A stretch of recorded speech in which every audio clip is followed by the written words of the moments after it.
it up fairly quickly, but it's sort of the most exciting part. We want to just take a second to show you what we're actually contemplating and proposing. This is some drawings that were done as part of the master plan for the Innovation District, approximately 50,000 square feet, so significantly larger than the 32,000 square feet existing facility. It would be adjacent to the existing facility. Again, we've looked into what height we can do, the size we should do, elevations related to access to the water, what some of the attributes are, and then Allison's going to actually walk really briefly, floor by floor, what we're contemplating in terms of what that would look like, just to give you a sense of what would be included in this facility. Go one more, if you don't mind. So really quick, this is a ground floor view of a schematic. The right side with the big box is the current hub. The left side is this new building. The first floor would actually be bays, roughly 3 bays with rolling door access to the wharf. There may be a small communal area leading into that. And then if you go to the next floor, you would actually have loft offices over those bays. So if you've been in the current hub, you know that where we have our workshops today, there's a center hallway. That was a strategic error, in my opinion, because their contemplation of things rolling across that hallway in a workshop, it just doesn't work in practicality. So this would have an offset hallway running along the front of the building. So we'd have the full depth of the building and then the loft offices above. Next slide. The second and third floor would then revert to a center hallway with offices. And we've contemplated a couple different configurations and talking with prospective tenants. I think a lot of what we're seeing right now is small offices in small clusters that then could be leased by multiple entities sharing a space or by a single entity. So maximum flexibility, and we've actually looked at facilities up in Gainesville that are configured that way and a couple other locations. So we have lots to do on sorting out what makes sense on these levels and talking with prospective tenants. Next slide. Then on the roof, similar to what the current hub is, there's a mechanical area. One thing that we've envisioned as a revenue generator potentially would be a rooftop area that you could lease or use by the tenants. One of the critical issues we have right now is there's no bathrooms and a really odd access point for that today because that was never envisioned. So this conceptualizes that idea. Go ahead. So we just want to give you a sense of the funding. I promised we're not asking for direct funds from city coffers. The capital stack that we're looking at, U.S. Economic Development Administration, we're requesting $18 million. The city is the lead entity in that grant request, and we're working with the city's grant team to move forward on that with your blessing and support, hopefully. Florida Ports Council, this was going to be the original funding mechanism for the NOAA project that we contemplated back in 2018. At the time, we were awarded $8 million. We ended up having to give the money back because we had no project to move forward on, but we're hopeful that we can pursue those funds again, and have had some great conversations with Dave and then with the team up in Tallahassee about that during the last legislative session. And then the Pinellas County Employment Sites Program, that's a $2 million request. We're, again, working with them. This fits all the criteria that they have looked at. I will mention, interestingly, we talked with the EDA originally about this, and they were the main funding source for the Spark Labs, ARC Innovation Center. And they at the time told us, well, we can probably help you out with maybe $4 million, $3 million. And I said, well, you gave Spark like $15 million. Like, what's the deal? And they said, well, there was a hurricane, and if there's a hurricane that comes, a lot of funds may be available, but don't hope for a hurricane just to get the money. So we did not hope for a hurricane just to get the money, but we are in a unique situation in the next 3 months, 4 months, where these funds are available because of having had our community impacted, where they will go away and they will no longer be available. So time is a little bit of the essence on this project. We hope to capture that $18 million fund from the EDA. The Downtown Partnership is committed as a partner. And then we've also had great conversations with several other private entities, some who might be interested in naming rights, some who are interested in office space, some who are interested in lab space. But we're confident that there will be some additional private sector financing available that we're continuing to work through. The last thing I wanted to mention is that we have not been negligent in terms of thinking about parking. We are working through concepts for what parking might look like. This is one conceptual design that would be a parking structure. This facility will require 150 stalls. We know that with a new port terminal, there may be additional parking requirements. We think there may be some requirements with Albert Whitted. There may be some additional requirements with USF. So what we're pursuing would be some sort of a shared parking structure close to the site that could provide the parking that we would need for this project. And then with that, next steps. Today we're asking you to support a referendum on the fall 2026 ballot. As I understand it, this is just referring this to the City Council. You're not deciding today to do that, but just taking it back to City Council for a further conversation with them. And then the city's commitment to continue to pursue this Economic Development Agency grant with support from the Innovation District and the Downtown Partnership. There is a way that we could go after this grant as nonprofit entities, but it's much simpler because the city is the landowner to have the city as the grantee. So we're providing the legwork, doing as much work as we can to help support that, but the city would be the entity that would actually go after that grant. So that's really the request for you today. And I think that probably concludes it. One thing that would be helpful, and Allison, I'll let you speak to this, is the length of term that we would request for a long-term lease. And this is similar, I think, in a lot of ways to the conversation that you have had with the Dali Museum. We're looking for a very inexpensive lease on the city-owned land for a period of at least 50 years. Part of the reason for that is that if we do have to use some private financing, it's very difficult to get private sector financing for something that only has a 5-year shelf life. People won't finance a project at that level. The other is that there are some tenants that we'd like to go after who would like to sign 10-year leases. And right now, because it's on the waterfront, the city's charter limits that to a 5-year lease. And so we would be looking at a 50-year lease just to ensure the economic viability of this project. All right. Allison or Tom, do you have anything else to add before we go to questions? No. Okay, thank you. And thanks to all of you, including you, Christina, for giving such a robust presentation.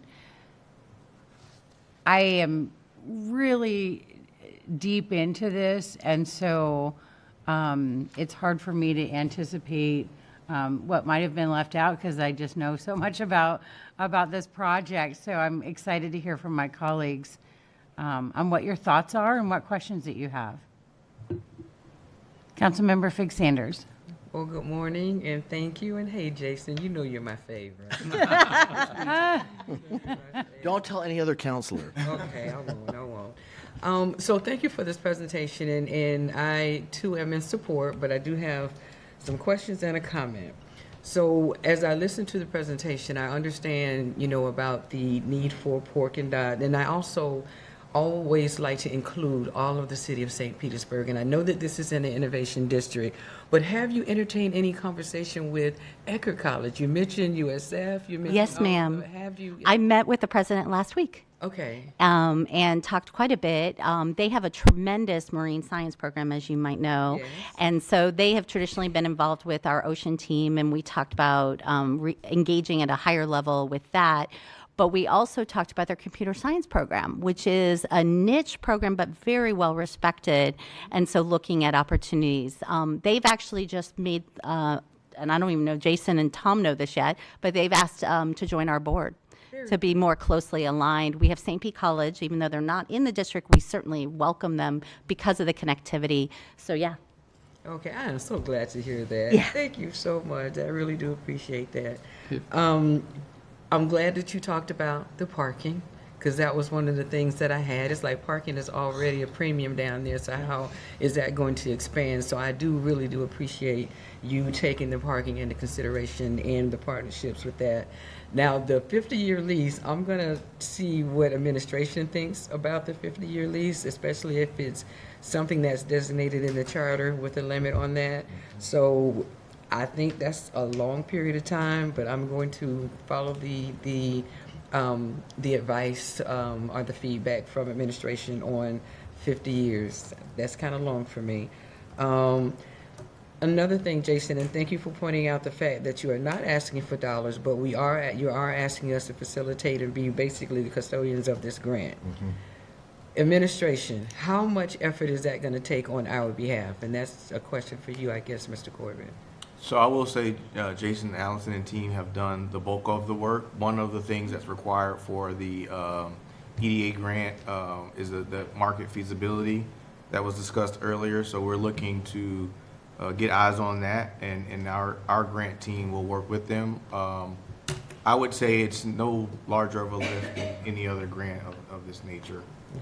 And I think that once we are all moving forward, it's something that we can take on. Okay. And I will credit Allison and Jason and team for really doing the bulk of the work to advance this along. Okay, well, yeah, you can tell that they did. I just wanted to know because I always am concerned with the level of impact that it's going to take on our staff.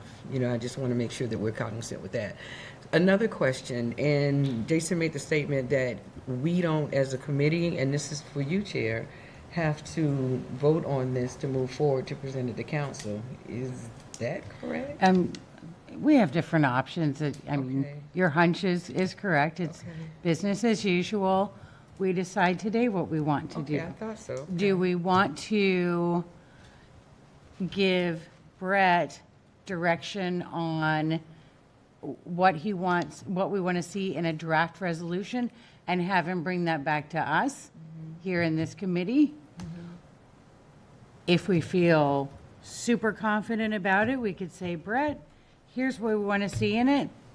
Let's send it to council. Right. That doesn't happen as often. Right. Usually it comes back, but like I said, I'm already, Okay.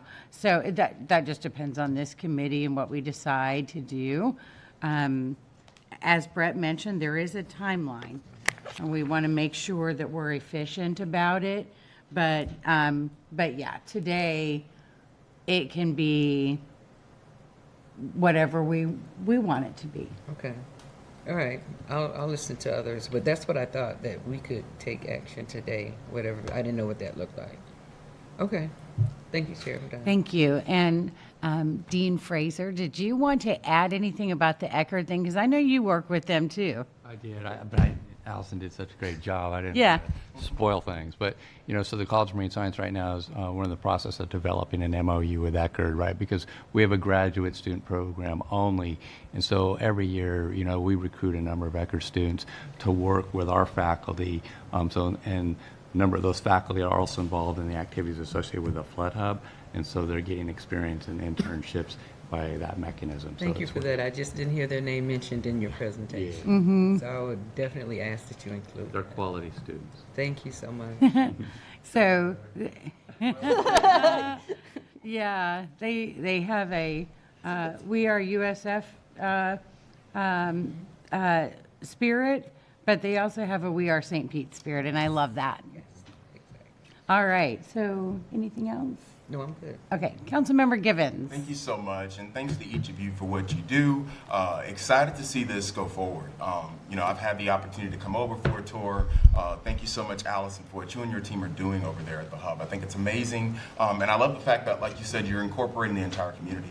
I've had opportunities to talk to Bridget Heller about what the Shirley Proctor Puller Foundation has been doing over there. I know that the RISE organization has been over there. There's a lot of groups that have benefited from exposure, and I'm still sending folks over there today, so I hope they don't keep you too busy.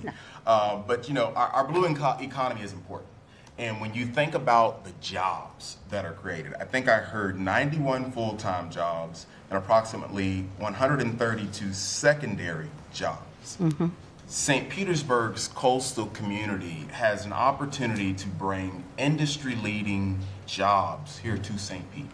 Not just minimum wage paying jobs, but living wage paying jobs. Not just jobs, but careers. And I think that is important to note, because just right down the road from my alma mater, USF, you want to be able to not just train in your backyard, but hopefully be able to get a job right here in your hometown. And I think knowing now that you have corporations that are willing to invest in St. Pete and provide those jobs and opportunities, that's amazing. So thank you all for putting in the hard work. I think what we're doing is just expanding that footprint. And I'm excited to do so because, again, when you think about those jobs that you've created, almost 235 jobs we're talking about, imagine what we can do with more. And so I think a 50-year lease is okay, mainly because when you think about the risk that corporations take to move their business to a different community, it's a big risk, a big financial risk. And so when you think about that lease agreement, it has to be beneficial to not just the landlord, but the tenant as well. So I am thinking about how we can work to ensure that there's consistency as well as uninterrupted vacancy, low turnover. That is important because the last thing we want to do is, take a chance, put $35 million into this project, and then we got this big empty concrete building sitting there on the waterfront, right? No. But I believe that you all know what to do because I've seen the tenants that are there and I've had conversations with them. I've had the opportunity to come over there to your think tanks, and I know that people want to come to St. Pete. Who wouldn't want to live here where folks vacation, right? So I'm excited to see this move forward. I'll be brief. I only have really one question. Jason, you mentioned that there was I believe a preliminary site analysis that you could share with us. Could we get a copy of that? I would love to see that. Absolutely. But that wouldn't change my mind on deciding, to your point, Councilmember Fick Sanders, of whether we can make a decision today. I feel comfortable enough with moving forward today with deciding what we want to see. I think administration's made it clear, legal's made it clear with what needs to be done and what they're asking for. Now we just got to make our ask clear. You talked about private sector financing. I know you can't really disclose names, but have we had conversations with the hospitals here in St. Petersburg? Because I think there's some great opportunity. When you mention healthcare and environmental studies and hazards, where are we there? So I'll let Allison speak to this more, but we're fortunate that both Orlando Health and Johns Hopkins are active members of the Innovation District and Innovation District Board, and Baycare, not on the board. not on the board, but yeah. I don't know that we've had conversations with them about investing in this facility, but they're certainly aware of it. You can answer that. Yeah, so it's a really good question because if you even look back to the origin video of the Innovation District, there's a lot of reference to the unique interconnection or interplay of ocean health and human health. And Tom's team at the College of Marine Science has worked closely with folks at Johns Hopkins All Children's Hospital doing work around harmful algae blooms and also forever chemicals, PFAS, that are showing up in our waters. And those projects have been smaller in nature. Candidly, I think COVID threw a wrench in some of the plans that we had. But we actually are kicking off a renewed effort this year, and I think that creates some impetus for a conversation, even as simple as shared lab equipment. We have, when I first came to the Innovation District, I didn't realize we have 3 mass spectrometers, which are expensive to manage. And each grant that goes after those has to then take a chunk of that grant to buy that equipment. Well, we don't need another one. We just need to work out relationships to share those and financial means in which to do that make sense with each respective grant. So I think that, yes, there's opportunities. We haven't quite got there, trying to build the case back up and make it stronger.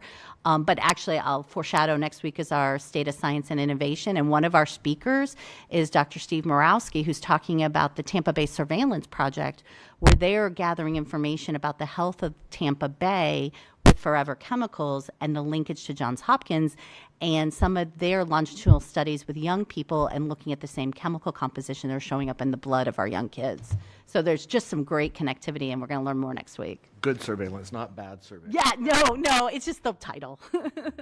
Well, you're reading my mind because that's what I was thinking about, the state of science, and I was thinking about how there's so much cross-sector intersectionality, right? And there's so much overlap in these roles and relationships, they matter so much. And so again, just making sure that we drop that nugget. I figured you were already having those conversations, but manufacturing. I'm thinking about logistics, Amazon. There's some great opportunities there. I just wanted to make sure we're thinking about that too. Yeah, so another interesting thing is, I don't know how much you all are familiar with maritime prosperity zones, which is an effort by the federal government. Many of you are shaking your head, so I'm glad you know about it.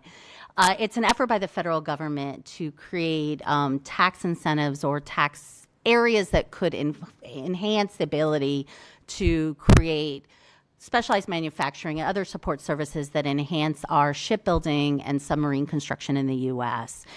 There's an effort across the region, and we've been working in collaboration with our partners, and that is part of this Tampa Bay Ocean Strategy work, to look at specifically Bayboro Harbor and the hub and everything adjacent to that as an opportunity to enhance those specialized manufacturing, specialized capabilities that support that infrastructure.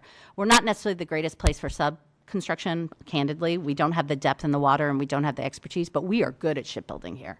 But even the next generation of shipbuilding. So if you all are familiar with Hattie, and I checked with Jay, I could say this. Jay Rogers leads Hattie, and as you know, Hattie started as a 3D printing company, predominantly focused on furniture construction. They have gotten into really interesting ship construction using 3D printed machines.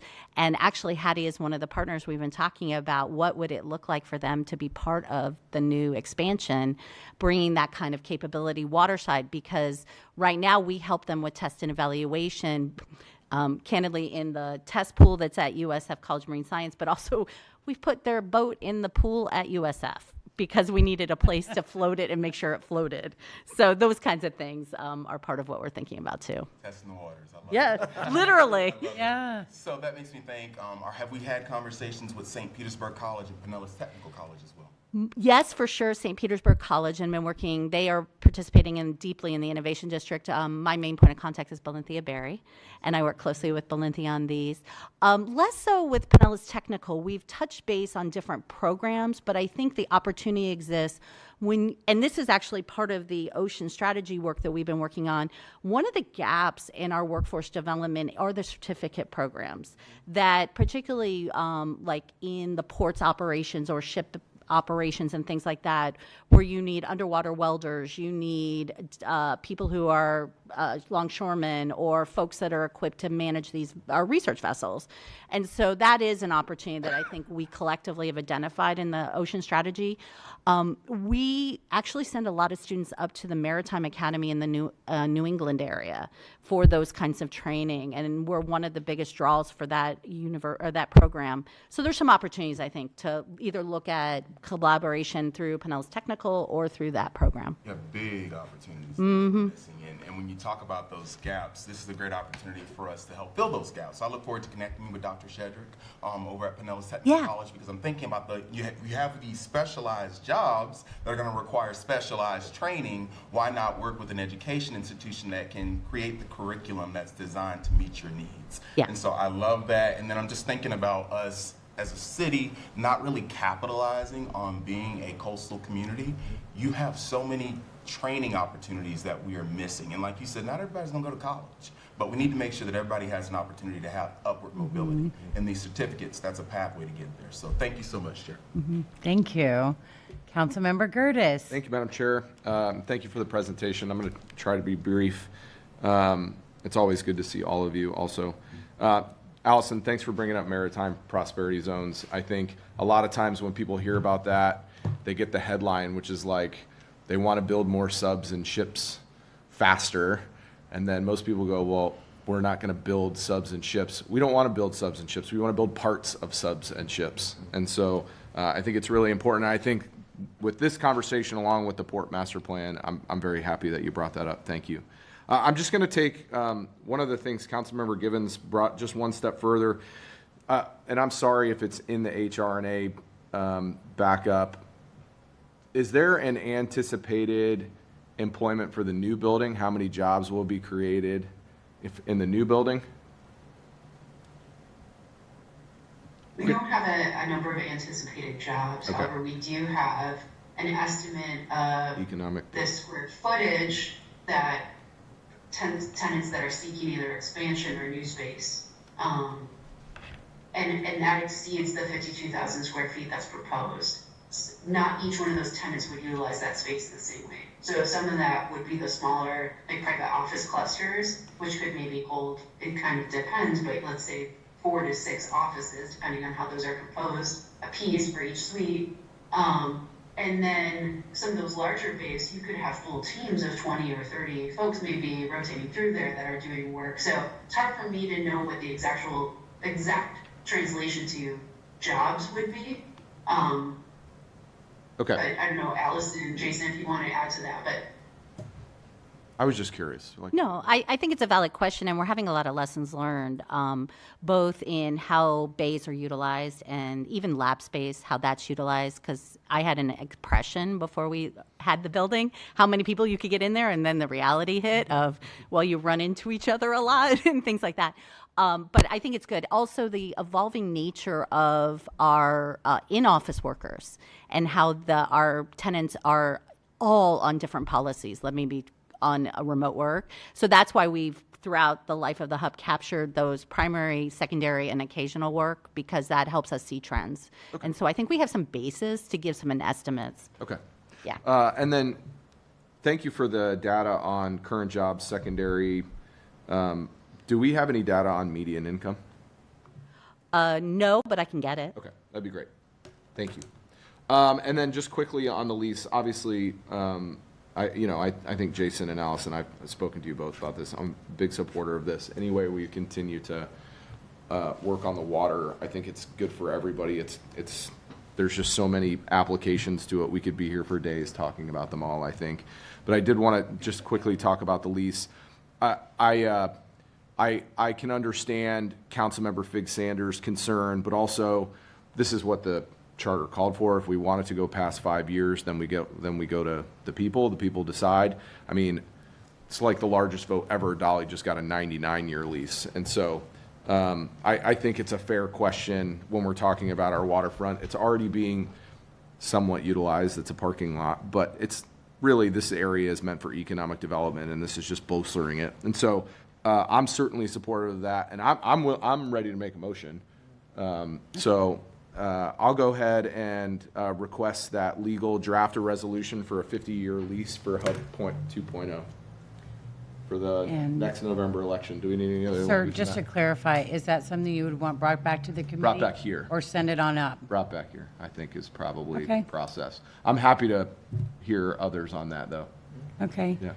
Thank you. I'm going to go ahead and say a couple things, and then we'll do another round. Go ahead. Quickly, because although, yes, we could talk about this for days, but we're out of time. So just quickly, Jason, I know the Downtown Partnership has really stepped up with time, energy, and funds to help get us to this point. And I do believe, and I want to recognize that it was the Downtown Partnership that funded the HRNA study, right? We did, and this is consistent. You know, we're the entity that manages most people don't know this, but we actually manage where the U.S. Geologic Survey's offices are. I mean, we've had a long history, going back to the 80s, where our organization has been involved in these types of real estate transactions. So I don't know any about the science stuff, but I'm super interested in the real estate component of it. Yeah, yeah. And you know, these are the kinds of things that the city funds for itself sometimes to do different kinds of studies. And so I wanted to recognize that you didn't have to do this. You could have asked James and his team or Rob and, you know, like for the money to do this, but you went ahead and just got it done. And it shows what a great partner you are. You put the partnership in Downtown Partnership. So I wanted to just publicly thank you. And also, do you have an idea, maybe Christina can answer, but when everything will be done, and can we please have a copy? Of course, yeah. Christine, I'm thinking within the next week or two, right? I mean, you're putting final touches on it. We were hoping to have it by today, but I want to make sure it's also done correctly and thoroughly. So can you give us a sense of timeline? Yeah, we're drafting the feasibility study now. I'm targeting early February to get that to Jason and Allison. I think that's a realistic target. We're kind of just doing some sensitivity analysis at this point. And then Jason and Allison will all need some time to review. So I think the next 2 weeks sounds appropriate. I would anticipate something, where does that put us? The second week of February? Knowing that time is of the essence of too. I heard very clearly at the beginning of the conversation kind of where you're walking back to and when things need to be put in place. So you let me know if we need to speed that up, but I think that would be 2 weeks at the latest would work for HRNA's schedule. Okay. It will be a thank you. Valentine's Day gift on February 14th that we Ah, will deliver to the city. I feel loved already. Thank you. And then Allison with the meeting income info and any other information that's been requested. Yes. Or will be requested. If you guys can send that to us as you can. The next EWD meeting will be on February 26th. So I would like everyone to check to see if that works on your calendars. I would very much like, since we're bringing the draft, well, if it's voted, if we're bringing it back here, I want it at the next meeting, and that's the next one. And that is, dang, it's at 8:30, so we're going to start it off with something great. I want to give James some credit too. James has asked us for a pro forma to make sure the city really understands what y'all are getting into. Right. So you didn't ask for that. James asked for that, but we'll make sure you have a copy of that before the next meeting as well. We're Okay. cross-checking that on a couple sources right now. Okay, great. And anyone who hasn't had a chance to tour the current hub and wants to see it, I'm sure Allison is open to that. Let's see. Oh, yeah, that was it. Really just that study. I'm very interested to see, like really the nice details about that. It's always good. Thank you all so much for everything. And so with that, Councilmember Vic Sanders. Thank you, and I know we need to leave, and so I'm hearing everything, and again, I'm in support. Again, administration, are we okay? Because I'm not real versed in lease agreements. Are we okay with the 50-year lease as far as you're concerned? I mean, generally, obviously, it would have to go through the referendum, and if the voters were to approve it, we understand that this type of deal requires a longer-term lease. I think part of why I wanted to see the pro forma is we want to understand and be able to be comfortable that they would be financially solvent for 50 years. And Okay. that the market would support it, but based on getting that information, generally, yes, we would be supportive. Okay, sounds good, because I was going to make the motion, but I wanted to talk to you first, but the motion has already been on the floor, so I'm ready to vote. Okay, excellent. Councilmember Gertis. And just real quickly, even when it goes to referendum, assuming it passes, that lease is then negotiated and still comes back in front of us. Correct. So there's still an opportunity Yep. Okay, for us to review it. okay. Yeah. The referendum would just be the Just opportunity to enter into that. it gives us the okay to talk more than 5 years. Yes. Yeah, okay. Okay, So, all right. so I wanted to point that out, Council, because Right. that sounds like your concern is that, okay, we say we can go longer, let's make sure that pro forma is good. The economics could be different a year from now, and so I just wanted to make sure that we have this extra talking point too. Just to clarify to your point as well on your motion, is that, are you focusing it just on where Hub 2 would go, or would you encompass the entire port property? So my only point on that is the port is only about 4 acres, and with the master plan coming forward, there's going to be opportunities for longer term leases all over the place too. So consider maybe taking the entire port to a longer term lease term for the entire property, or just the specific lot 3 where the Hub 2 would go. And I If leave it all up to you. I'm just if- making that point. If I may, this referendum is specifically for a lease with the Innovation District. It's very specific, which I think voters appreciate. And although that makes sense, and I would like to, at some point, have a larger conversation about our waterfront leases and the port, that might be part of the Port Master Plan thing. But Allison, do you have an interest in a lease for the entire port area? I don't want to operate the port. But I know what David's All right. saying. I mean, Yes. we're in concert. We've been talking Because about you know, other you're so great at everything else. Well, the joke is I don't want to run a crane. That's the thing. So that's an example. We both know that we need a crane potentially for a lot of uses. Even and that's the Allison future. Barlow knows her I limits. do not want to run a All right, well, thank you, and let's talk about that bigger picture at some point. Okay, but for now, Councilmember Gertis, did you have, oh, I'm sorry. No, he has This is one. with you. Yeah, but no, I'm You're done? done. I'm done. I'm just All ready right. to vote, yeah. Okay, so we have a motion on the floor. Excuse me. Sir? What's required to put this on the ballot is an ordinance, not a referendum. Okay. So I'm not going to bring you back a referendum, a resolution that can do this. Thank you. Ordinance. So I'll amend my motion for an ordinance rather than a resolution. Okay. And then the other question I have is normally referendum ordinances of this type contain various conditions that are critical to the deal. Harborage was one, the neighbor that went to a referendum question. recently, and it talked about the scope, the duration, what had to be built. There was approval from the Coast Guard as to the plans. There was a deadline to execute, things like that. I'm assuming, based on the discussion, you'd like me to, in this ordinance that would come back, add some things, potentially placeholders based on what has presented here today? Is that the goal? Yeah, I mean,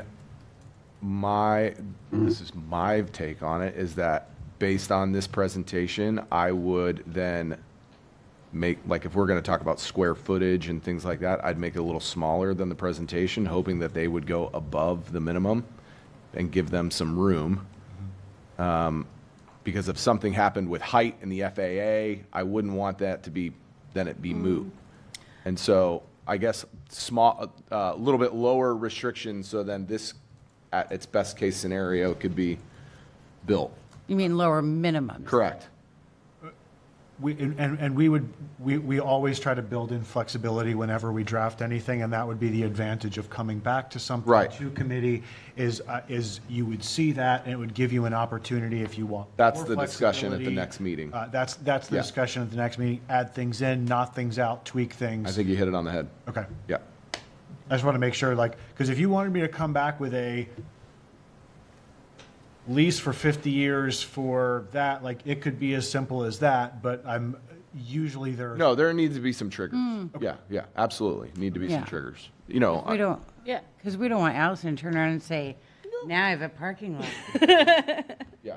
The other thing I'll mention real quick is the base for the port. This is actually on the chart, in the 1984 Charter Park and Waterfront map. This is actually a 10-year leasing referendum. So this is 5 would normally be the case for everything around it, but the default right now is at 10. Okay. Thank you. Okay. And just to be clear, yeah, I just learned that yesterday too. Just to be clear, this is, what this does encompass is the current hub building and the lot next to it.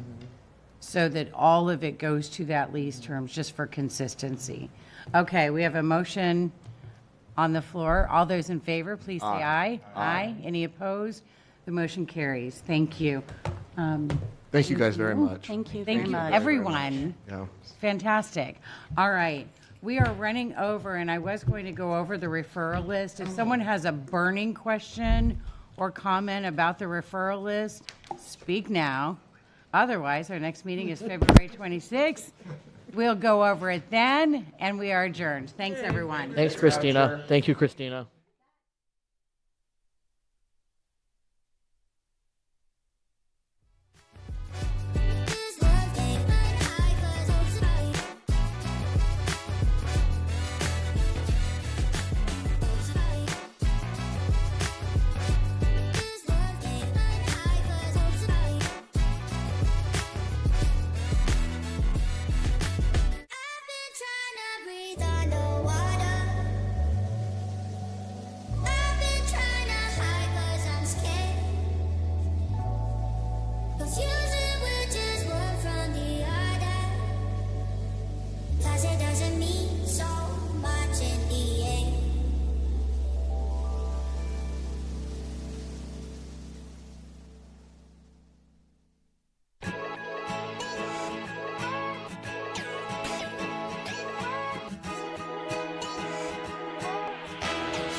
I look at Woodlawn as probably the most neighbor-friendly, kid-friendly neighborhood that I've ever lived in.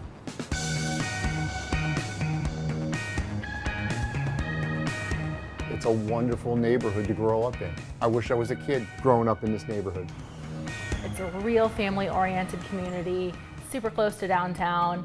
And it's just kind of one of those picturesque, nice, quaint little neighborhoods.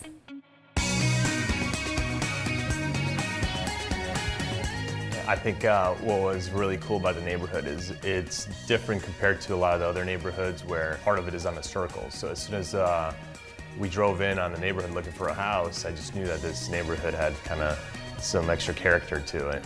Woodlawn has got a circular style to it, design to it, and you can see from some of these old pictures that there really is a circle or an oval to Woodlawn neighborhood.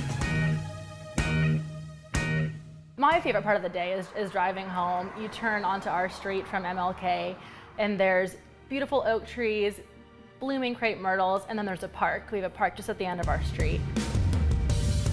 So here in Woodlawn, we have 3 public parks within our community. We use those parks a lot for our garage sale in the fall. There's cookouts that go on in those neighborhood parks, and they become very handy. And that's where we have all of the holiday events, all of our neighborhood events, potlucks, things like that. But then on the weekends, you could just kind of go out there and hang out. So I've worked out in the park, take my dog to the park. There's a basketball hoop for the neighborhood kids to hang out. Got it! As the fall and into the winter and into the holiday season, every one of those little pocket parks gets used for certain events. Christmas caroling going on during Christmas. There's an Easter egg hunt through the neighborhood. Halloween is huge in this neighborhood. And then Halloween, you forget about it. It is crazy around here. Woodlawn likes to party. So, like everything, trees come and go, and a lot of the trees in this neighborhood are laurel oaks, and they've got a time period of about 70 years in their lifespan. And we realized early on that the trees in this neighborhood were going to go away. What we did several years ago as part of a grant is got additional oak trees planted in several of those quadrant parks, just to give a little shade so it's not as hot during the summer. And I would guarantee that 50 years from now, 100 years from now, the folks that are living here in these houses will be looking at those trees, wondering who planted them, and gosh darn it, they got to be getting old. Maybe we need to think about putting some new ones in. There's so many generations of families here, old houses, new houses, young families, families that have been here for 20 years. But amidst all that, it's just a really cool community feel. When we saw this house, as scary as it was, we knew it was the house just based on coming into the neighborhood and feeling so welcomed. And the other interesting thing is about the folks that live in Woodlawn, the majority of them are very passionate about living here. It's just a very outgoing and nice community.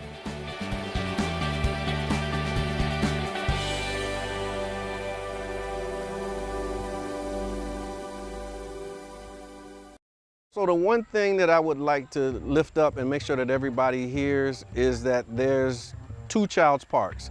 There's the Child's Park that you hear about and that you read about, but then there's my Child's Park.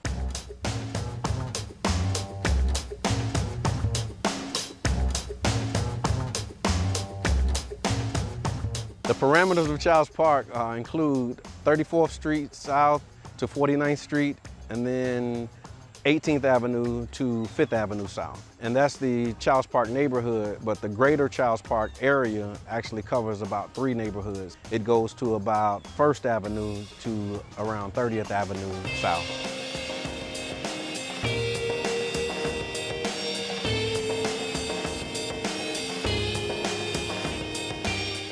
I believe through the YMCA, the library, and the Rattlers organization, has become very instrumental in helping our youth and children become very productive adults. The Rattler program is a GAP program that's designed to engage the community, to build family and community and crime prevention by keeping the kids engaged in youth activities. I think the emphasis for developing youth in Child's Park arises from some statistics that we received, is that Child's Park had the highest concentration of youth in the city of St. Petersburg. What we promote is family and community. So what we're trying to instill in them with the program is that we are one big family.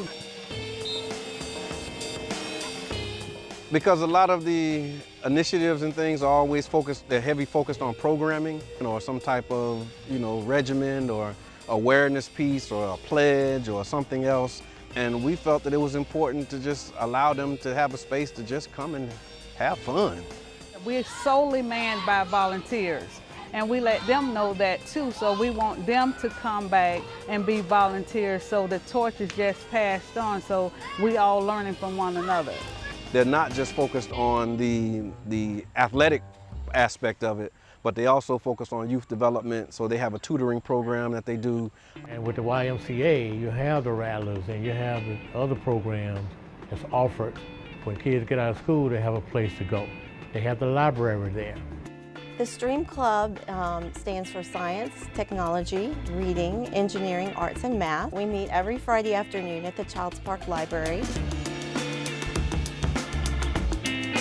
It's kind of an extra opportunity for them to get some exposure to topics they might not know about or might have heard in school and didn't quite stick. We just give them opportunities to have different kinds of experiences and hands-on experiences at that. The youth have a place to go and children have a place to come daily. Matter of fact, that's a great thing to help kids get off the street, have a place to go, a safe haven you might call it. One of my brothers, when we first organized this, he said, we're helping to create their back in the day. And I think that's important because, you know, all of us have our back in the day, and I remember back in the day when we used to do that. So our responsibility as the adults now is to help create the back in the day experience for them. And what's happening today is Friday Night Done Right, an event that we created to create a safe space for children to come on Friday nights so they can be free to be kids. Sometimes you just want to remember when you went to the pool and they let you in for free, you know, and that was it. And that's why I think it's important to help create those type of memories as well. The Childs Park neighborhood, if anyone would ask about it, I would state that it was often misunderstood. So I'll encourage people to come and see for themselves. More to Child Park that I've seen more positive in Child Park than I have seen negative. And my Child's Park encompasses everything that we described today, and I hope that you will gravitate towards that and balance that once you hear the other stories and the other narratives that come out about the neighborhood.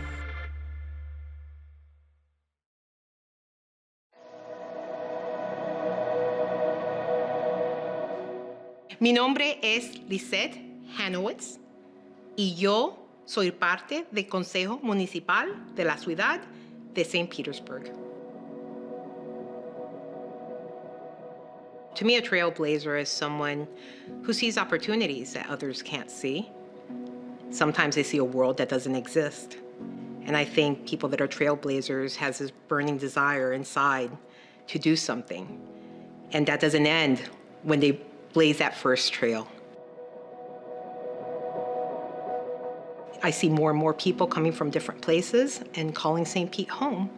And I think our city council is reflective of that. It's shocking, but we're still in an era where there is first. What really became clear to me what my trailblazers were as I got older is my mom and my family. You don't appreciate the struggles they go through until you're older in life, and then you can see how difficult it was for them. And my family came from Cuba in the 60s through the freedom flights, and they left the country to go to another country where they didn't speak the language, completely different culture, and brought nothing with them and started anew. And if that's not a definition of a trailblazer, I don't know what is. My mom passed away last year. And when I won the primary, my mom was alive, and I was able to share that with her. And I wish I would have been able to share it with her that I won. The fact that my family left Cuba for freedom, and here I am being an elected representative. My family left a place where there are no elections, and I was elected to represent our city. That made me very proud, and I wish my mom would have been able to see it. It made me so proud that my daughter saw me be elected. She was so excited, and all the other little girls, her friends. And in me, they saw themselves. And I think that's important because there were times when I was a child, I didn't see elected representatives that looked like me.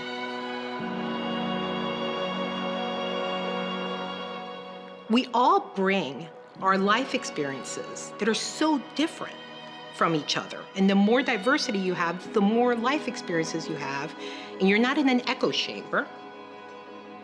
You're able to make better decisions if you do have diverse points of view. I think people think it's better when everyone agrees with them, but the only places I know where everyone agrees are places like Cuba and not free societies. In a free society, you should have discourse. And with discourse, diversity is important. I think everyone needs an example or someone to look up to.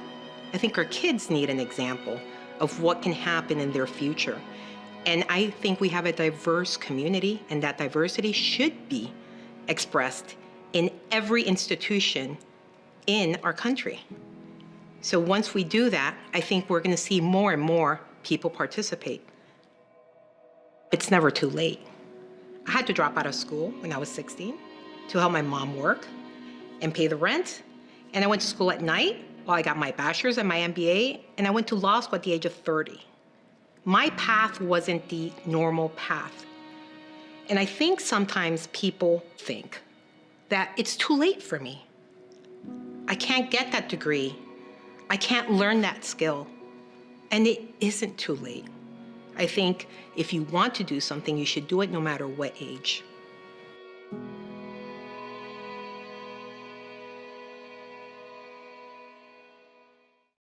Hey St. Pete, I'm Amber Bolding, your Emergency Management Manager, here to explain the difference between floodplains, FEMA flood zones, and evacuation zones.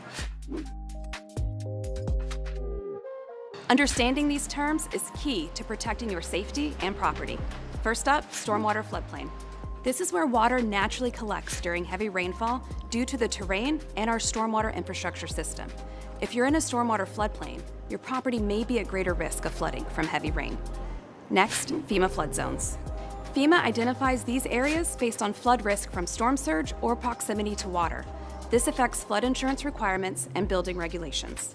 Finally, evacuation zones. Set by Pinellas County, these zones indicate areas at risk from dangerous storm surge during hurricanes or tropical storms. An evacuation order means you must leave. This is about protecting lives from potentially deadly storm surge.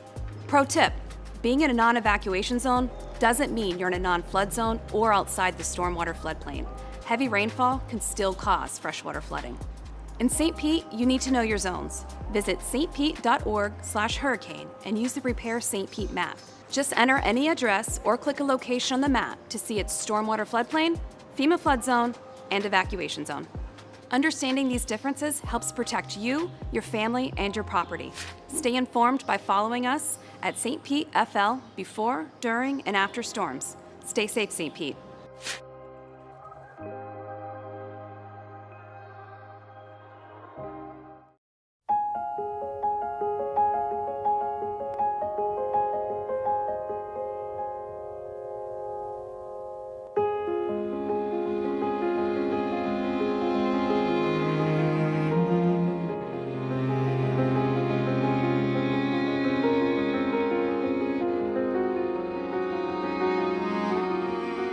Well, there were separate facilities. It was total discrimination, really. It was just a second classness that I wouldn't want to behold or be on anyone, because it wasn't humane. It wasn't human.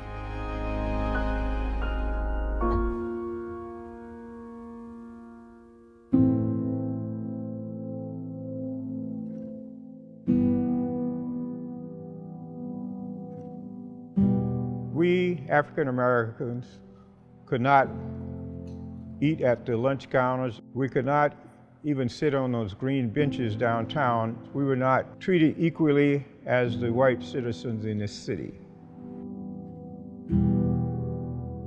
In 1963, I was hired on the St. Petersburg Police Department.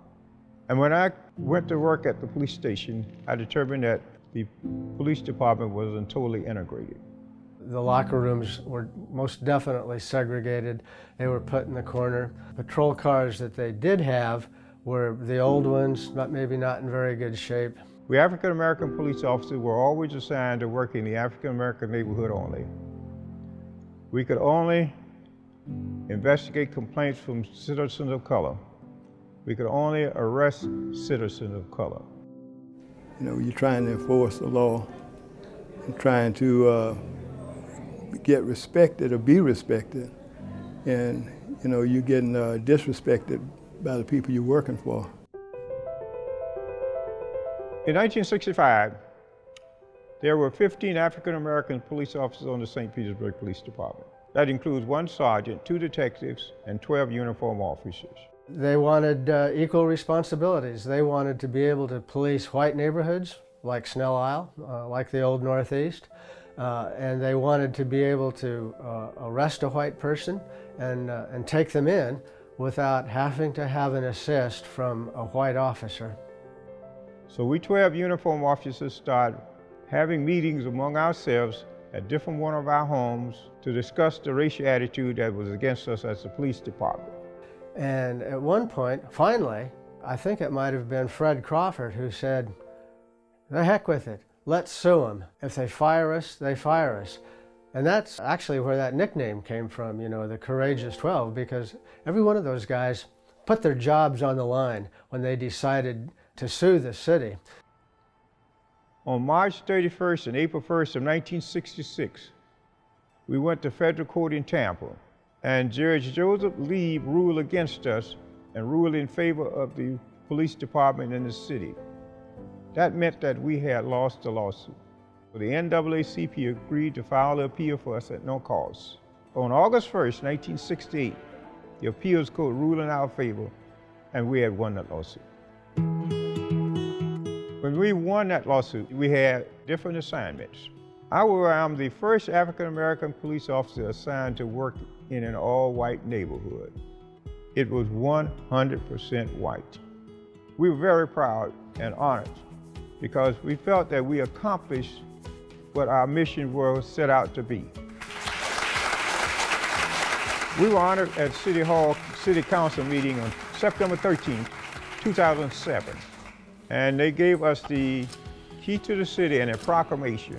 And we really thank the city for what they did for us.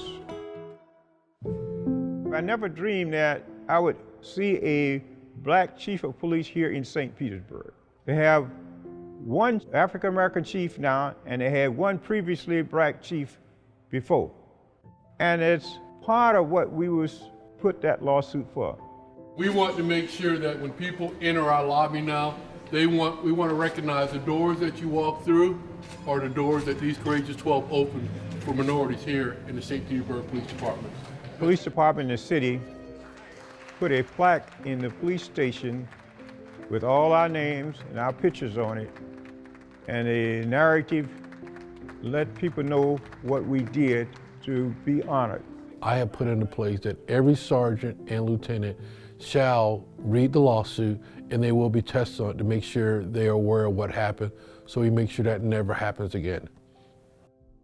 What we did help these young men that's come on the force now, that came on the force after. I look around now, I see deputy chiefs, I see chiefs, I see majors. It sort of makes you feel good.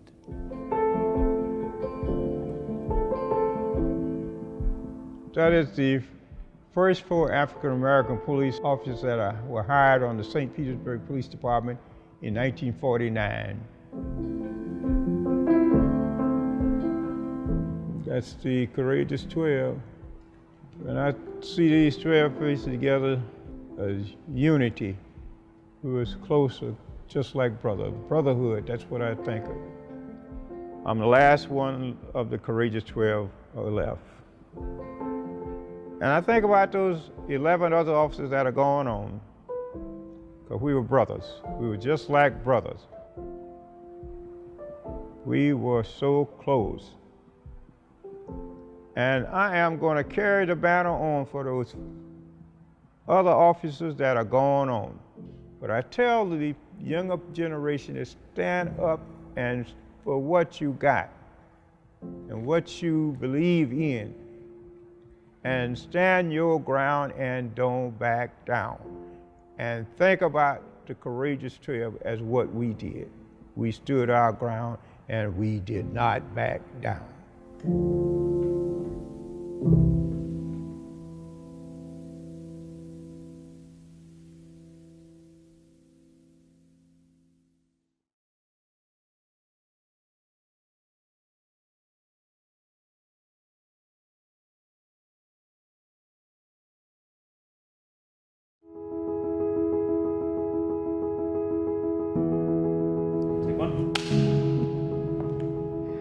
I was really blessed to grow up in a multi-generational family. So my mother and both of my grandmothers were very influential in my life. They were women who were very family-oriented. That commitment extended to the larger community, and that created a very secure and safe environment for me to grow up in.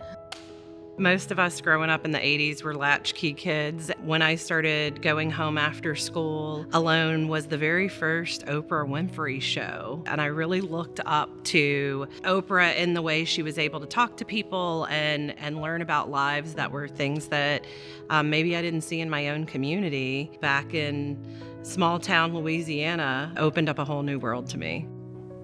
My childhood was full of family, so my role models were my immediate and extended family members. And while many of them are no longer physically here with us, I still have all of their teachings, the lessons, the love for family, the hard work ethic, laughter and talking that applies to my life now, that I hope my daughters will carry into their lives and hopefully eventually their families.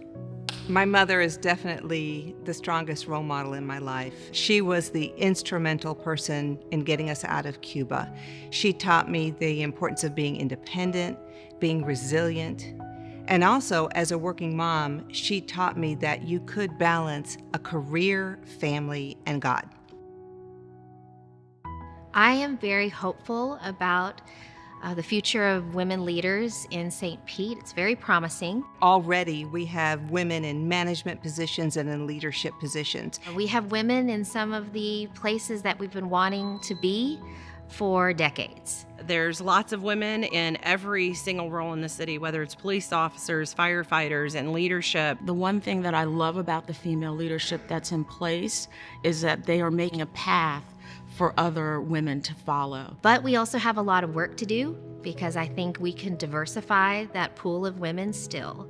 You have to have people of all walks of life. Everyone brings something different to the table, and it's important to hear all of those perspectives in order to find something that works best for everyone. After all, we're representing a very diverse, very large city now. Women have such an important role in our culture. The future of women in St. Pete has never felt brighter. Mentor a young lady or find a mentor for yourself. Be sure to honor women in your life. This month and every month.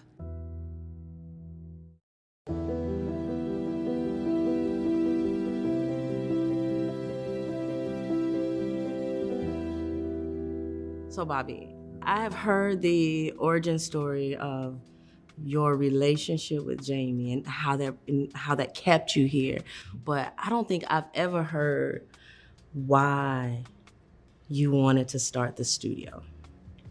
Well, you know, that's a very good question, but I think it stemmed most from, I mean, somebody told me this years later that Jamie was just trying to find something for me to do because Dave Ellis and myself, we had not fully formed what the studio would be. And Jim was out looking for a building, found this place, and we were calling it a theater, but not necessarily.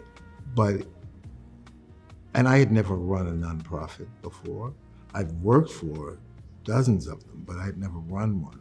And so I think it was a convergence of several things, and we just grew into it being what we now understand to be the studio, which is something David Ellis and myself never did an elevator speech or the one sound bite.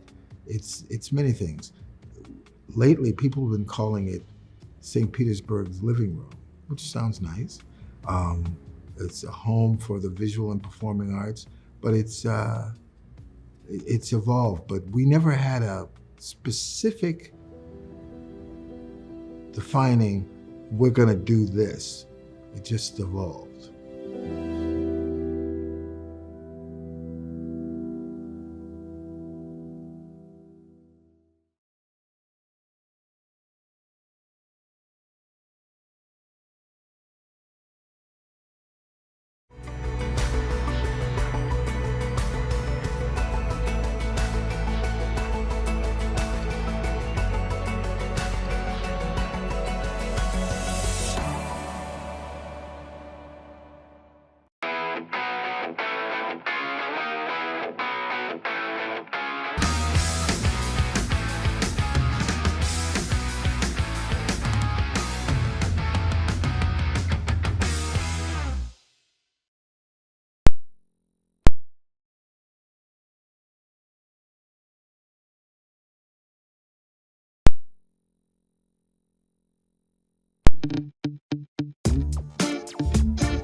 Good morning, everyone. Welcome to the first Health, Energy, Resilience, and Sustainability Meeting of the year. We'll call this meeting to order. Will the clerk please call roll? Floyd? Here. Gabbard? Here. Driscoll? Here. Givens? Here. All right. Committee members, we have an agenda before us. Do I have a motion for approval? Move approval. All those in favor? Aye. Aye. All right. Motion passes. We also have the approval of the November 13th, 2025 minutes. Do I have a motion for approval? Move approval. All those in favor? Aye. All right, motion passes there as well. All right, our first item of today is the selection of the committee chair and vice chair. I've been honored to serve as your chair for 2 years. I'm still confused, yes. But I think we all have ideas about what needs to go on for this next year. I saw Councilmember Driscoll first. No, I was waiting for you to finish. Oh, yeah, go ahead, yeah. Oh, I wanted to ask, so if Committee Chair Floyd would like to continue serving, I will nominate. I appreciate that, but no, I think there's someone else who would like to serve, then I'd be honored to serve under, yeah. All right, thank you. Councilmember Gabbard? So it's not often that I nominate myself. However, this is my 9th year going on to City Council. I've been on this committee every single year. I am also currently the chair for the Tampa Bay Regional Planning Council's Resiliency Coalition. This is a topic, obviously, that is near and dear to my heart, and would love the opportunity to serve. It has been a pleasure serving under you for the last 2 years. Your leadership is one that I would be honored to follow. And so I will put myself forward for a nomination. Wonderful. I was going to nominate you, but both of your hands went up before I got a chance to speak. So that sounds great. Is there any other nominations? All right. Motion for approval of the nomination? I don't know if we need it. Yeah, do we need a motion? We need a motion. Appropriate for me to motion when I did the nomination and it's for myself? Okay, so moved. All right. There we go. Councilmember Gabbard? Yeah. Yes, sure. All right. Seeing no other requests for comment, all those in favor say aye. Aye. All right. Motion passes. Congratulations, Chair. Do you want to change seats or what? I don't think that's All necessary. right. Yeah, I No, didn't think think so we're either. good. Go ahead. You're in charge now. All right, so at this time, we will open it up for nominations for vice chair of our committee. Nominations? I'll nominate, or you go ahead. Go ahead. I'd like to nominate, if he's willing to accept, Councilmember Floyd for the seat of vice chair. Sure, I guess, yeah. No skin off my back. I'd be happy to back up, yes. All right, so we have a nomination for Council Vice Chair Floyd to be the vice chair of this committee. Any other nominations? Seeing none, all in favor? Aye. Very good. Congratulations. Thank Looking you. forward to serving with you. All right, so let's get right into our new business now. There is a item on the agenda that is a further discussion regarding the resolution supporting the One Community Grocery Co-op as discussed on the November 13th, 2025 HERS meeting. And because I am just now assuming the role of chair, I did not create this agenda. This was obviously my new business item when it came forward in November. So I will open it up to anyone who wants to speak on this item. Yes. Madam Chair, if I may. Thank you. In retrospect, I can see how my November vote could have possibly appeared to be a conflict of interest. So because of that, I am asking that we bring this back to the agenda as a new business item so that if it is the will of this body, we can hopefully vote on it again. And if we do, I'm going to be abstaining. So I just wanted to bring that to this body's attention. Councilmember Driscoll. Thank you. This is for legal.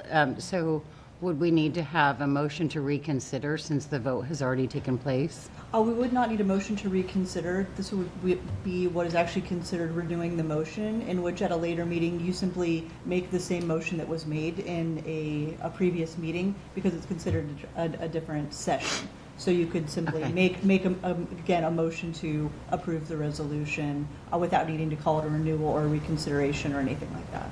Okay, excellent. Well then, in that case, I was giving this some thought. I was a little confused as to why it was back on. Me too.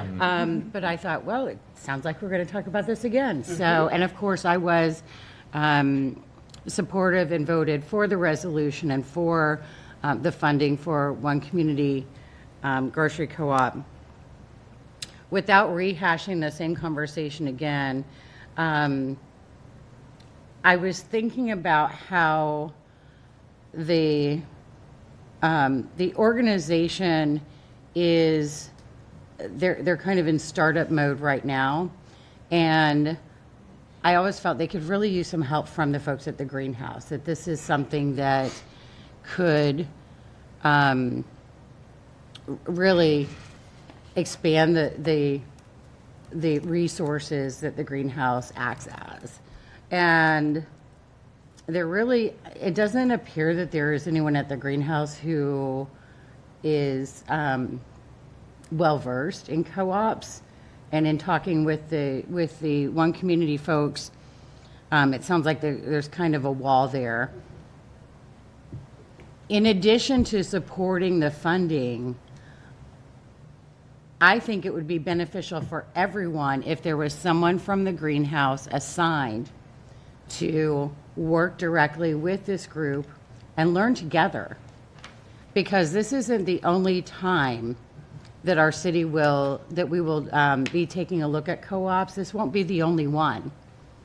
And just looking at the future, I think it would be a great benefit to have someone at the greenhouse who is knowledgeable and can help as a navigator for this and future co-ops, but we've got to get them learning. So in addition to the funding, I'd like to have a commitment from the administration to have a person, one of our staffers from the greenhouse embedded with this group, if you will, so that they can learn along with them while still serving as that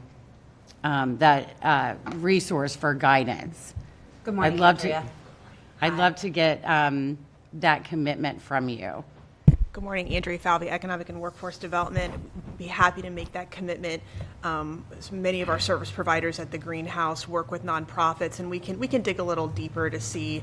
I know support of co-ops is so important to me personally, so we'll be happy to see if any of the service providers that work closely with nonprofits have a particularly nuanced skill set in co-op support, and if not, we can certainly explore a partnership where we can bring that expertise in. Thank you so much. I'm glad that you see how this can be mutually beneficial for the city, for the greenhouse, and for this organization. So I really appreciate that commitment. Not a problem at all. Thank you. Thank you, Chair. Okay, very good. Sure, I'll go ahead. Council Vice Chair and Committee Vice Chair Floyd. Thank you. Vice Chair. We put this back on the agenda at request to have a brief discussion I'll say, from my perspective, I met with the co-op at the end of last year, which I had not had a chance to do before the last meeting, and it went well. We had a good discussion. We talked about what may come of this funding and what I would like to see. I know we have a resolution here, but I'd say that, you know, I'm not going to ask for any changes today or anything, but I just wanted to see, like, us have a discussion like a year from now about what the outcomes were is all. And we talked a little bit about what those outcomes might be. And, you know, membership changes and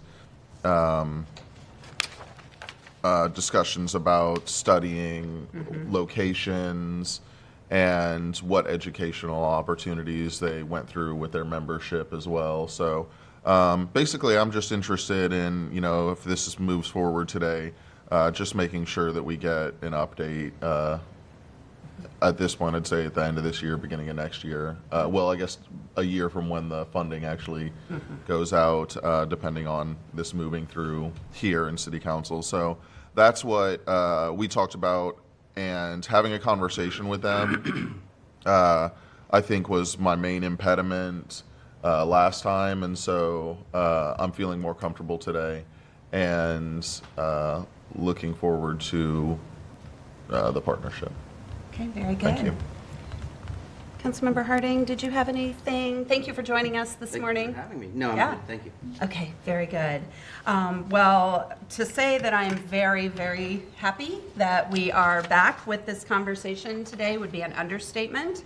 Coincidentally, the day that the agenda packet came out, I took a little field trip in Tallahassee to the co-op market there and met with their interim GM, and just understanding about the impact that they have for their community, the long-standing sustainability that that market has had.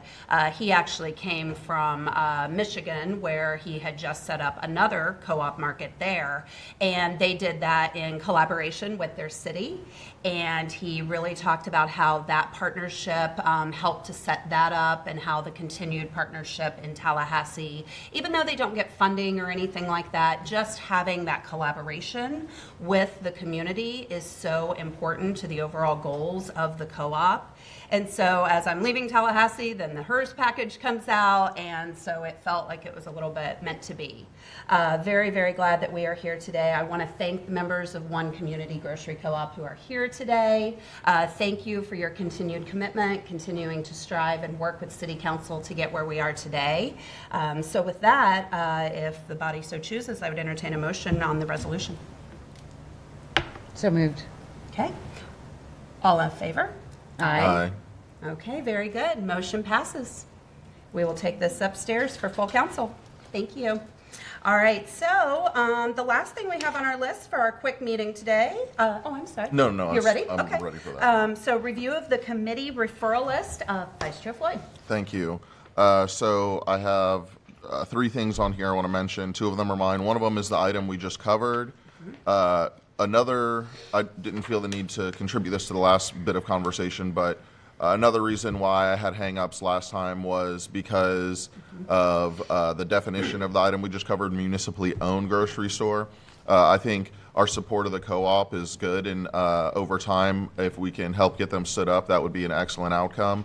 But I put this item in because I don't want us to pass responsibility off on outside members of the city to have to do all the work themselves towards getting a grocery store. So I would like to make sure that this stays on here. And I've got some ideas as to how we can learn a little bit more about the topic. And so I just wanted to mention that, and I'd be happy to, you know, work with I assume Brian will still remain, but maybe not, whoever it is, and just bring a bit more to the conversation later on. So I wanted to mention that. Absolutely. And, you know, it's always difficult when council members share in an initiative, and, you know, we can't speak any other time. So I think there's maybe, and legal help me with this, because I don't know how we would amend what is currently here, if that's even possible. But, you know, I think that from the last conversation, I've reflected a lot on that, and I respect and appreciate, you know, the spirit of the new business item that you originally put in. And I hope that from my explanation of my interactions and negotiations with administration, kind of where we both are in this process. Would there be a world in which it could be changed, the verbiage, to municipally owned or supported grocery? Because the co-op, in my mind, the vision for that is that it is a municipally supported grocery, right? It's kind of the evolution of where we came through working with administration. And so it could be a either or conversation if we were able to just change that language a little bit. And what language is this? Is this a referral? Yeah, the municipally owned grocery store in food deserts. If we change that to municipally owned or supported. I certainly think that the committee could make a motion to change that wording in the referral list to update it to what, or you could, I think simply take one off and maybe add a new one. I think you could do it either way if you wanted to change the language. Absolutely think, you know, you want it to reflect what the conversation has evolved into. Right. And the reason that I was thinking about keeping it together and obviously keeping it on there is also in your request for us to bring back an update, right, on what is happening. And there isn't a standalone co-op item right now. This was born out of this work. So that was kind of my thinking, if we just kind of, I guess, massage the wording a little bit so that we were still exploring both options, and then we could leave it on the referral list for that update specifically on the co-op, and that could just go in the notes. That's a thought, so I'll hand it back to you. Yeah, I'll say that makes sense, especially with respect to having an item on here to get updates about the co-op as well. And then I'll say what I was hoping to work on next was how the city could maybe delve deeper into this issue. I don't know if that means an external study, internal study or something about market conditions and whatnot, so that way we don't leave it all just up to the co-op or outside partners. Right. And the outcomes of that information gathering could be beneficial to anyone who is interested in doing grocery work. And so it would be beneficial to the city if we were to take the next step, and it would be beneficial to the co-op or any private partner as well. And then that's the biggest gist of it, but I think there's also like us delving into like what it would require from us. I think that is more in-depth study that we would need to do before we could even move in this direction. Right. So, what is your pleasure on the item? Like, how do you want to address the item? Do you want to add an item? Do you want to amend the item? I mean, we can change the name as you described, but like, I don't know if anything else needs to come of that. But you know, whatever you're comfortable with as well. Yeah. I mean, I would be comfortable with either one, and I can make a motion as a chair, but I would prefer not to. Okay, so I guess we can just make a motion to change the name to municipally owned or supported grocery stores in food deserts. Yeah, so I'll make that motion. Okay, great. So we have a motion. Councilmember Driscoll. Since we're changing it anyway, and this now includes so municipally supported would cover the co-op? Yeah. Yeah. Okay, I just want to make sure. Because it's kind of what it evolved into anyway. Yeah. And that way, my hope is that means this will come up on the agenda more often. Yes. So that we can really keep these conversations moving and keep that support going for whatever lies ahead. So. Absolutely. Yeah, I agree with that. Thank you. All right, very good. So we have a motion. Any further discussion? All in favor? Aye. Okay, very good. So we will make that change. And I know you had some others, so I'll give it back to you. Thank you. I have questions for administration. I thought I saw Claude in here, or Maven. Maven is here. Claude, I think, had to step out. Okay, I just want to know a little bit about items 9 and 10. So item 9 is a report from administration on our ISAP energy consumption, renewable goals, and progress to date. I know we did have one discussion. I just wondered, we haven't talked about it in a little bit. Has there been any more information gathered? Should we sit down and meet so that we can prepare for another meeting for this, on this topic? Yes, I would be more than happy to meet, but I do have a progress update. Oh, okay. We will be releasing some community dates actually today on sustainability workshops. So next month in February, we're going to offer 3 workshops. They're all going to be the same workshop, but we're just offering different times to make sure we try to reach as many people as we can. Those workshops are going to take place at Boyd Hill, the Coliseum, and Boyd Hill, the Coliseum. Sorry, I'd have to check again for the last location. Oh, Obama Library. And what we're going to be doing is we're actually going to collect data from the residents to see what is most important on the Integrated Sustainability Action Plan for us to really start collecting data from. So we're really going to try to get some feedback so that way later on this year we're able to kind of come back to the HERS committee and be able to provide you what the residents think that might be the most important parts of those plans. Okay, all right. Thank you for that. I'll leave that with y'all and we can have that conversation later. So thanks for the update. And then my last thing real quick is I just wanted to know what the status of the item 10 was in respect with the request for proposal.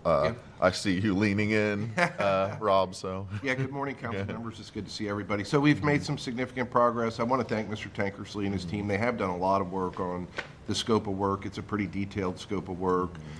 We've been working with procurement to take that scope of work and put it into the whole solicitation. I'm hopeful that it'll actually go out on the street tomorrow.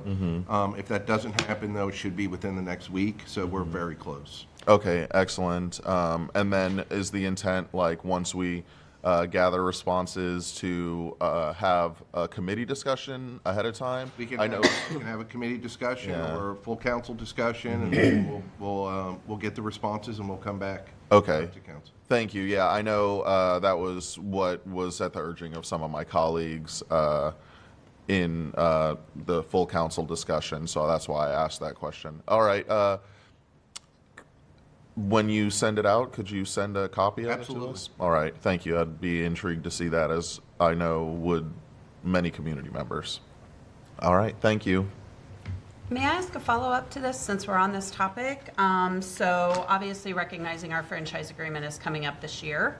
And I know you all have been negotiating some sort of extension. We had a one-on-one in September, a one-on-few in September about that. What is the administration's plan? Is that going to come forward to this committee first for a conversation? Are you planning on bringing that directly to City Council? What is the plan for that?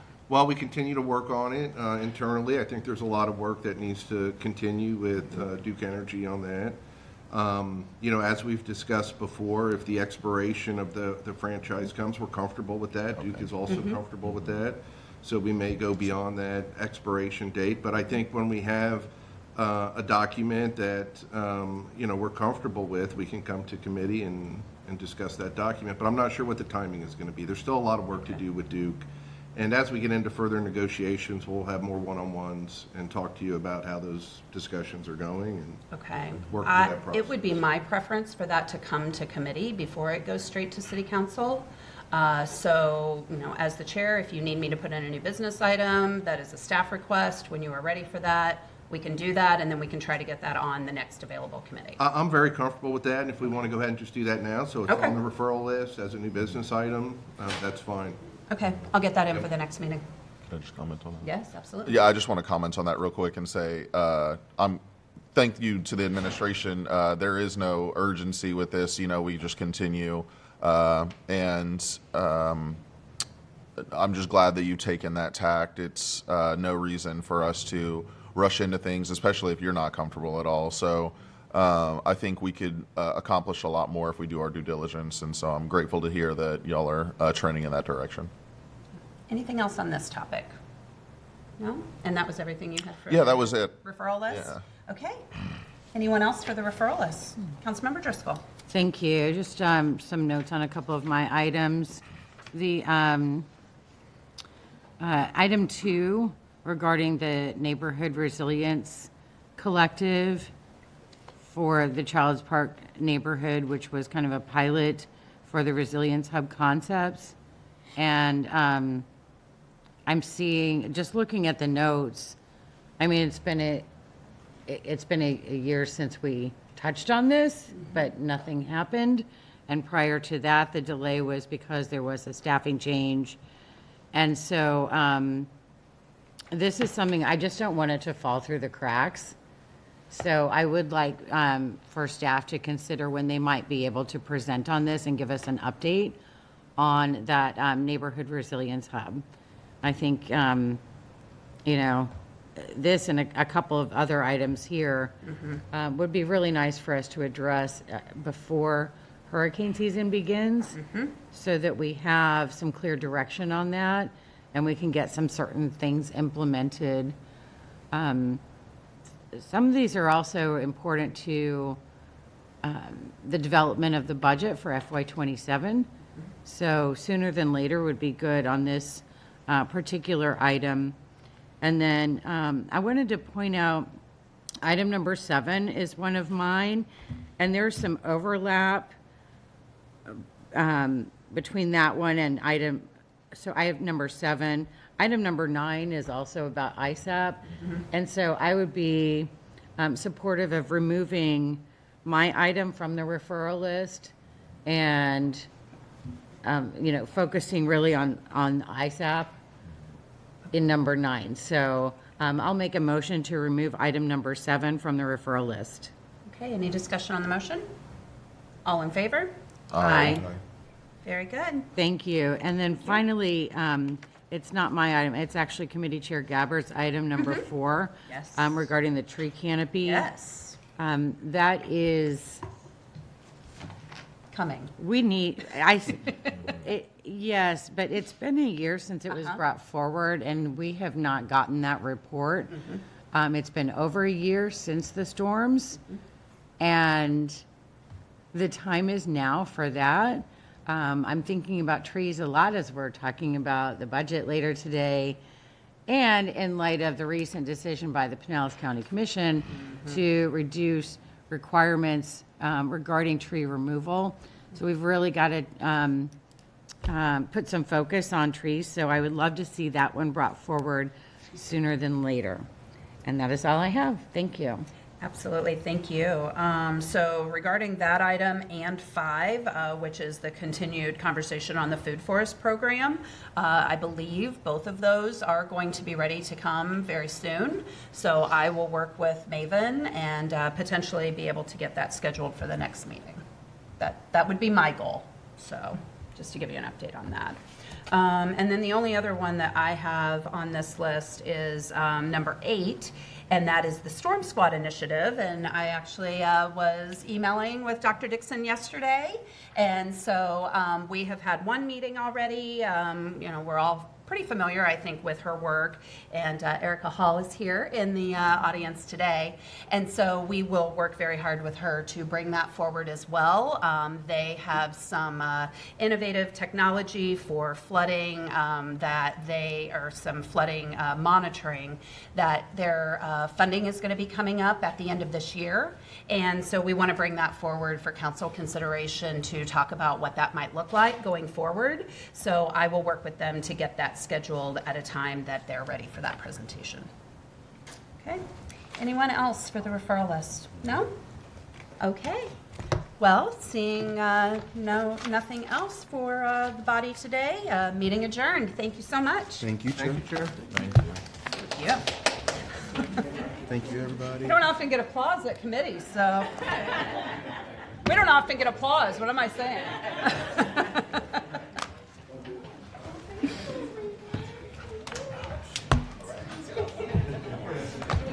All right, see you in a bit. See you in a bit.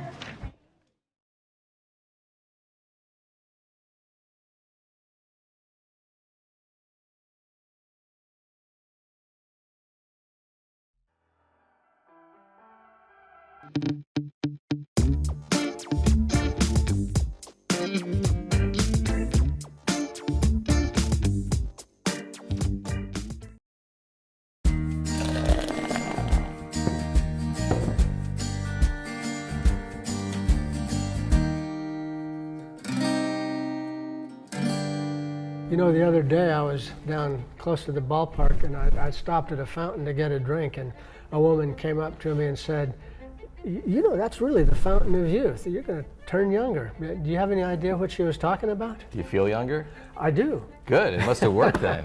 Our first tourist attraction here in St. Petersburg. You know, what allegedly Juan Ponce de Leon came looking for, we have here in St. Pete. A gentleman by the name of Edwin Tomlinson came to St. Petersburg and purchased a tremendous amount of land and owned actually land from 4th Street all the way down to the water, kind of where the Mahaffey Al Lang is today. He decided one day to do some drilling because he saw a natural well and he hit it, I guess it was an artisan well. And when the water came onto shore, I think the people in St. Petersburg were going to run him out of town because it smelled really bad. It was, I think, the story I read, someone equated to a dozen raw eggs being broken open in an August afternoon in Florida set on the sidewalk. I don't know who was brave enough, but someone drank it. They tasted the water and they actually felt pretty good, and it made them feel good. And before you know it, word got out. St. Pete had this reputation of being the healthiest city in the, in the nation. People were coming and filling their water jugs and drinking the water, and everybody was feeling great. And then someone finally had to test the water, and they did, and had an unbelievable amount of lithium in it. Oh my gosh! So what does lithium do? That would calm you down. Happy water, right? So of course it was, the fountain of youth. Everybody was drinking, and they were happy, and they were great. So finally, it got shut down and capped, and regular potable water came through. Why are we drinking beer? We should have. We should have the water from the fountain of youth. It made everybody younger again.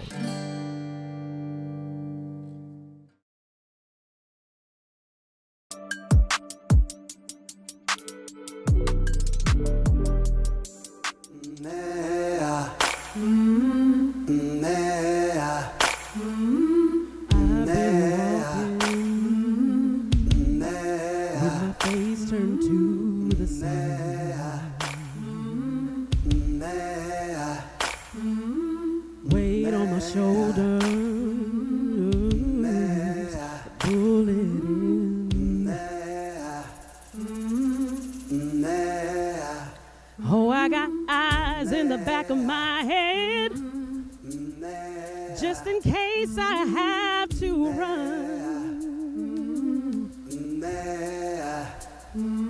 I do what I can when I can, while I can for my people. When the clouds roll back and the stars fill the night, that's when I'm gonna stand up, take my people with me. Together we are going to a brand new home, far across the river. Do you hear freedom calling, calling me to answer? Gonna keep on keeping on. I can feel it in my bones.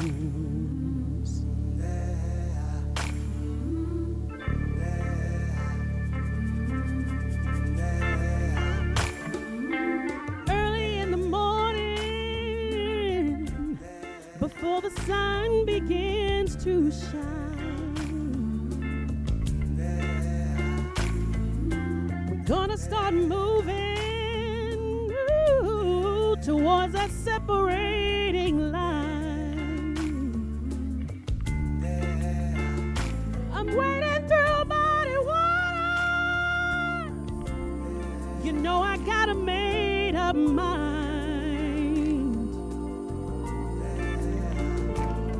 and I don't mind if I lose any blood on the way to salvation. And I'll fight with the strength that I got until I die. So I'm gonna stand up, take my people with me. Together we are going to a brand new home, far across the river. Can you hear freedom calling, calling me to answer? Gonna keep on keeping on.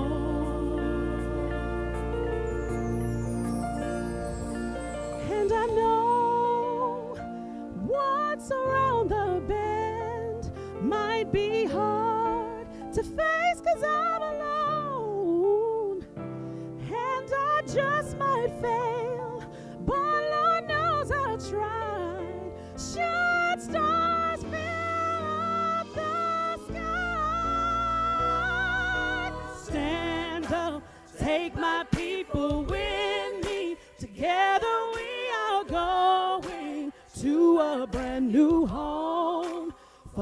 Far across the river, can you hear freedom calling, calling me to answer? Gonna keep on keeping on.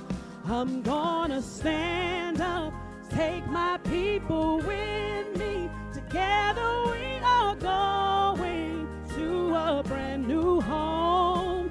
Far across the river, do you hear freedom calling, calling me to answer? Gonna keep on keeping on.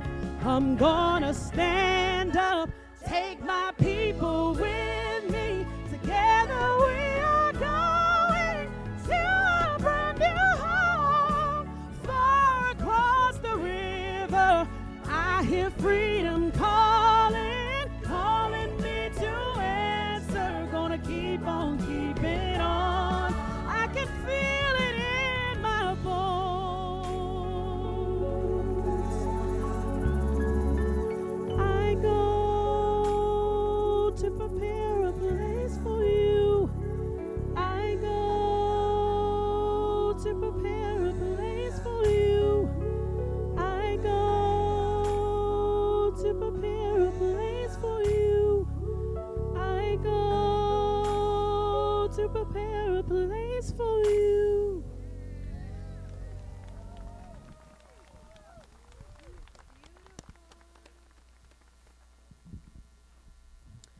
Thank you. Please join me in welcoming Mayor Kenneth T. Welch.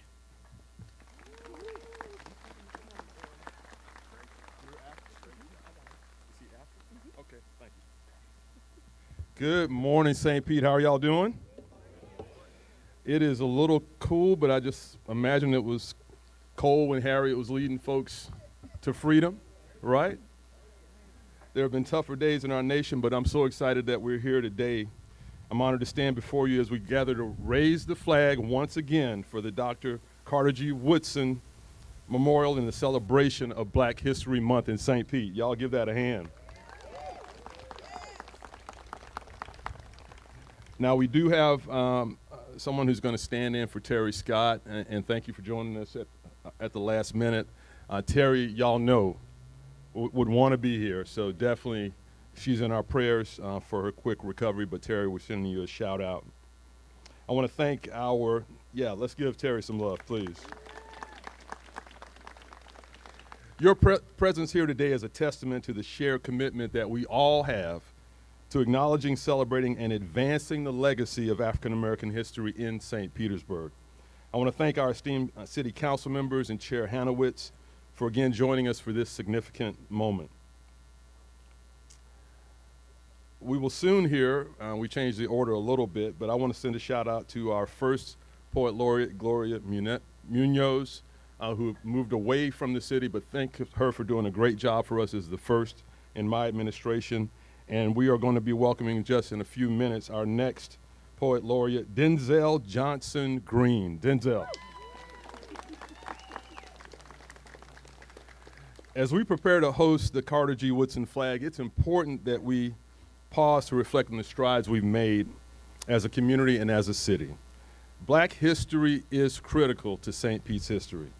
And in this city, we still value the truth, facts, and the accurate information that help us to lead equitable change in our city. The facts still matter.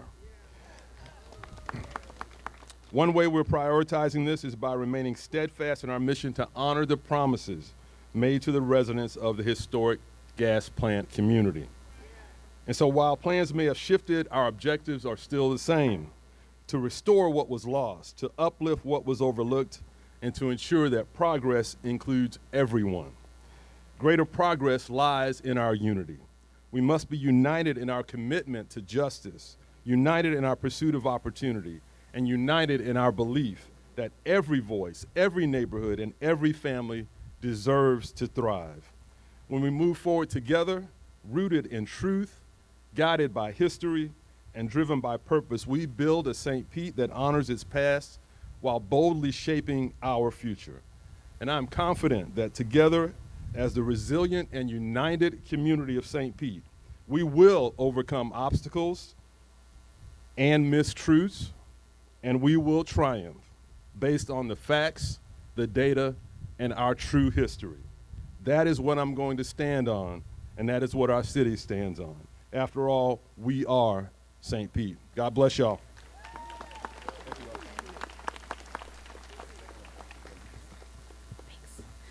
Thank you, Mayor Welch. And hot off the press, I would like to introduce our city's newly appointed first Black Poet Laureate, Mr. Denzel Johnson Green. This event is his first official city appearance, so let's welcome him.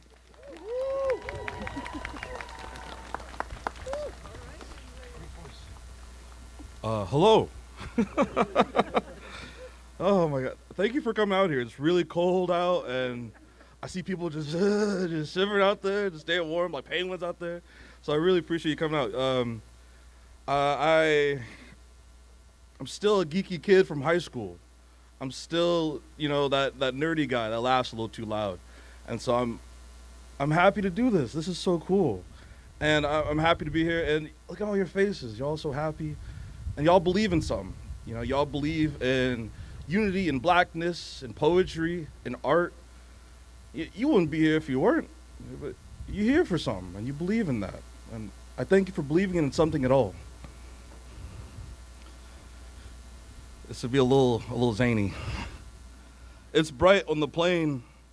Clouds white as the KFC dudes shoot, luminous like we're flying straight to heaven to see the pearly gates, not a premonition, I pray.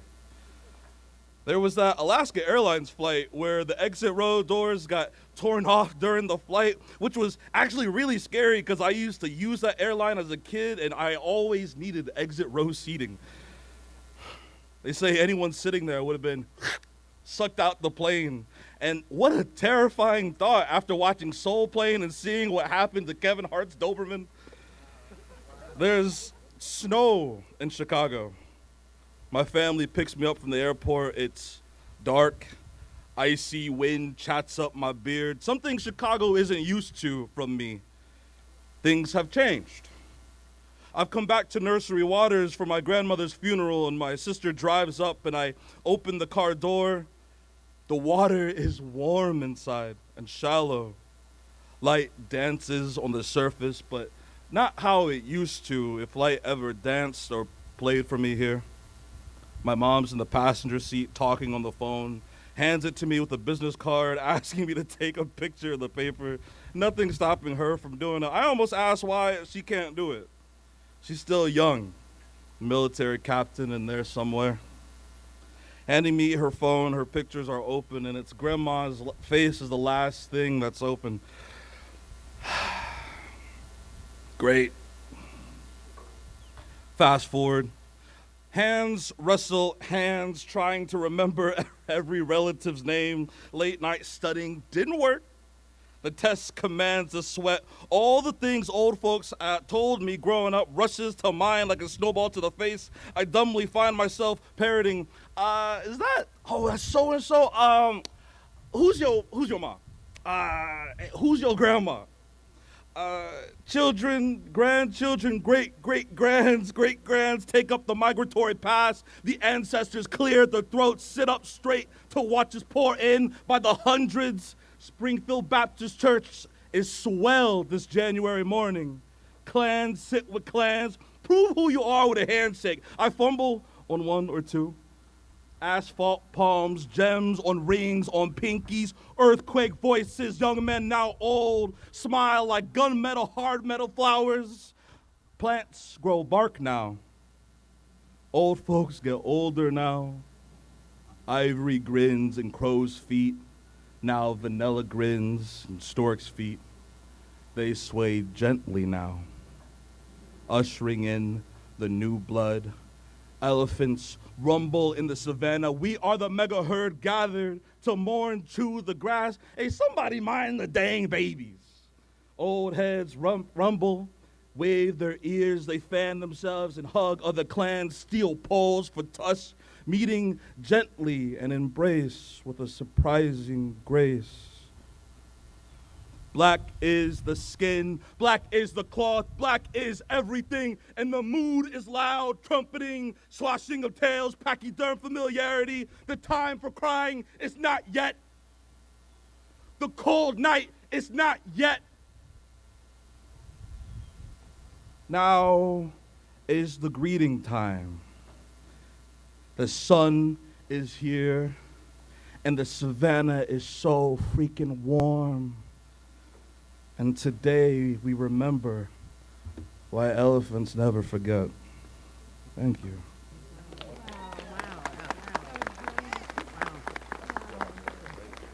Wow. Thank you, Denzel, for sharing your powerful words with us today. Your poem honored the depth, resilience, and brilliance of Black history. We're grateful for your voice, your artistry, and the truth you carry through your work. We look forward to hearing from you again on February 18th at Mayor's State of the City. To continue the first for the city, I am pleased to introduce Chair Hanowitz, who represents District 4. She's the first ever Hispanic to be elected to City Council. Let's welcome her. Thank you. Thank you. Thank you. Thank you, everyone. Wow, that's a hard act to follow. Let me tell you, we were in City Hall doing City Council business, and it is wonderful to come out here to hear beautiful music, beautiful poetry, and beautiful culture, because that's what we're here to do today. So thank you, Mayor, and good morning, everyone. I hope you're staying warm. I know we're trying to. So on behalf of City Council, thank you for joining us as we raise the Dr. Carter G. Woodson flag in recognition of Black History Month. And as we reaffirm our responsibility that extends far beyond February. The Woodson flag is more than a symbol.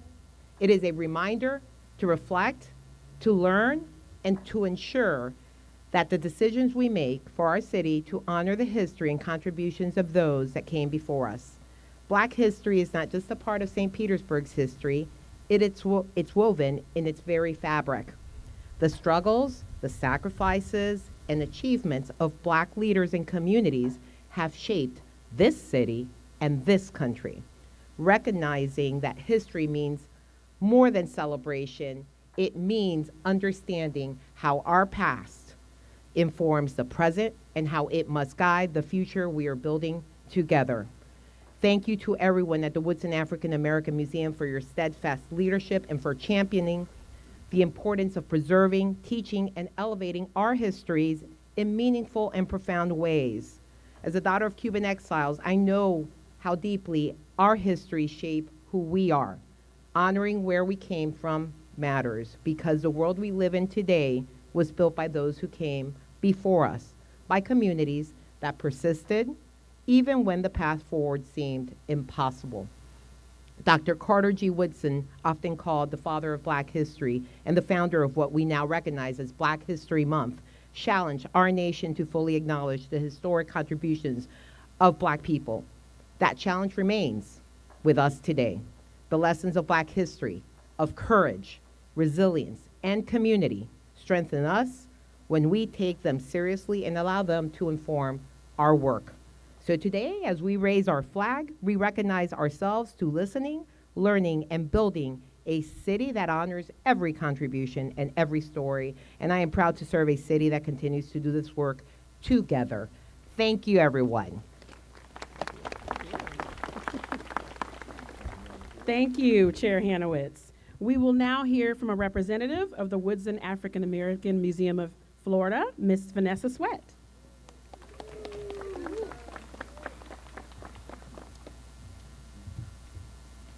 Good morning, everyone. Good morning. I am Vanessa Sweat, the office manager of the Woodson African American Museum of Florida. Mayor Welch, Chair Hanowitz, members of council, distinguished elected officials, community leaders, honored guests, thank you for joining us this morning as we gather to honor the life, legacy, and enduring vision of Dr. Carter G. Woodson, the father of Black history. Dr. Woodson devoted his life to ensuring that the stories, scholarship, and contributions of African Americans would be preserved, presented, interpreted, celebrated, and taught, not as footnotes, but as the foundational truths of this nation's history. As our country looks ahead to commemorating 250 years of independence, many still struggle to tell the full truth. The reality is that this nation's success was built not only on ideals of freedom, but on the hard work, brilliance, resilience, and extraordinary ingenuity of African people who were enslaved and brought to this land to fortify its wealth and prosperity. Those who are learned know this truth. Others may resist it, but history does not bend to comfort. It calls us to courage. In 2016, when the then chair of the Woodson Board, now Executive Director Terry Lipsey Scott, appealed to the mayor of the city of St. Petersburg to raise the flag honoring Dr. Carter G. Woodson, she did so with clarity and conviction. She knew it was time for our city to take a lead, to become a truth teller and a beacon for integrity and inclusion. This flag was not simply a symbol, it was a statement that Black history matters and that the untold stories deserve to be seen, heard, and honored. Though Ms. Scott is not with us this morning, she asked me to remind us of this. African American history will not be ignored at this nation as they mark its quincennial. We will honor the lives and the legacies of those who made this nation great. We will not allow their stories to go untold. In that spirit, the Woodson, in collaboration with the Smithsonian and Florida Humanities Council, will open a major exhibit in July, one that centers African American experiences and highlights the countless roles Black Americans have played across centuries of American history. As the Woodson African American Museum of Florida continues to serve as a catalyst in the community and beyond for preserving Black history, we thank you for standing with us today. We thank you for honoring the resolute history of courage, resistance, resilience, and excellence.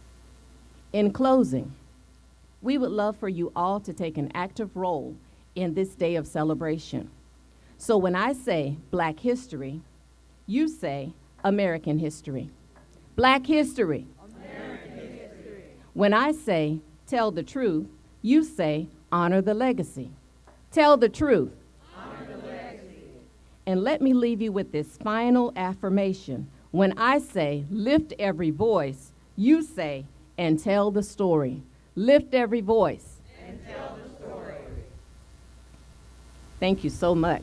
On behalf of the board, the staff, and the Friends of the Woodson, thank you for your continued support and for your allegiance to America's full, honest, and inclusive story.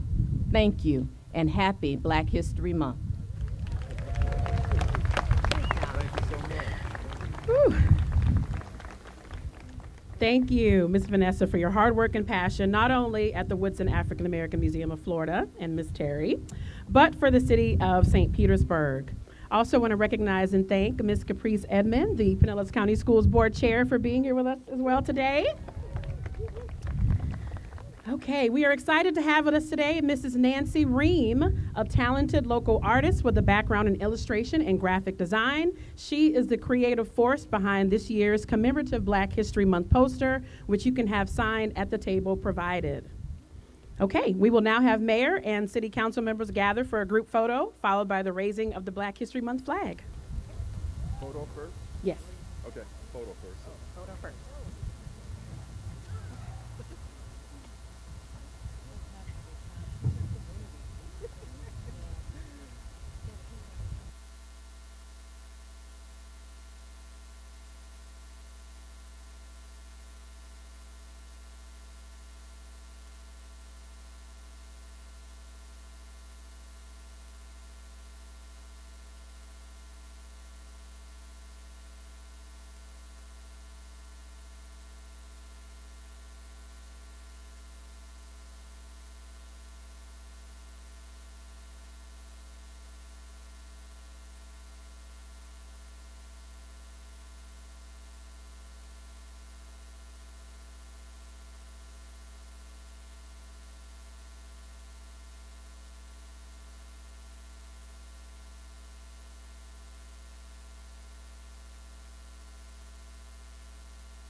Thank you. This concludes our Black History Month flag raising ceremony. Thank you for joining us. Have a great day.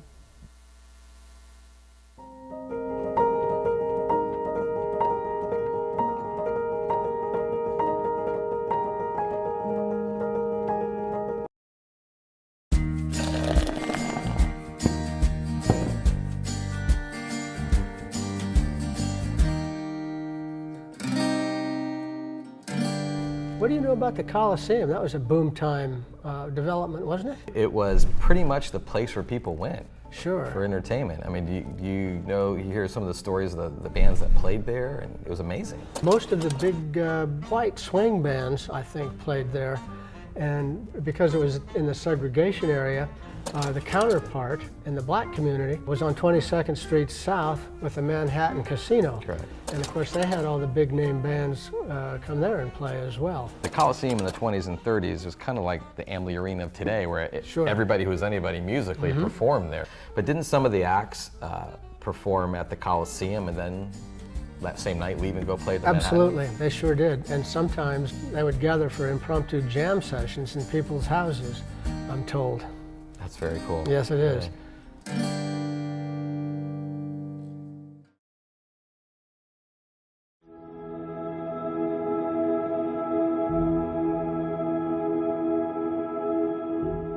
My name is Chan Srinivasa, and I'm the first African American city clerk for the city of St. Petersburg, Florida. To me, a trailblazer is someone who sets out on a journey to accomplish something.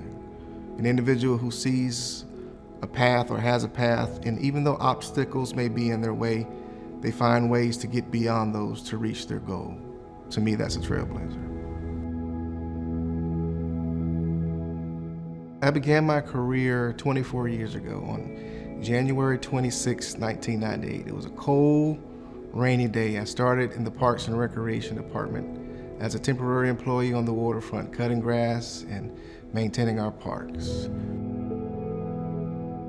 Throughout there, I developed as an individual, as a person, but also as an employee of the city of St. Petersburg. And from there, in 2014, I was appointed as the city clerk for the city of St. Petersburg.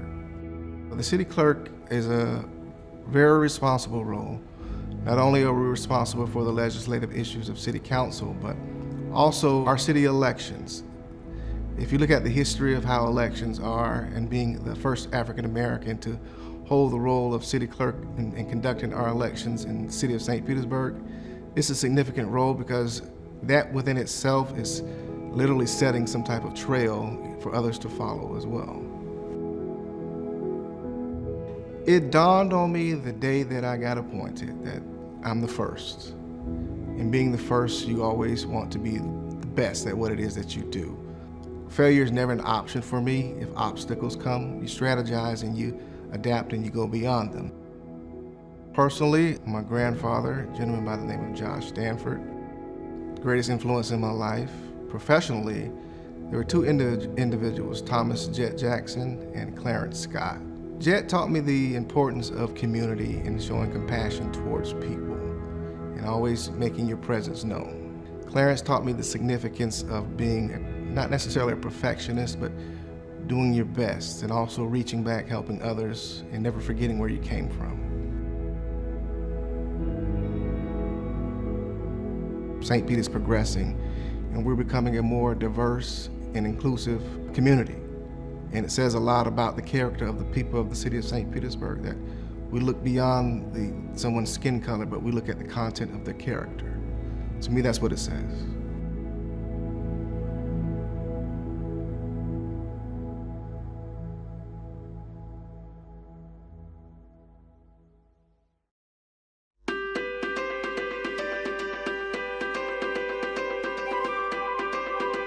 We are here at a groundbreaking that's going to provide over 40 units for our residents to be able to provide shelter and a safe place for their families.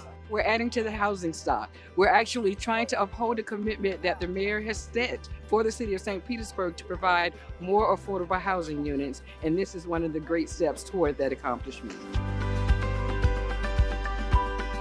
It's the second project with Habitat for home ownership and multifamily.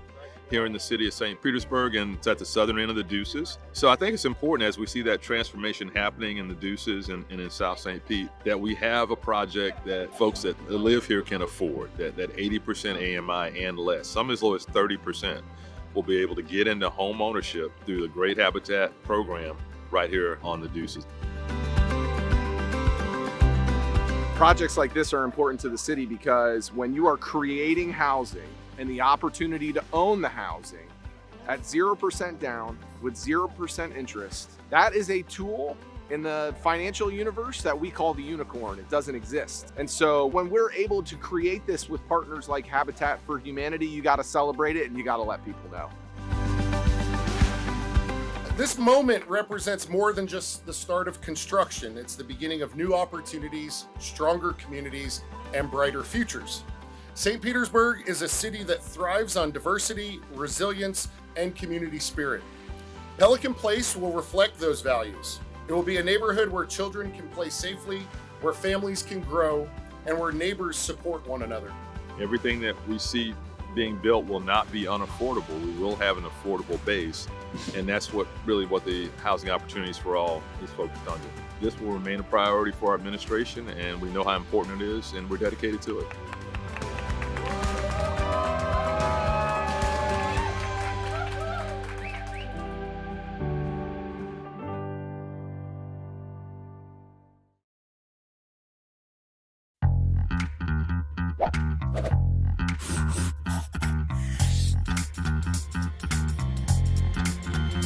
Hey guys, Ken Welch, Mayor of St. Petersburg. Now I'm with Dex Fabian, the publisher of I Love the Burg. Thank you for being here with us on our Sunrunner tour. Tell us how this changes life in St. Petersburg. Coming from New York, one of the things I missed was mass transit. And I think having something like the Sunrunner now actually happening in St. Pete after so long, it's a game changer. Riding it today got us from point A to point B so much faster. Don't have to worry about parking. It just makes life so much easier for locals and even tourists. And I think it helps us to change the culture. We really don't have a transit culture here. Yeah, so I think this is a good starting point for more developments in our mass transit system. Thank you for being with us, Dex. We'll talk to you next time on our Sunrunner tour.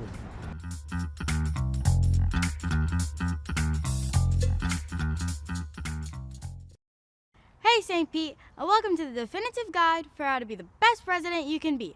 A little tip from your good neighbor guide.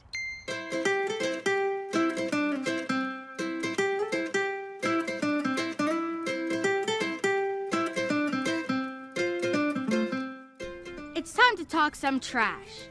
Well, not really, but we are talking about waste here. We all have waste, and so what we do with it is super important. Let's break it down.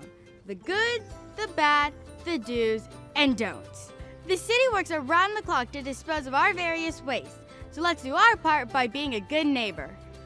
So, when it comes to your trash collection day, remember, place your container with the lid opening facing the street by 7 a.m.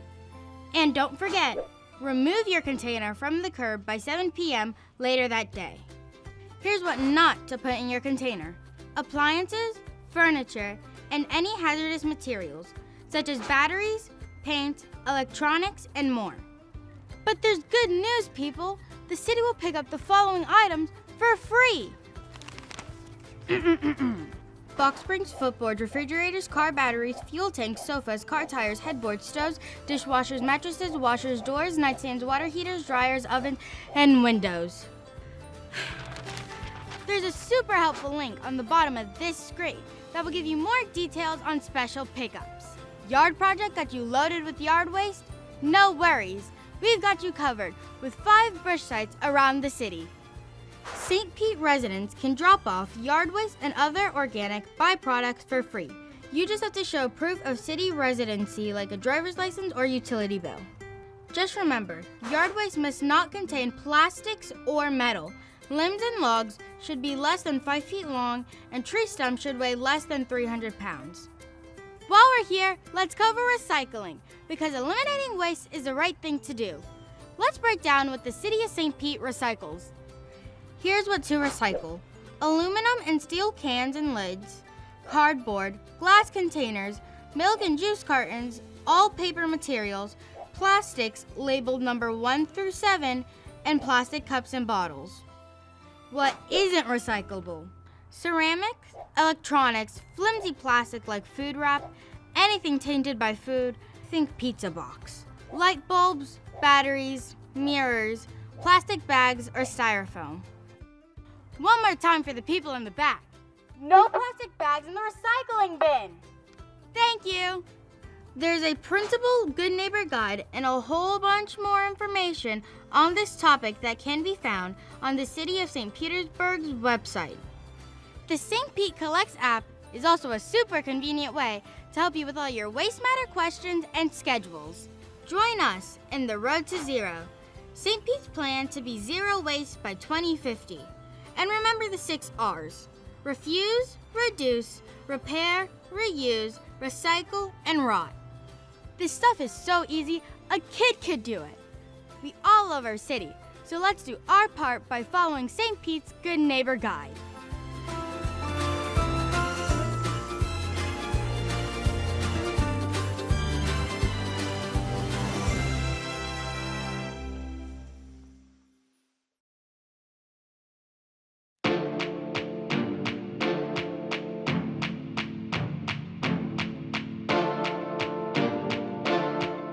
I want it to be fun. I want people to ask questions like, why are the cows flying? Why does the girl have 2 faces? All of my artwork, I want to hint at a story that you can fill the blanks in with.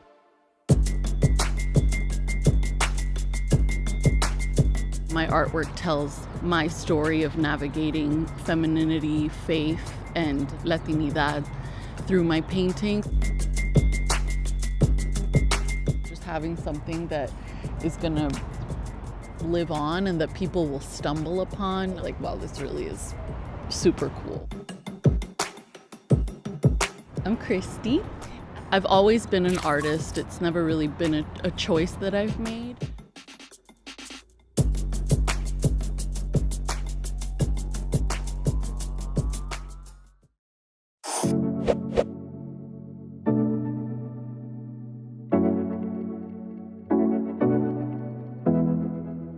Today we're cutting the ribbon on a building, but what we're really celebrating is a major step forward in the city of St. Petersburg. Our first purpose-built, nationally accredited environmental compliance laboratory. This has been years in the making. Our original water laboratory was in a repurposed metal building. It wasn't designed for the purpose of being a laboratory. You've got to think of humidity and air temperature. You've got to think of air control. You don't want to contaminate the samples.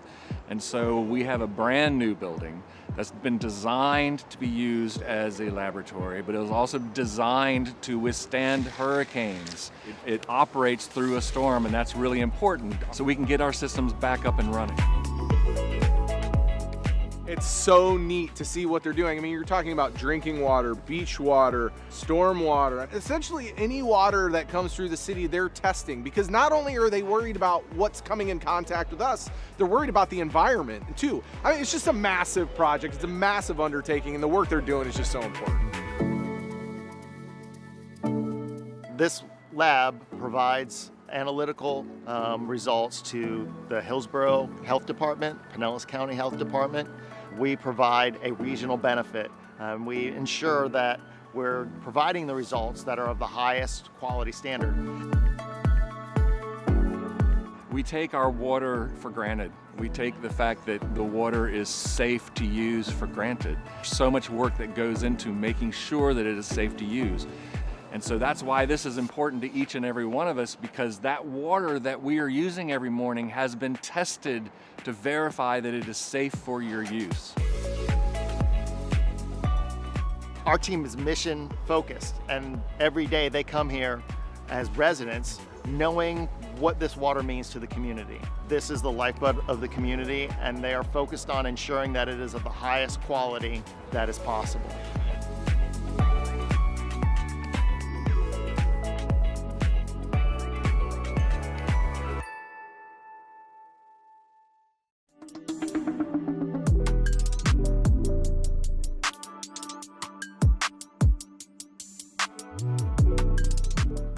We'll go ahead and get started. Thank you all for joining us today. I'd like to thank our Council Chair Copley Gertis, who's with us, and he'll say a few words.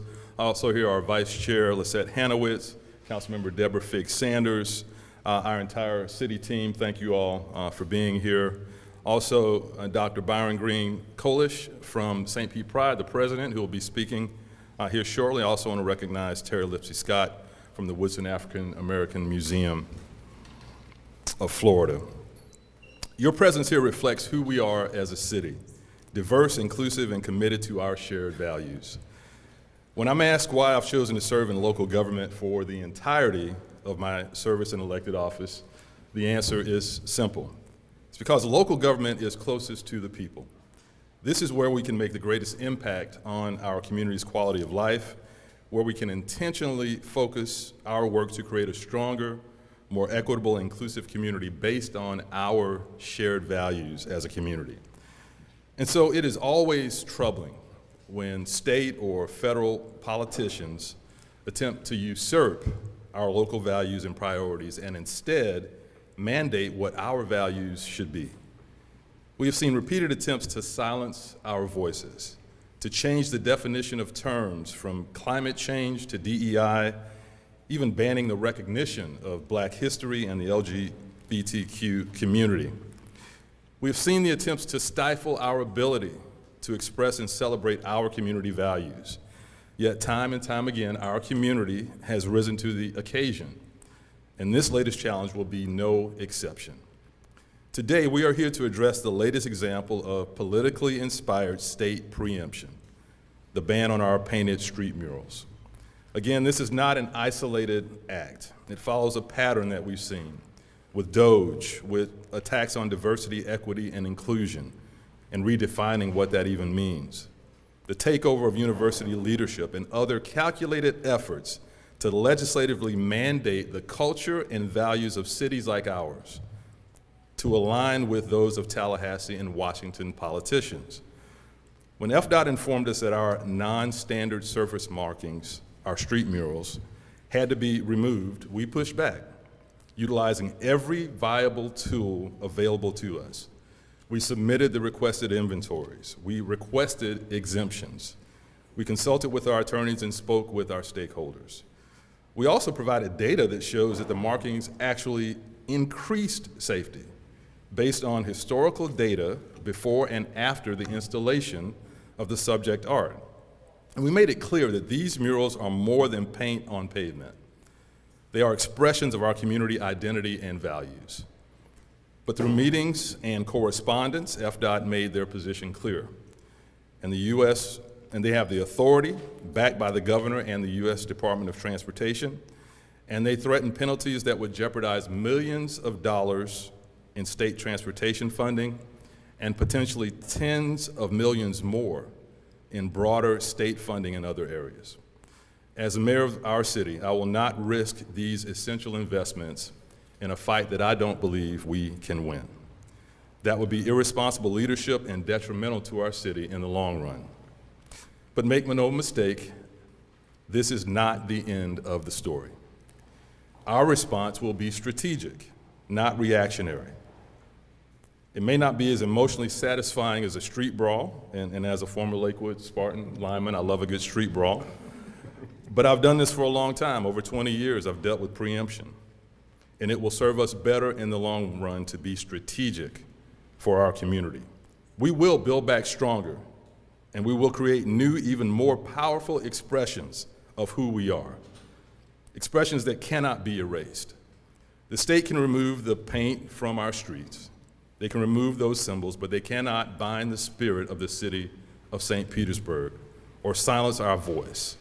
When we say we are St. Pete, that means all of us, and we will stand by that. So our murals will live on city and privately owned properties, on flags and banners and other installations. Whatever is taken away will be replaced in new, more impactful ways. And to those who think they can silence St. Petersburg, all you have done is amplify our voice. Our message will now travel farther and louder than ever before. Let's remember what's at stake here. The Progressive Pride mural in the Grand Central District, created in partnership with St. Pete Pride, a vibrant symbol of our city's diversity and inclusion. The Black History Matters mural in front of the Woodson Museum, reimagined in 2023 to celebrate Juneteenth and the enduring contributions of Black Americans. The Common Ground mural at 5th Street and Central, our first intersection mural which reduced traffic crashes by 70% and became a model for art-driven safety. The Fluid Structures mural on the USF campus, created by students to reflect a new generation's vision for St. Pete. And the Crossway Crux mural in Childs Park, a bold expression of neighborhood pride and unity. These works were born from collaboration and a shared belief that art can transform spaces and spark dialogue. They represent us, and they will continue to represent us in new and resilient forms. For our LGBTQ community, our Black community, our USF students, and Childs Park neighborhood, the artists, and everyone who has found meaning in these particular works of art, we stand with you just as we always have. You are our friends, our neighbors, and our family. The city will never abandon its commitment to intentional inclusivity and principled progress. Those values are non-negotiable. Now, we've already begun conversations with community stakeholders about how we move forward. Those conversations will accelerate in the near term, and together with council, with community, with all stakeholders, we will craft the next chapter of St. Pete's story of inclusion and resilience. And now I have a call to action for our residents. Over the next few days, visit the mural sites, take photos, share them with your friends and family. Use hashtags like We Are St. Pete, Our Streets, Our Voices, and Can't Erase St. Pete. Let's show the world that these works are more than art. They are part of our soul as a city. I'm going to go off script and say, obey the law, don't take the bait, be smart about how we take these next steps. And keep an eye out for what's next. Flags, banners, and installations that will carry these messages of inclusion and diversity to every corner of our community. To the people of St. Pete, this is your city, your voice, and your story. And no act of preemption, no mandate from Tallahassee can take that away. Together, we will continue to build a St. Pete that is resilient, inclusive, and true to the values that make us who we are. And now I'll turn it over to our Council Chair, Copley Gertis, followed by St. Pete Pride President, Dr. Byron Green Kolish. Thank you all for being here today. Mr. Chair. Thank you, Mayor. Good morning. Thank you, Mayor, Byron, Terry. Thank you for joining us. And then we've got two other council members. We've got Vice Chair Hanowitz here with us this morning, and also Council Member Deborah Fig-Sanders. I just want to thank them for their support this morning. You know, about 10 years ago, I took a leadership class. Yes, I did take a leadership class. And they talked about difficult conversations. And in that class, they talked about you have two parties in that conversation. And hopefully both parties are acting with and speaking with rationale. But when one is speaking with rationale and one is speaking with emotion, that conversation never goes anywhere. And that's what we're experiencing today. We have been data-driven. We've been intentional, forward-thinking. We are trying to use rationale. Unfortunately, our partner in this conversation is not. And so we're never going to see eye to eye in this conversation until they start using rationale as well. The mayor said it best, and you're going to hear a lot of resounding themes between my comments and the mayor's. We need to be strategic and not reactionary. Strategic is reminding ourselves there is much more to come with this story. These murals are just one of the ways we outwardly display our culture, our history, and our true values. No one can take these things away that we hold so dearly here in the city of St. Petersburg. So the question becomes, what do we do next? It's what we always do. We rise above.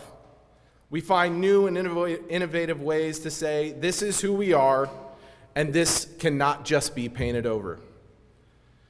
This is just the beginning. Just months ago, I talked about a musical that's fond to my heart, the musical Rent. It's still true today, and I added a couple of lines for even more context because I think it's even more important. And one of the songs, there is only now, there is only here, give in to love or live in fear. No other path, no other way. Just like I said before, St. Pete will continue to give in to love. That will not change. I have no doubts about that. We are going to lean in, and there is no other way. That is who St. Pete is and who we will always be. So thank you for being here this morning, and we are going to continue to find new and innovative ways to show our history, our culture, and who we are. Thank you. Thank you, Mr. Chair. Doctor? I want to thank you both. Always have this moment where I'm like, we probably should have coordinated because you're going to hear a lot of the same, but I can never quote Rent quite like the council chair, which is also one of my favorite movies, so thank you. Hello, friends. My name is Dr. Byron Green College. I happen to have the pleasure of serving as the president of St. Pete Pride's board of directors.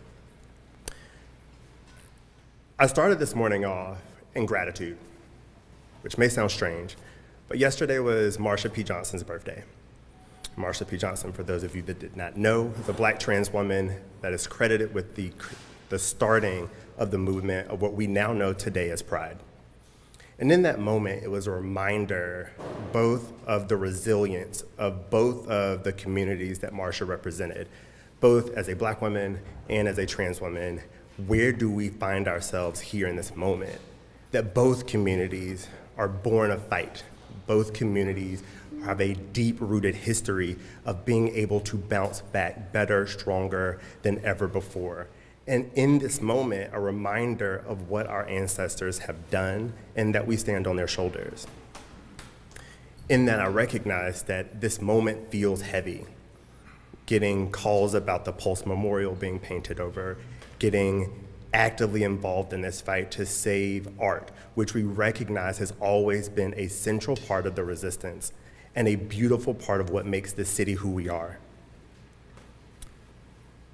The rainbow imagery outside of our streets, the Black History Matters, the other fantastic murals that we have a part of this city make us who we are. I've had the awesome opportunity to talk to community members across the board, and they told me their stories about why they care, why they showed up in those moments. I've had the opportunity to talk to tourists that say, like, I came to St. Pete because I wanted to see this mural.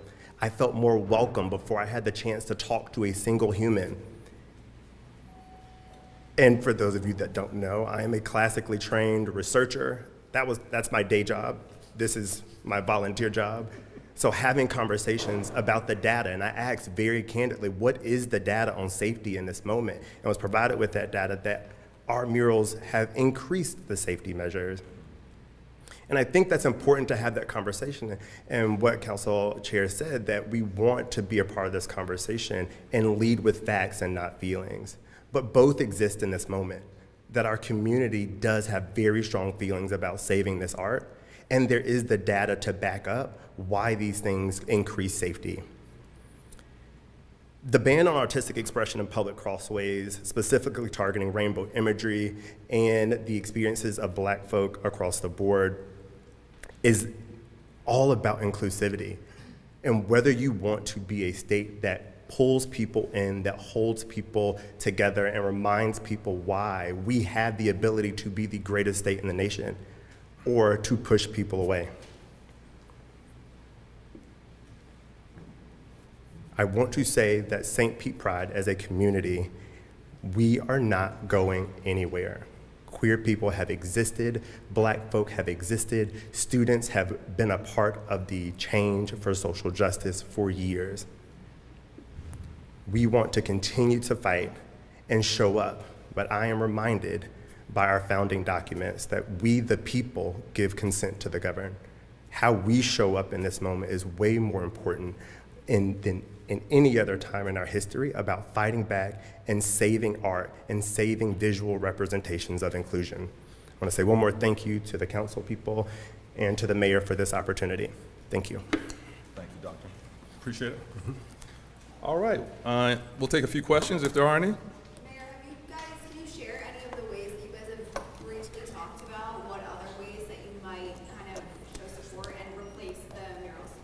Well, I think it's a blank slate. This letter from FDOT is 3 days old. We got it on Friday.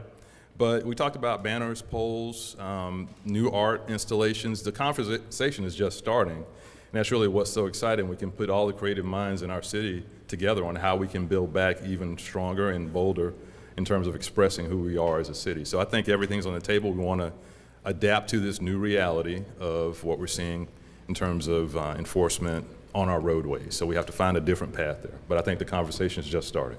Mayor, if you must hire legal resources to fight this, why not call for an administrative hearing? Well, if you read that letter from FDOT on Friday, they make it abundantly clear, and I saw some misinformation online.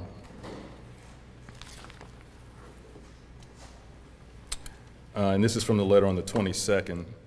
So last paragraph says, you are further notified that you may file a request for administrative proceeding pursuant to Chapter 120 Florida statute, which is set forth in the enclosed notice of administrative hearing within 14 days.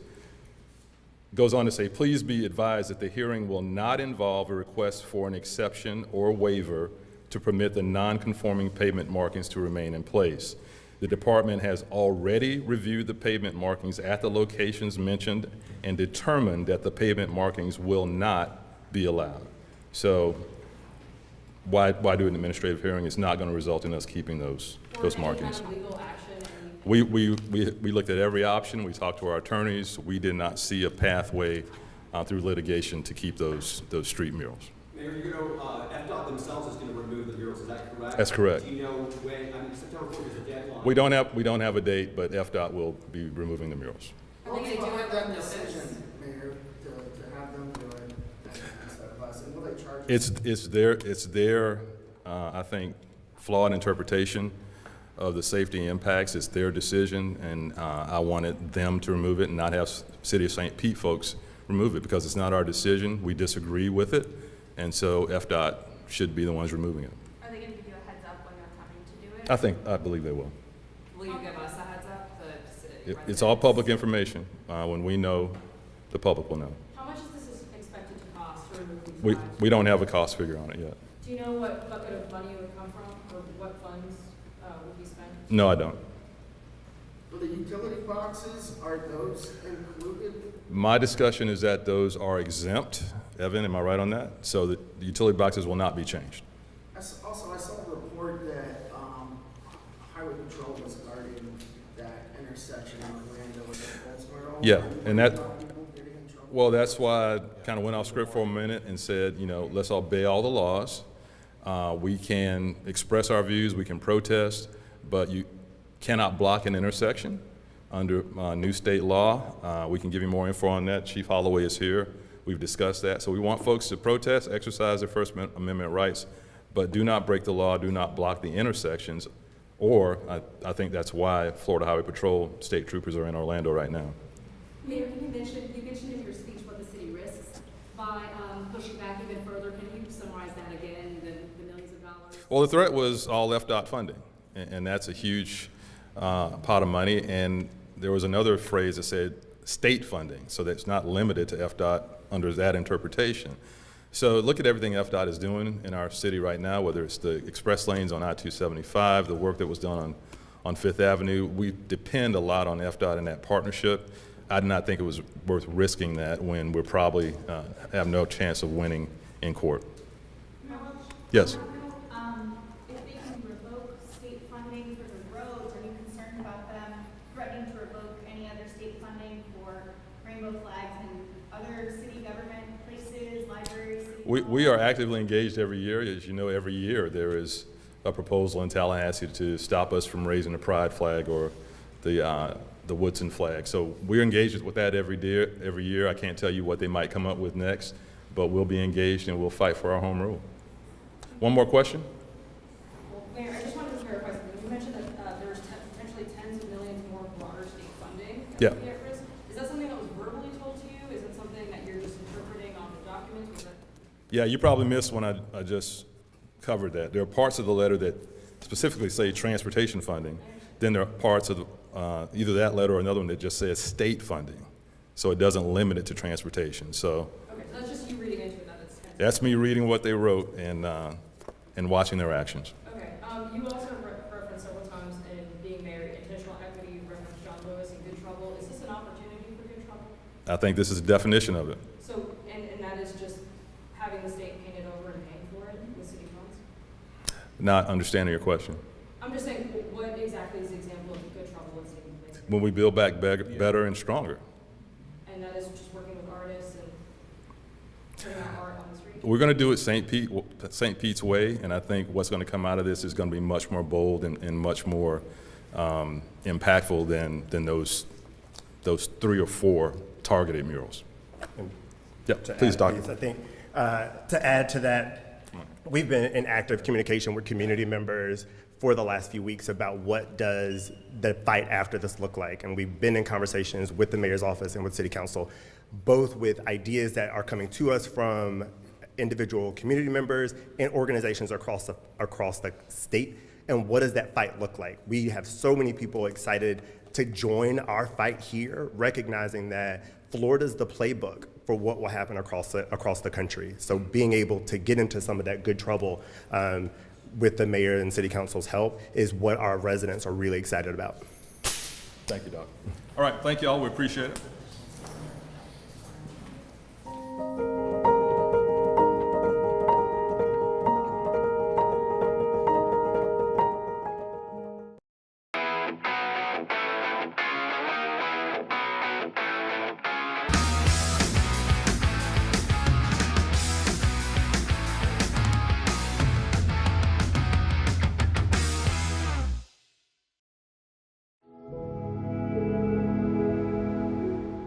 I think a trailblazer is a person who looks at the needs of now without high regard for the status quo or the way we've always done things, but focuses their work on how you make our community better today and for generations to come. None of us stand on our own, and so in order for me to be elected mayor, there were so many folks in generations before me that had to fight even for the right to vote, or even for the right to be a full-fledged police officer like Leon Jackson. I just looked at myself as the next in a line of folks who are working to move our community forward. Without the Leon Jacksons of the world, I certainly wouldn't be in this position. And without guys like Bob Stewart, former city council member and county commissioner, who's one of my mentors, who served with both me and my father, you know, without those folks also pushing, we wouldn't be where we are today.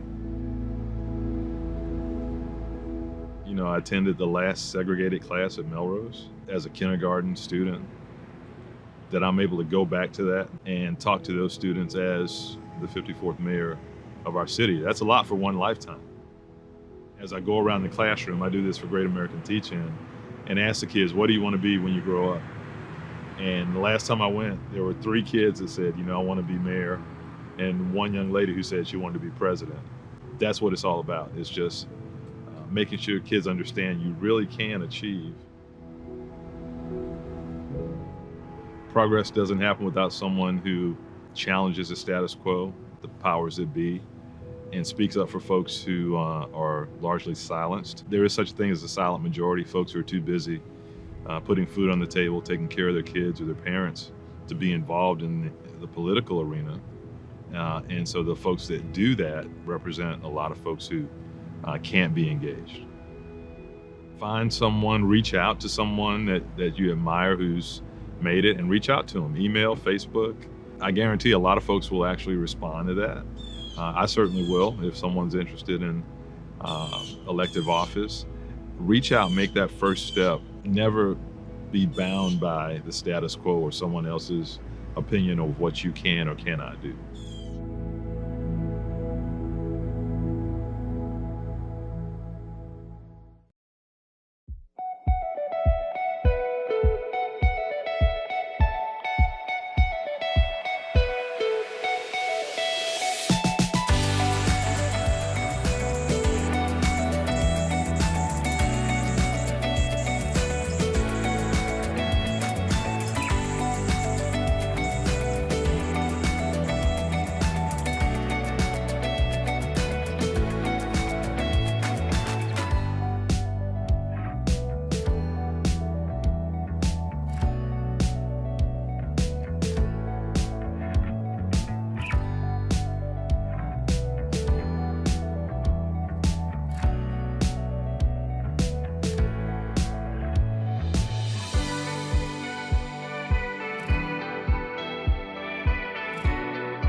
Everybody wants to know what the future holds for 620. And I'd have to say, first and foremost, my job and my duty is to make sure that we continue to reflect the entire community. I think that what I am introducing to the world is how I see art and the stories in which I want to celebrate in the community. And so what we do will probably remain the same. How we do it is the thing that shifts a little bit, right? And the stories that we choose to tell. I want when people leave here, they're like, wow, that was a great story. Or continue to, what's going on at the studio? Because, it's Friday night and I want to do something. Let me go check it out. I really want that to be the thing. The studio becomes the place. I think the validation is, the answer is yes. Yes, we can. Yes, we will. And yes, we did. The future is bright. Why not? I'm inluminated that you have accepted this assignment. I'm excited about the assignment. I don't take it for granted. I don't think it's gonna be super easy, but I know it's going to be challenging in the way I like to be challenged. Yes, and if it wasn't, you wouldn't have taken it. I wouldn't have taken it. So, I think it's one of those things, and this is what fortune looks like, or good fortune smells like and tastes like. You're coming in, and you meet right at that point where it's this makes complete sense.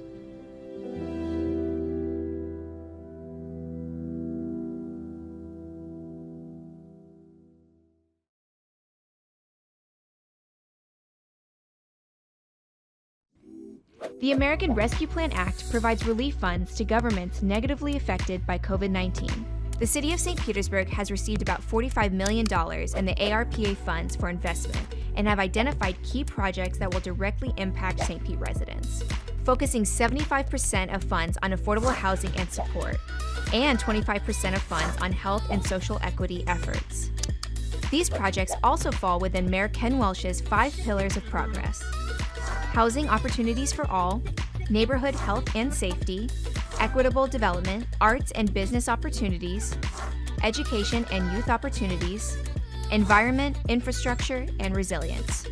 So, what happens next? We plan to spend ARPA funds in the following categories: $34 million for housing affordability and support, and $11 million for health and social equity.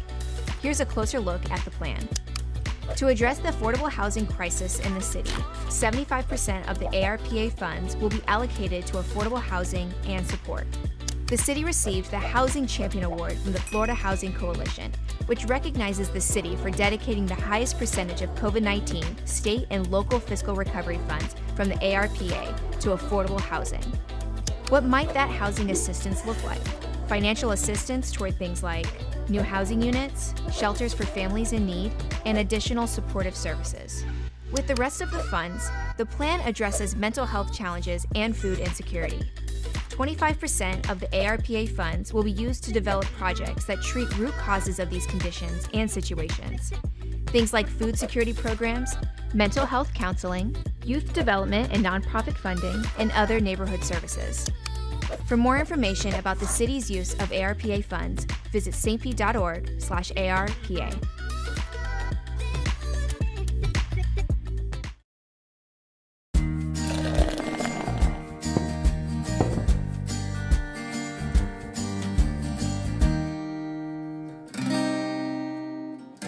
So a gentleman by the name of Percy Fansler had an idea of using an airplane, because back then flight was basically just a novelty, right?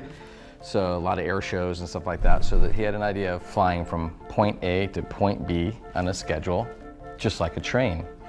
Unheard of, but who the heck would do that? Nobody was gonna fly on a plane when you had a good old train. They arranged for Thomas Benoit and his airboat company to come to St. Petersburg. Roger and Tony Janis came with them, their chief pilot and mechanic/engineers. January 1st, 1914, they pushed that bad boy, that Benoit airboat, into the water, and 22.5 minutes later, landed in Tampa in the world's first commercial airline flight. Would you have flown in that plane? I believe I would have. I think I would have.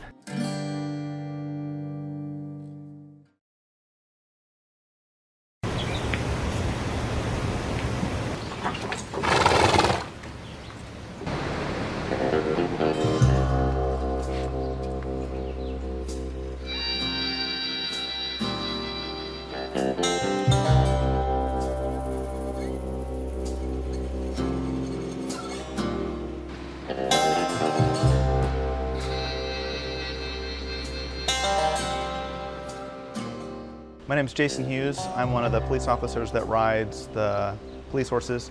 We're part of the Mounted Patrol Unit. So I ride Jacob, and I've been riding Jacob for 10 years now. We drove all the way to Boston to pick up our horses and bring them down, and we've been best buddies ever since. You get to really know the horse, and I spend more time with my horse than I do with my family. It's 40 hours a week, and probably 30 of that spent with my horse.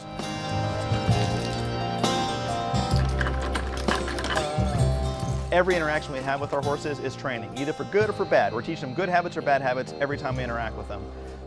And sometimes we have to push through groups of people to, say, get to a fight and break it up, or move a crowd out of the way to get paramedics through. And as part of that, we have a ginormous 6-foot inflatable ball that we have the horses push against. It's kind of against their nature a little bit to push into people and things. So we get them over that by making a game out of it. And they push this big, huge, giant ball to get over their fears of that.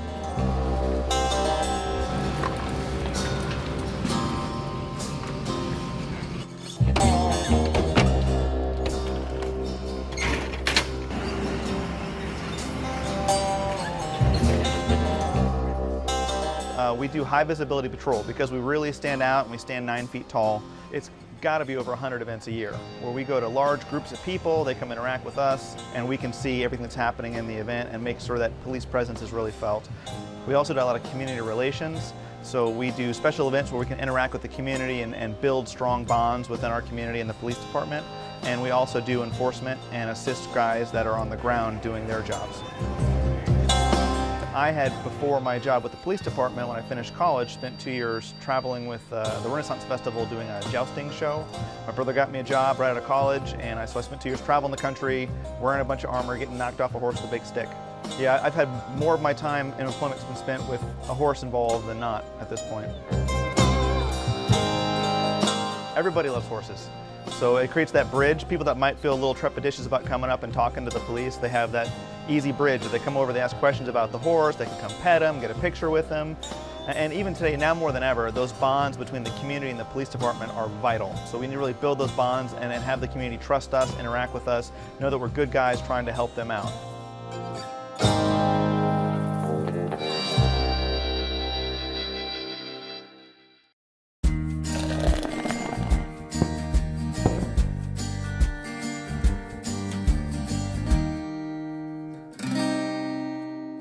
A lot of these baseball fans that go to the Rays games, and we see these, unbelievable great players come through St. Petersburg and play, but it's not the first time. And a lot of people don't realize that all these legends that they hear about, these Hall of Famers, would just walk the streets of downtown St. Petersburg. Absolutely. I think the first baseball team came here for spring training in about 1914. 1914 was a huge year. It was a huge year for us. When you think about it. So it was the St. Louis Browns, and they played here for a couple of years, but they presaged those Roaring 20s, and part of the Roaring 20s was the coming of the New York Yankees. And they had all the big names. They had Babe Ruth, they had Lou Gehrig. They played here and they partied here at the Gangplank, probably. I'm sure. Babe Ruth and Lou Gehrig stayed at the Florenton Hotel, which is still downtown.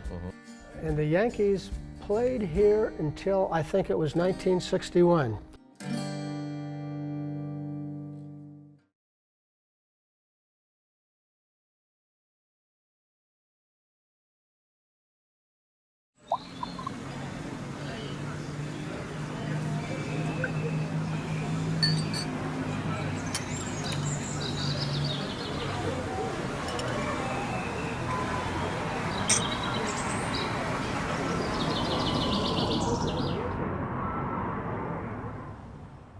Hay un alfiler en una orilla de una ciudad en un mapa, como una esmeralda en la oscuridad o un ojo de pelícano.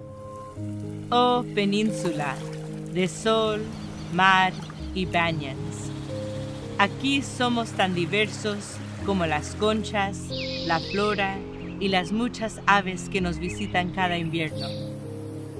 Sí, somos banh mi, empanadas, caniches, injera, roti.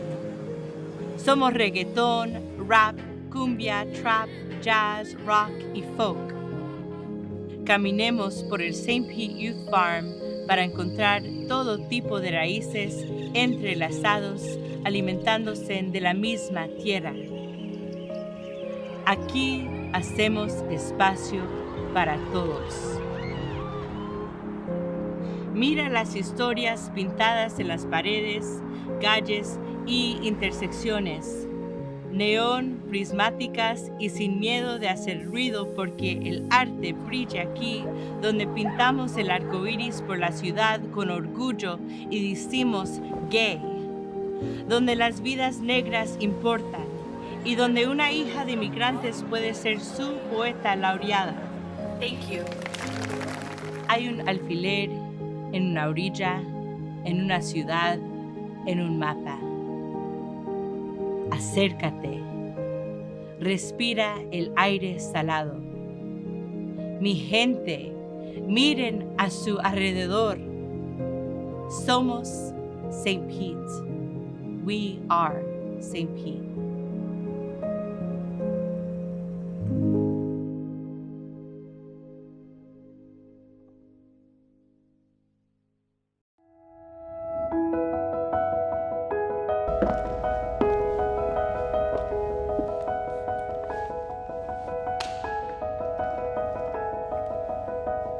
I'm the youngest of 7 girls, and so I had lots of female role models. One in particular is most definitely my mother. My mother has always been my strongest influence. I distinctly remember growing up in South America, there were not very many opportunities for women in leadership, and my mom really made her own place.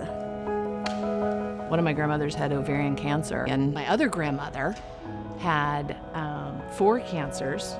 In the late 60s, went in for a lumpectomy. They did a double radical mastectomy. She woke up being taken down to her breastplate. For her, that was incredibly humbling because her whole identity was being in the community, and she felt embarrassed, and to some extent that her womanhood was gone. And so watching her overcome that and thrive was really, that was inspiring as well. Growing up, I really admired one of my high school teachers in particular. She was this incredibly brilliant woman who was tough, who was smart, and who also would give everything to help her students.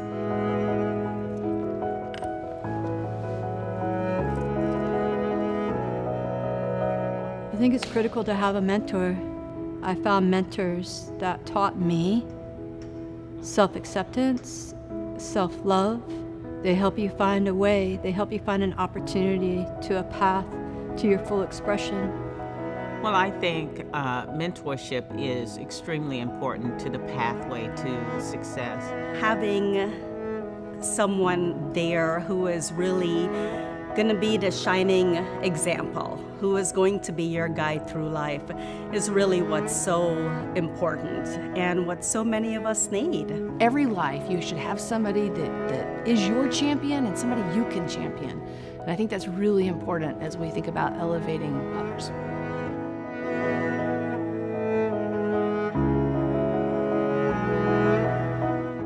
Oh, St. Petersburg Leadership for Women is outstanding. I think we are positioned perfectly. I feel so very fortunate to live and work in a city like St. Pete that's inclusive, that's progressive.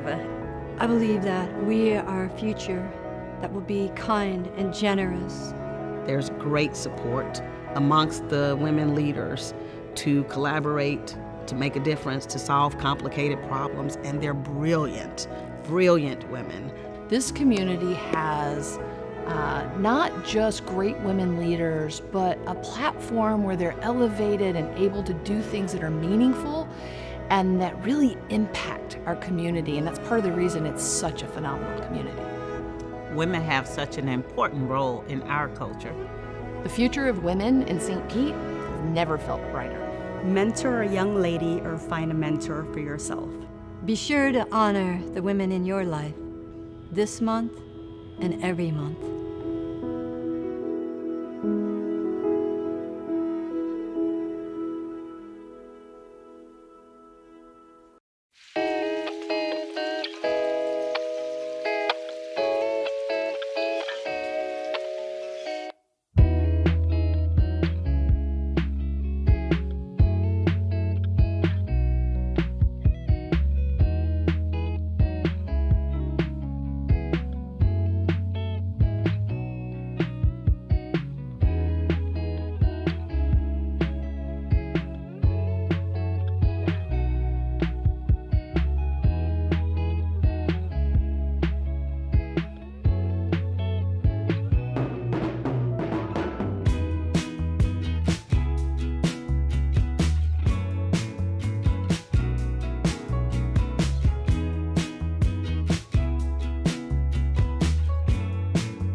when I decided to transition and retire, and you had told me if I ever retire, you would like to throw your hat in the ring. And I said, there is no ring.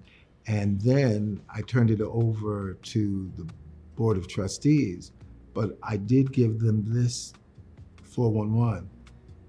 Erica is an intelligent, credentialed person, working artist, but she's an artist. And I think that's important.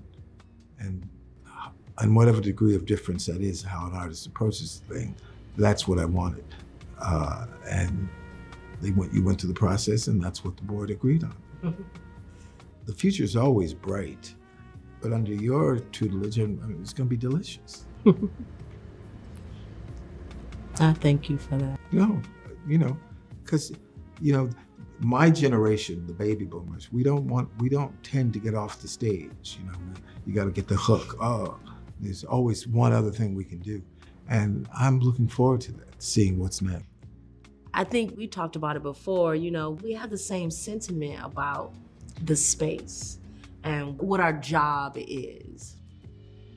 My job is to maintain the heartbeat that has already been created in this space.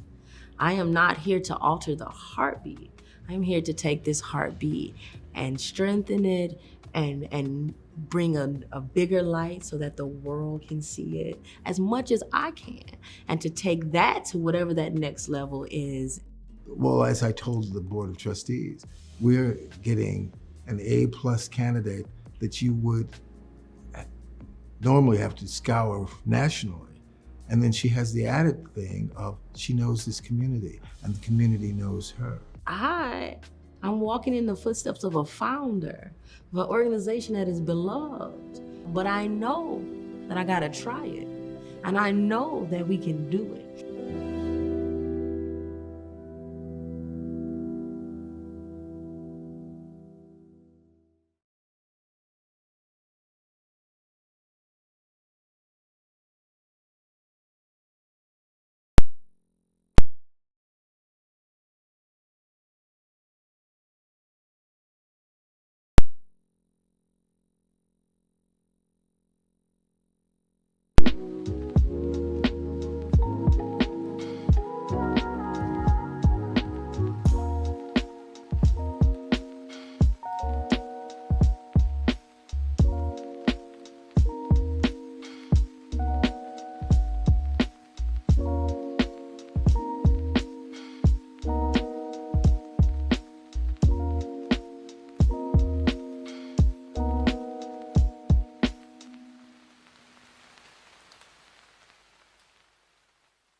Welcome to the City of St. Petersburg City Council meeting.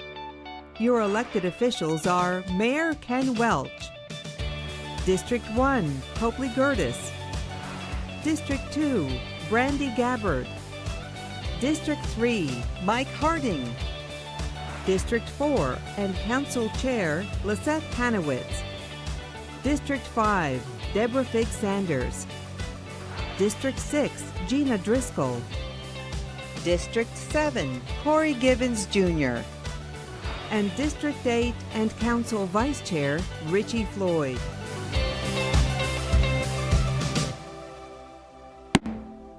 Good afternoon, everyone. We're going to call to order today's City Council meeting. Will the clerk please call roll? Gabbard. Here. Harding. Here. Hanowitz. Fig Sanders. Here. Driscoll. Here. Gibbons. Floyd. Here. Here. Will everyone please join me in standing while we get an invocation from Abdul K. Ali, Imam Abdul Ali.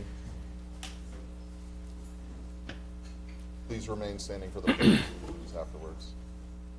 Thank you, Mr. Vice Chair.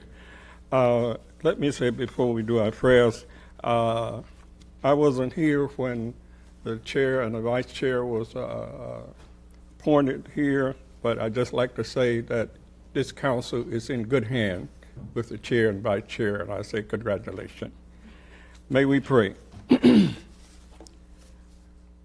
our Lord, the Creator's name, the merciful benefactor, merciful Redeemer. Our Lord is the Lord of all worlds and the systems of knowledge. And his servants is our one family. The praise belongs to him, our Lord, and we beg for your mercy, we beg for your forgiveness. To our chair, vice chair, members of council, administration, staff, we say, God, peace be with you. Assalamu alaikum. We are very honored to be here as we approach the month of Ramadan, the month of fasting for Muslims throughout the world. It's just a few days before we have this wonderful month that will be bestowed us.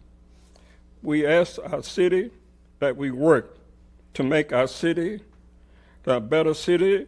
We ask our citizens that we continue to come together to be good citizens, to make this a wonderful place for all to live. We come together and we invite all to come together as we will celebrate on March the 10th, our annual citywide annual iftar dinner. All is invited. And then we work to make our city better. We work for peace, love, justice, and compassion for all of humanity, and make our city a better city for all. We work to support those who are sick, those who are hungry, those who are homeless as well. We ask protection, we ask your blessing and protection for the bold and courageous women and men who serve our country here and abroad. And we ask your blessing, O God, to bless the first responders who work in time of need for a better and a safe city. And we ask you, God, continue to bless us as we move forward and stand firmly for what is just, what is right for all of humanity. These are our prayers. We pray in your holy name. We say, Amen. I pledge allegiance to the flag of the United States of America and to the republic for which it stands, one nation, under God, individual, with liberty and justice for all. Thank you for that lovely invocation, Imam. We're going to We have an agenda before us, council members. Do I have a motion for approval? Move approval. All right. Seeing no requests to speak, will the clerk please open the machine for voting? Council members, please enter your votes. Seeing that all present council members have voted, will the clerk please announce the vote? Mr. Vice Chair, the motion to approve the agenda passes unanimously with Councilmember Hanowitz being absent. Thank you. We have open forum next. I see that there are speakers signed up, so clerk, will you please please read the rules? If you wish to address City Council on subjects other than public hearing or quasi-judicial items listed on the agenda, please sign up with the clerk. Only the individual wishing to speak may sign the open forum sheet. Only city residents, owners of property, business owners in the city, or their employees may speak. All issues discussed on the open forum must be limited to issues related to the City of St. Petersburg government. If you are speaking to an item on the agenda, you may only speak once during the open forum or when the item comes up on the agenda. Applause is not permitted except in connection with awards and presentations. In order to provide an opportunity for all citizens to address council, each individual will be given 3 minutes to speak, and after which the microphone will be muted. If you wish to address City Council through the Zoom meeting, you must use the raise hand feature button in the Zoom app or enter *9 on your phone at the time the agenda item is addressed. When it's your turn to speak, you'll be unmuted and asked to state your name and address. At the conclusion of your comments, or when you reach the 3-minute time limit, you will be muted. All raised hands will be lowered after each agenda item. Regardless of the method of participation used, normal rules apply, including the 3-minute time limit on comments, the requirement that any presentation materials must be submitted in advance of the meeting, and the rules of decorum. If live public comment is disrupted by violations of the rules of decorum, the chair is authorized to accept public comment by alternate means, including by email only, and we do have speakers.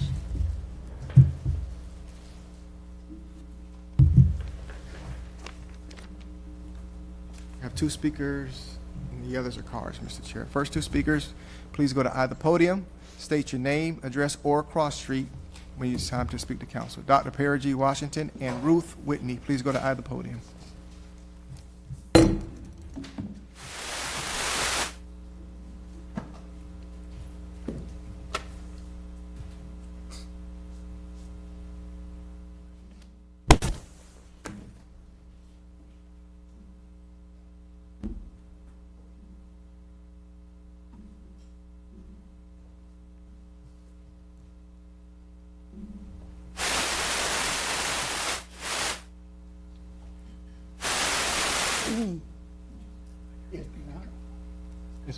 It should be on.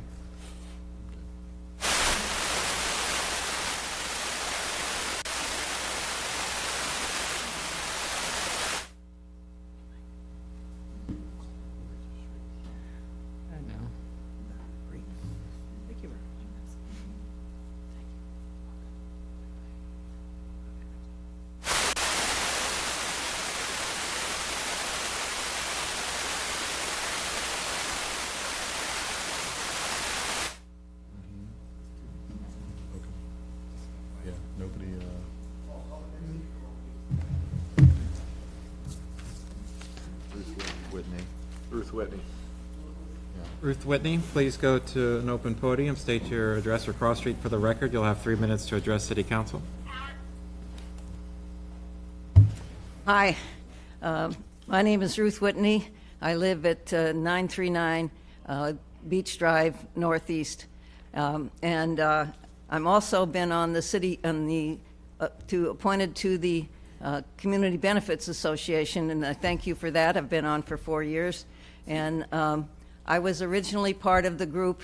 There were 2 different groups that wanted to form the Community Benefits Association or Advisory Council, and one was Gypsy Gardo's One Community, and the other one was Brothers John Change for St. Pete. And after working on the idea, they joined together and came and lobbied the city, and it was approved to have this Community Benefits and Advisory Council, and we've had it for 4 years, and I've been on it for 4 years. You all appointed me 4 years ago, and I thank you for that. We had a meeting of the 4. There's a standing committee of 4, and then there's community members added when we deal with an actual project. if you've all forgotten the procedures.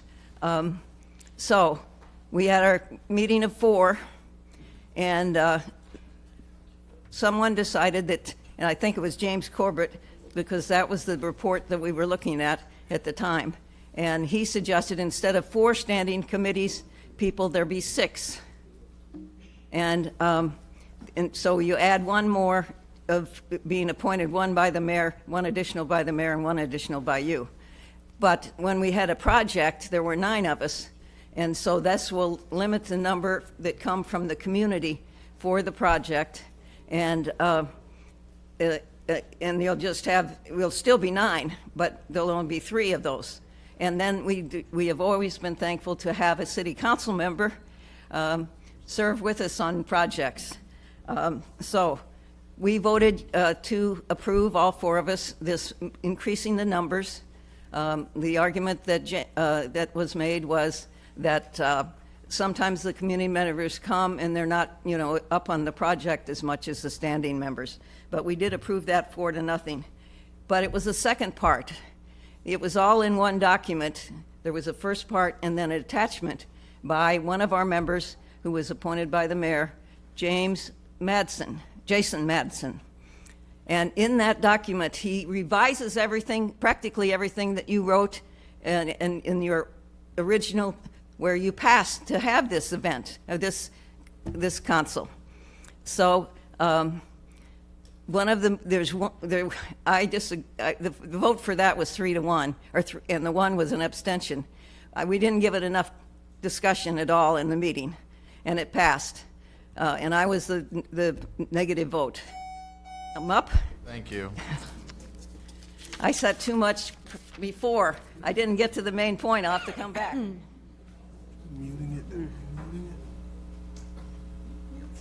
No, we have one more speaker, but sorting out some technical issues. There it is. Here we go. Okay, hopefully you have it. Sorry about that, Dr. Washington. Yes, sir.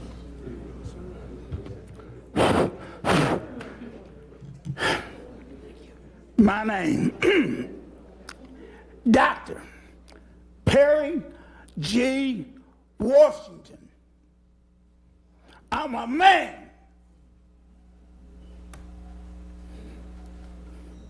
I've been here in Pinellas County. Dr. Washington, could you please give your cross streets? 5th Street and 2nd Avenue. Thank you.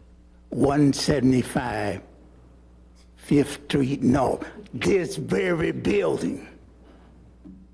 I was in this building when you were a baby in Fort Worth.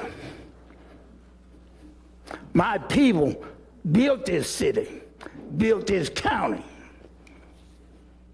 Last year, during Black History Month, exactly 1 year from tomorrow at 10:30 a.m., I was arrested in my own yard trying to stop them jacklegs, and that's a legal term, for putting a fence in my yard. I complained with you, the city council, the mayor's office, the chief of the police, everybody and their mama. They arrested me and put me in jail 12 hours for my 67th birthday. You heard me? When I entered this building, a man asked me, was I still getting in trouble? I told him, yes, I'm getting in trouble so you can have a good life. I was in here, a man asked me, what you mad about? I told him, I'm not mad. I haven't gotten over the last time. I ask you to look at it and find out the truth. You didn't do a damn thing. Corey, you hadn't called me. I ain't I'm going to tell you that common sense is not common. Because you had common sense, you wouldn't looked on my name, Perry G. Washington, owner, on the internet. And you find out I was a real estate broker for 32 and a half years. A surveyor. I'm a man. Thank you. Is that the end of open forum, or is that all speakers? I'm sorry? No more speakers. No more speakers? Okay, we move on to awards and presentations. We'll start on with D1, Black History Month presentation, and we're joined by the man himself, Mayor Kenneth T. Welch. Thank you, Mr. Chairman. Good afternoon, everyone. Good afternoon. To our City of St. Pete, to our St. Pete team, the City Council, it's an honor to be here with you today as we celebrate the diversity and progress that we have made as a city and as a city organization as we celebrate Black History Month. Black History Month is an important time of reflection as we remember those of African American descent from our community who led the way for us in a multitude of areas, including in public service, in city, county, and state government. I know I'm dating myself because I remember all these folks. I mean, y'all do probably as well.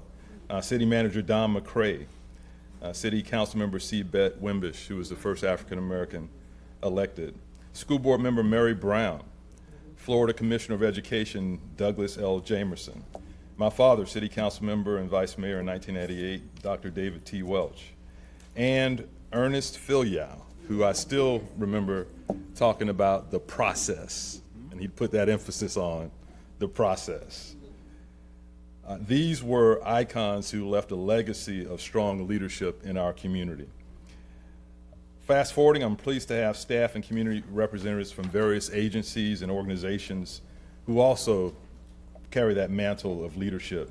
And I'd ask them to join me at the podium as I read this proclamation. We're joined by, representing the Woodson Museum of Florida, Chiquita Clark, NCNW President Lynn Johnson and her members, our own Chief Keith Watts of St. Pete Fire Rescue, Chief Anthony Holloway, Latora Bowles from Deuces Live with some of her board members, George Smith, our Chief Impact Officer, Danny White, always the best dressed. Where are you, Danny? Race Without Ism. Our CDA, James Corbett, was here. He's running back and forth. And our Arts, Culture, and Tourism Director, Celeste Davis, and any other members of our team who I have not included, please join us for this proclamation. And it reads, whereas February is annually observed as Black History Month and has been designated to identify the historical contributions of African American citizens. And whereas African Americans have made countless contributions to the city of St. Petersburg, Pinellas County, the state of Florida, the United States of America, and the world. And whereas the city of St. Petersburg has a robust center of cultural organizations, including the Woodson Museum of Florida, the Association for the Study of African American Life and History, the African American Heritage Association, and community oral historians who continue to work to support the intellectual development of our community to collect and preserve Black stories, sponsor Black history and literature events. And whereas the late John Lewis's words, quote, do not get lost in a sea of despair. Be hopeful, be optimistic. Our struggle is not the struggle of a day, a week, a month, or a year. It is the struggle of a lifetime. Never ever be afraid to make some noise and get in good trouble, necessary trouble, end quote. Those words continue to ring true today more than ever. And whereas the city of St. Petersburg takes pride in celebrating Black History Month and recognizing the contributions of notable African Americans. Now, therefore, I, Kenneth T. Welch, Mayor of the City of St. Petersburg, Florida, do hereby proclaim February 2026 as Black History Month in St. Petersburg, and I urge residents to join with me in celebrating African American history, legacy, and our profound contributions to our society. Thank you all for your leadership.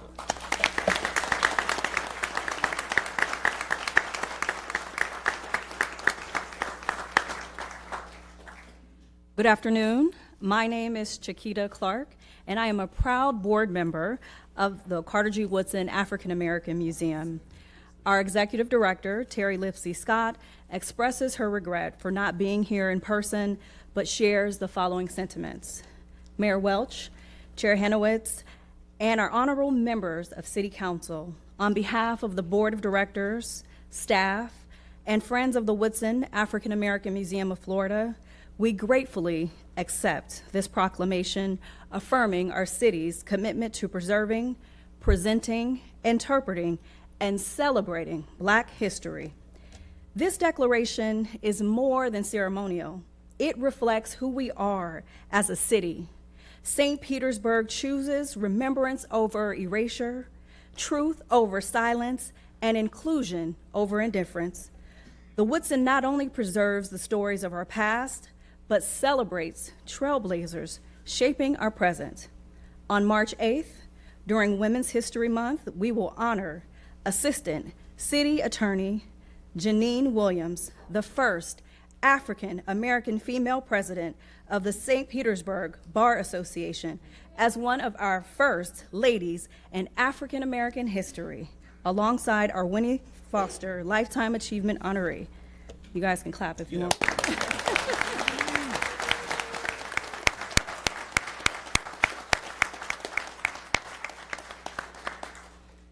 These moments remind us that Black history is being written every single day in courtrooms, classrooms, boardrooms, and in city halls. So thank you to Mayor Welch for making our mission a priority. Thank you, City Council members, for recognizing the Woodson as an essential cultural asset to our residents and our visitors. We are proud of our history. We are committed to our present, and together we are building a future worthy of this proclamation. We are now and forever the City of St. Petersburg. Happy Black History Month. Thank you. Thank you. Good afternoon. I am Lynn Howard Johnson, the president of the National Council of Negro. What did I just say? National Council of Negro Women. And I am proud to be here, not expecting to speak, but I'm just honored to be here today and let you know that Black history is our history, is all of our history. Because as we spend time together, we are growing, we are building that history together. And I can't even imagine just going through the things that we do in the community and we are excited about, that we can exclude anybody. So we advocate and support for African American women and their families, but that includes anybody that seeks our assistance. We're proud Black women, proud Black women. Yes, right, sisters? And we love to have fun, love to help others, and it's always a good time when we come together and see how can we make a difference in our community. So thank you for having us, and we look forward to visiting more and more. Seems like that's what we're doing. Right. Thank you, Mayor.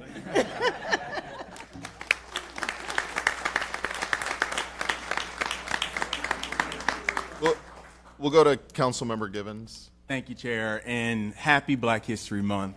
I'm so grateful that each of you thought it not robbery to take time out of your busy schedules to celebrate with us. We've been celebrating for a century. 1926, Dr. Carter G. Woodson created Black History Week. In 1976, that grew into a month. And so here we are, 50 years later, celebrating a people whose history is older than the calendar itself. And I think it is important that we continue to honor and to recognize the contributions of those folks who Mayor Welch has named off, as well as the unsung heroes and sheroes who blaze the trails that many of us follow today. So I just want to encourage each and every one of you in your respectful places, in each of your organizations, to keep telling the story of our struggle. Because if we don't tell the story, someone else will, and they might not tell it with the same level of truth or accuracy. So thank you for what you do, and God bless. Thank you.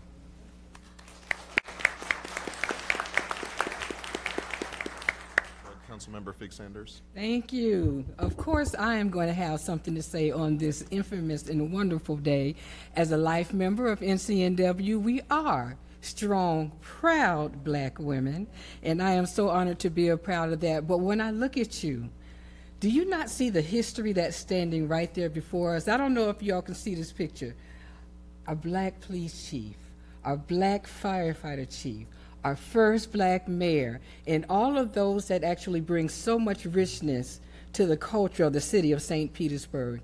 And as I sit here also as the first black to represent District 5 and the first black woman, let us not stop. Let us continue to make those differences and make those strides, because that paint that's trying to erase our history will not win.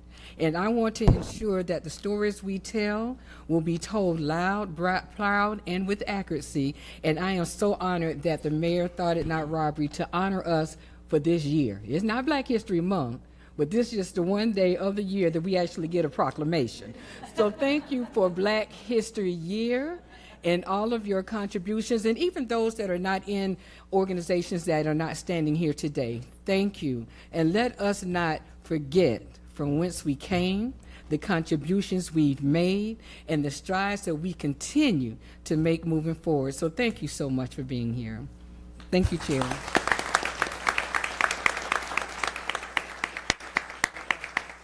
Thank you all so much for being here and for the service that you do in our community.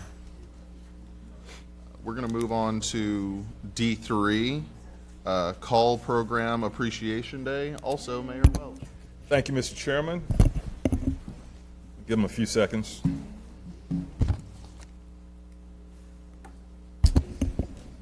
Mr. Chairman, I'm proud to read a proclamation honoring the 5-year anniversary of the Community Assistance and Life Liaison, or CALL program. This program is something that we can all be very proud of in the city of St. Petersburg. It's an example of the power of partnership, compassion, and commitment to our neighborhoods, health, and safety.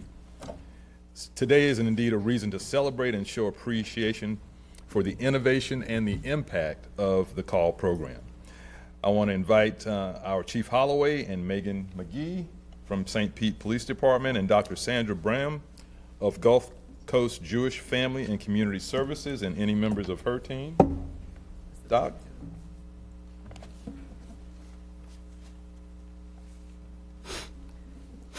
Y'all show them some love. CALL does a great job for it.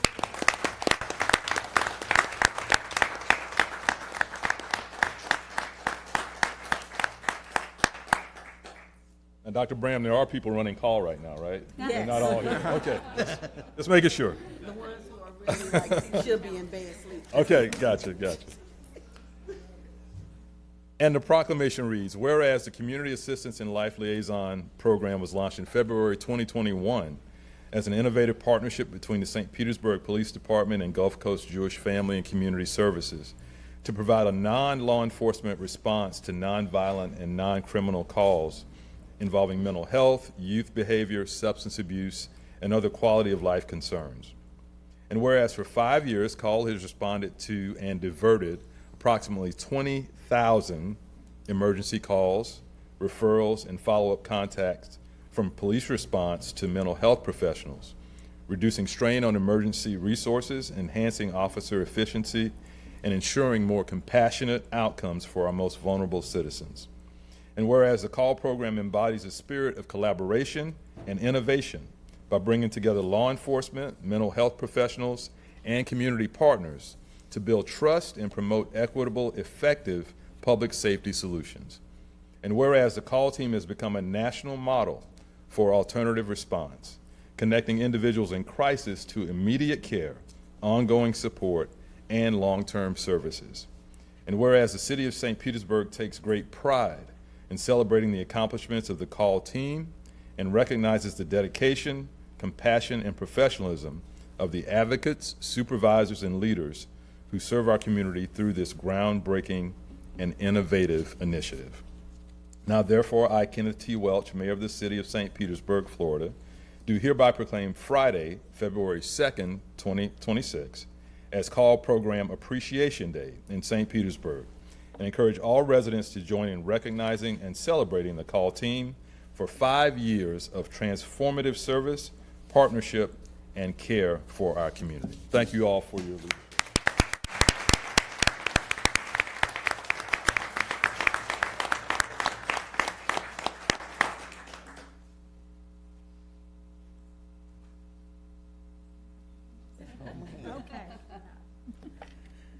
Good afternoon. Thank you, Mayor Welch. Thank you, honorable council members, and thank you for your vision, Chief Holloway, for all you all have done to support this program.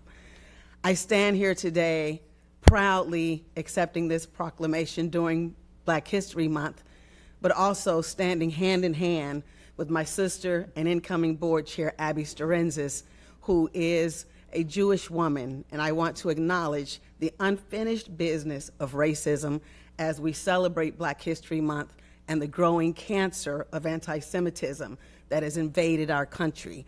And I want to challenge all of us to remember our shared legacy together as Blacks and Jews as we walked hand in hand. And behind me, the rainbow of wonderful people who are Black and brown and yellow and white and of all backgrounds and lifestyles.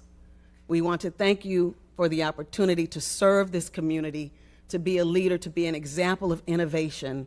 And we want to, again, acknowledge the work that you do in supporting this great program. Thank you.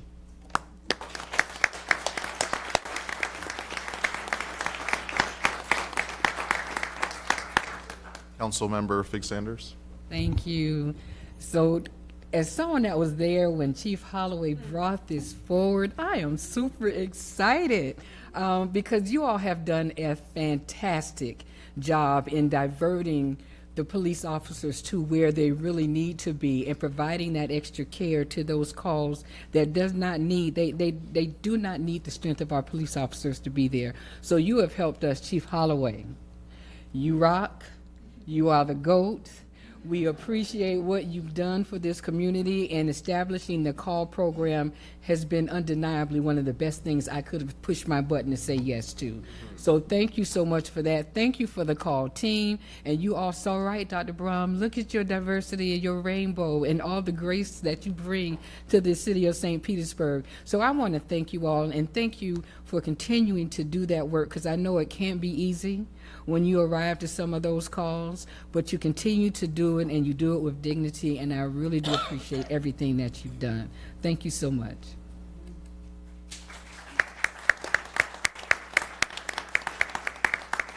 Mr. Chairman, if you would, I inadvertently skipped Chief Holloway and Megan. Sorry about that. Good afternoon, Council, everyone. First of all, I'm not the GOAT. Yeah, you are. So let's say how it is. I came with an idea and a plan, but it took Megan McGee and the 3 assistant chiefs to make it work. You can come up with anything you want to come up with, but it takes these people to execute it. So with that, I'm going to turn over to Megan. Thank you, Chief. Good afternoon, Council. I am absolutely over the moon to be able to be here today to celebrate the 5th anniversary of the Community Assistance and Life Liaison Program. And I would like a couple moments to thank some of those individuals and groups who worked really hard to make it happen. I do want to sincerely thank Mayor Welch and former Mayor Kreisman, along with past and present City Council members, for not being afraid, having that courage to try something new and different and support it the whole way. I remember standing here back in the day seeking a 9-month pilot. We had a lot to do in a really short amount of time to do it, but we did. Some thought that call wouldn't work. Some thought call wouldn't last. But 5 years later, we are a national model, and we have changed countless lives in our community. I want to thank our officers who have overwhelmingly embraced the program. They're working alongside call, but they're also knowing when to step back and let a mental health professional handle the call. I want to thank the PBA for their trust and their partnership, and special thanks to our PATH unit, who from the very beginning was very active with the call team and really set up the foundation for their success. They still continue to partner with them today. I want to thank our training division for developing a special situational awareness training specifically for the call team that we've been able to have for new staff and a refresher. And much thanks to the behind-the-scenes heroes in the Emergency Communications Division who adapted their systems to support the call option, so we were able to dispatch the right team at the right time. And thank you to Chief Holloway and Assistant Chief Gilliam for having the guts and the grit to say, let's do it. And on a personal note, I am incredibly grateful that you trusted me with the most meaningful project initiative I've ever been a part of, and I have never taken that responsibility lightly. And our deepest thanks to our partners at Gulf Coast JFCS. Our partnership is extraordinary. We talk all the time, whether it's big projects or just individual conversations about how we can get the best services to a particular person in our community. Their dedication is truly the heart of this program. And all of the call navigators, you can see with the polo shirt, the call navigators and the supervisors, truly the boots on the ground, in the field, in the arena, doing the difficult, impactful work every single day. I'm so glad they're here, and today is really about them. And this proclamation doesn't just mark 5 years, it honors St. Pete's decision to lead with compassion, to respond with care, and to give our community something we asked for. So thank you so much.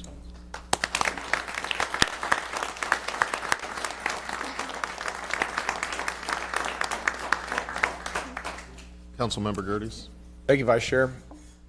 Just quickly, I've gotten to know Dr. Brahm over the last year, and it's been quite the pleasure. And you can tell by her words, and I think this room, my colleagues have heard me say this about both of our chiefs, that it takes a leader. And Dr. Brahm, you have been that leader, not only on the call program, but at Gulf Coast. And I'm just so thankful for you and your leadership. And I'm thankful to your entire team. Thank you for what you're doing every single day. And I know they show up like this with smiles on their face and proud to wear those shirts because they have a leader like you.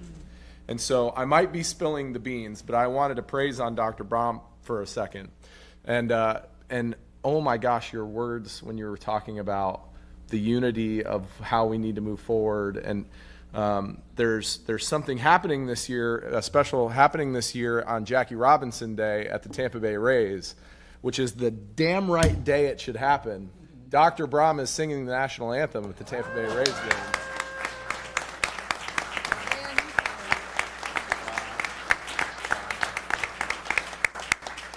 And so I couldn't think of a better ambassador to have somebody start off an amazing celebration of somebody that broke the color barrier and showed the world that it can happen than you.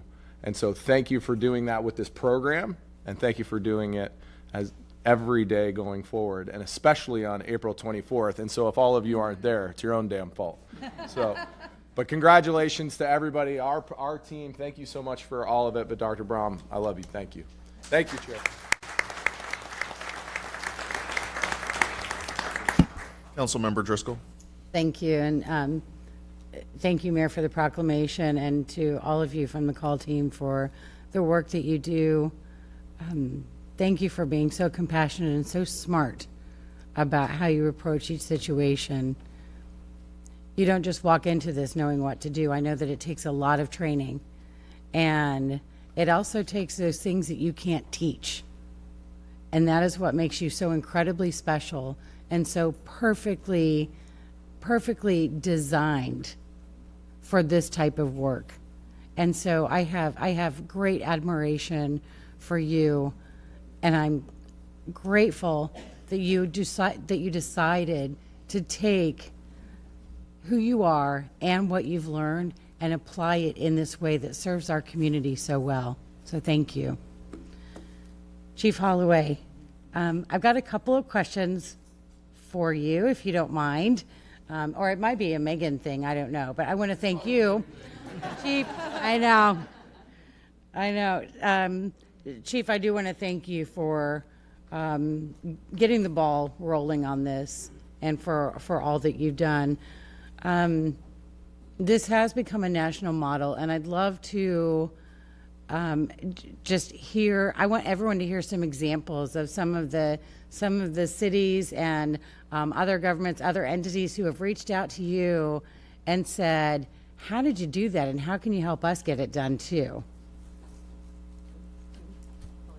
I'll start. Megan got a better list than I have. So I've gone to Canada, gone to New York, Georgia, and we also did something through World Partnership where we talked to, I think it was like 30 different countries that came in, and then they asked us to go to Africa to actually bring it there to their culture. Mm-hmm.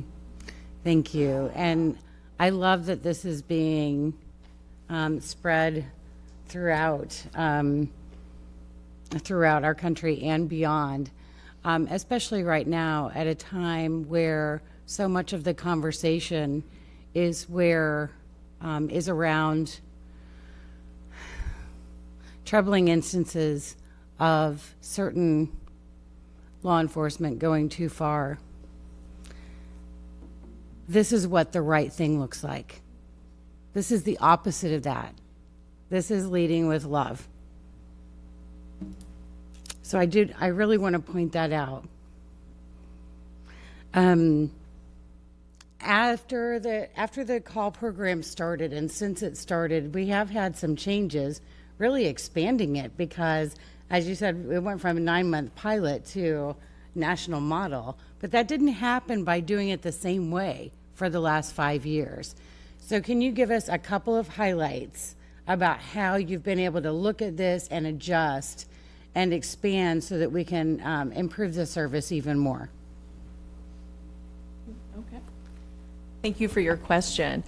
We have been able to adapt because after that pilot, it gave us an opportunity to reassess what we were seeing and what we were able to do as far as capabilities as we continue to grow. We're very different than some of the other models simply because we are an alternative response. Call is an alternative response, it's not a co-response. About 5% of the calls that the team is dispatched to, they may request law enforcement assistance, but the large majority of calls that they are responding to, it is a civilian navigator team that responds and also provides the continued follow-up to ensure that individuals are stable. The other thing that's very different for what we do is, in addition to mental health and prevention of suicide, we're also doing neighborhood disputes and other types that aren't maybe the typical response.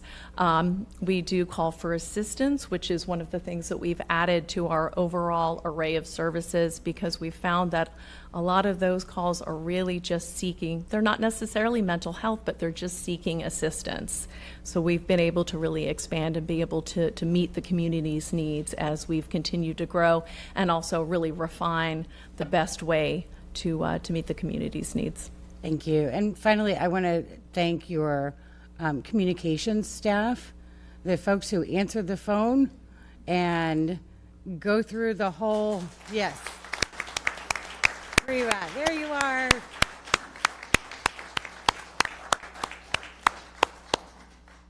I know it's not easy to teach the team and get everyone on board with that very specific way that you have to evaluate a call and decide if it's call or something else. That was the part that I was the most concerned about when this first started. But now I just wonder, why was I even worried? Because you all are amazing. And I want your entire team to know how much I appreciate the training and the dedication that they have to making sure that they get it right. Thank you. Mm-hmm. Thank you, Chair. Thank you. Councilmember Fixander. Thank you. I forgot, since our mayor forgot to introduce the chief. So, Chief, if you're not the GOAT, then I'll make you the shepherd, and Megan, you will be the GOAT. So I want to thank everyone. I couldn't let this moment go by without personally thanking our St. Pete Police Department that actually brought this, facilitates it, and manages this for us. And then also, Dr. Brahm, I want to thank you for another initiative while you're here, for being the lead agency for CUFCOs for our hubs, where the contract ends in December. So we're going to miss the hubs, but I wanted to personally thank you for the lead agency in actually running those programs as well. So thank you so much. Okay, we're hopeful. We're hopeful. Okay, thank you. Thank you, Chair. Thank you. I just wanted to say a couple of things. First off, thank you so much to everyone who's been involved in this program from its inception till now. I'm really appreciative to all the good work that you do, because when the program was created, there was plenty of doubters and naysayers, and the work that you've done to make it successful is why we've been able to make it 5 years. So I'm really grateful for everyone, and I reiterate everything my colleagues have said here about the wonderful people who have made this happen. I want to thank, though, a separate group of people who are not in the room with us right now that I think were pivotal in making it happen, but it was like the activist community in 2020. It was before I was a council member, and we were angry and frustrated with the way the world was, and you know, there was marches constantly, and a lot of people got together and said, what kind of things do we want to see from our city moving forward? And it's really nice to have seen the administration, the police, and the city as a whole embrace that call. And some of the people that come here and rabble-rouse to us to this day, and I know some of the people in this room get annoyed at it, but they really were pivotal in putting the pressure on us all to make a big change. And I'm so grateful that that symbiotic relationship came to a conclusion in this moment in this room right now, or led to this moment in this room right now, because this is by no means the conclusion. So I'm really grateful for everyone who comes up here and advocates for things, and I think their voice is really important in this conversation as well. So thank you all so much for joining us today. It's been an honor to be able to recognize you, and I can't wait to see what the next 5 years look like as well.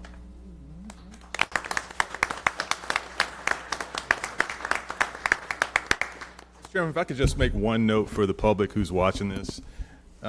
Councilmember Driscoll talked about the changes in the program over the years and that we made it better. And I just couldn't resist when folks ask what we're doing with our local discretionary funding, property taxes in particular. It's this kind of program, responding to a community need at about just under $2 million a year. So I know the CFO came down here, talked a lot about what we're doing with the money. This is a good example of that. So I want the public to see this very tangible example. Thank you.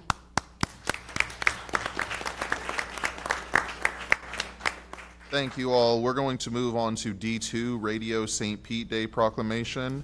We'll be joined by Councilmember Harding.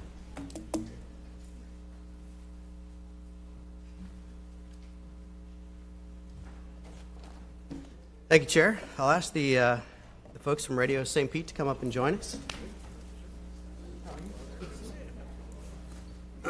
So it is my honor to present this proclamation. We'll wait till everybody. Yeah, we'll wait a second. Yeah.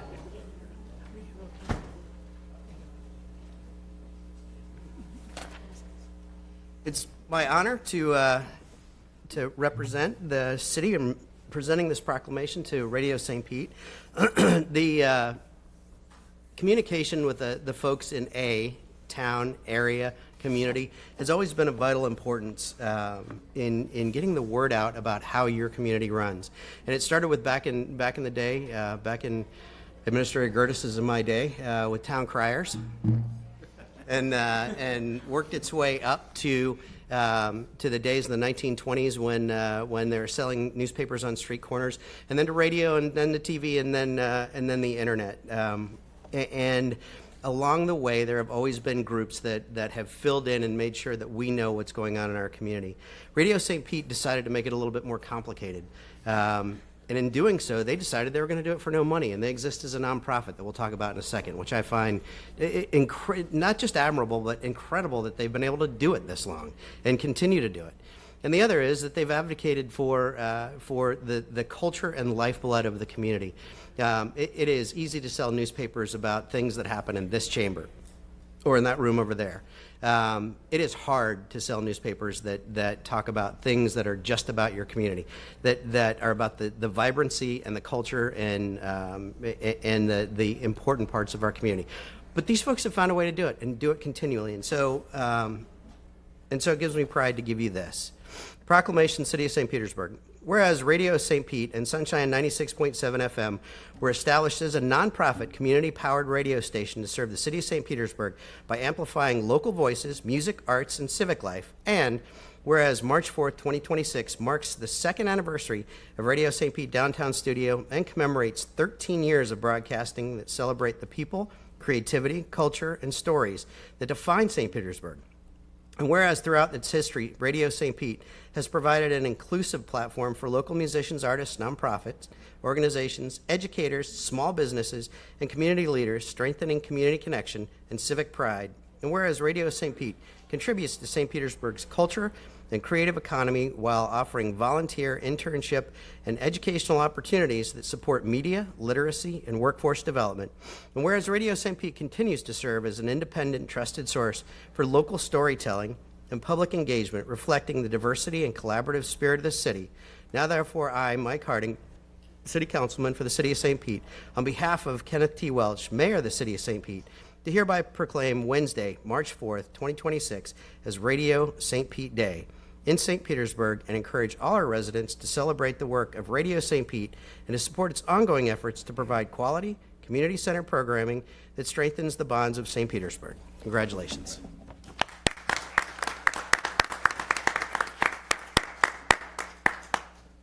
It's times like this when I, after listening to the last two presentations, say, what are we doing here?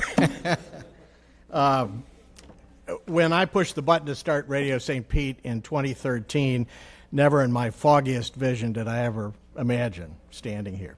Or last year watching this from 3,000 miles away. Radio St. Pete did begin in 2013 with about a day's planning. About 2 weeks later, I ran into Paul Tash at a Tiger Bay luncheon that we were trying to broadcast, and he came over and said, Joe, what are you trying to do? And I said, I'm not entirely sure. Well, things have moved along quite significantly since then. While this did start in my house, and we experimented with a number of things for several years, we got very serious during COVID. And a number of us came together. First, Jay Kolb, who's standing behind me, met for lunch. We decided to move ahead and acquire the FM station that was available for 96.7. We decided we were going to be an all-volunteer 501c3 nonprofit. We went to the IRS, got that. Went to the FCC, got the license application in, did what we needed to do all of that. As we were working at home during COVID, Jay Kolb was putting together our music catalog that consisted of now consists of hundreds of local musicians and groups, thousands of songs. And we got approved by the FCC and the IRS, and we went on the air on 96.7 FM and on our internet platform. A couple of years after that, 2 years ago, we decided to figure out we'd come up with the money somehow and rent a studio in downtown St. Petersburg, which we did, in Thrive DTSP. So to go along with all of our music, which runs the gamut from classical and sacred music to overnight jazz featuring many members of the Al Downing Tampa Bay Jazz Association, to folk, pop, and rock, this vast majority of our programming is done locally, although we'd have some very high-quality syndicated music programs as well. Then Karen Carmichael appeared. By the grace of God, she walked up one day and thought she might like to help, and we actually discovered her at a Downtown Neighborhood Association meeting. She became a key volunteer for us and is now second vice president. She's our volunteer development director. She's making a huge difference. First, she connected us with the neighborhood association folks. Dom is here and represents the next generation of Radio St. Pete as well, and she's making a huge difference. The other member of our executive committee is not here. He's retired Cox Media executive Todd Leeser, and he brings his broadcasting experience to our executive committee. Well, our downtown studio opened.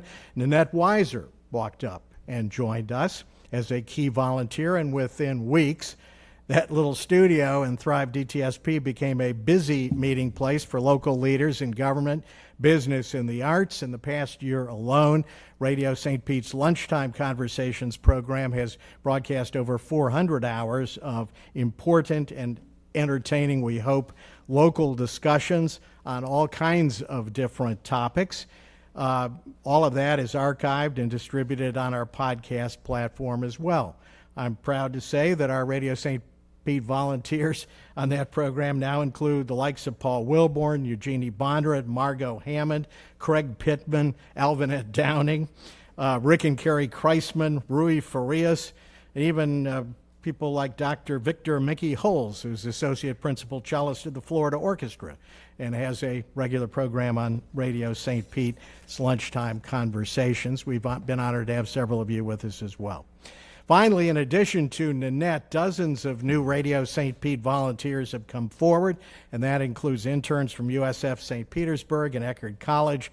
And we believe these people will form the foundation for the next generation of leadership at Radio St. Pete. Looking at us, you probably may think that is necessary. From the very beginning, seriously, I've always told people whenever I was here at City Hall that this is called Radio St. Pete for a reason, and I really think the city of St. Petersburg should think of it as a city asset, because we're here to broadcast city events like this one live. Folks will hear on Lunchtime Conversations tomorrow, not only from me standing here now, but the other presentations that you're hearing, that we will broadcast in their entirety. Often that means routine weekly city information that we have on our air that will not be heard elsewhere on any other broadcasting station or internet platform. And most importantly, during storms, it's emergency information and briefings during the hurricanes and other times when it's so important. I want to thank, on behalf of all of our volunteers, the city for this recognition and for your financial support. We've gotten a few of these, I believe they're called Level Up grants. And this is a case where a small amount of money, I think, makes an incredible impact, and it's changed our little organization. It helped us to launch our affiliation and be one of the few, and maybe the only, non-commercial affiliate of the ABC radio network, providing breaking news coverage throughout the day.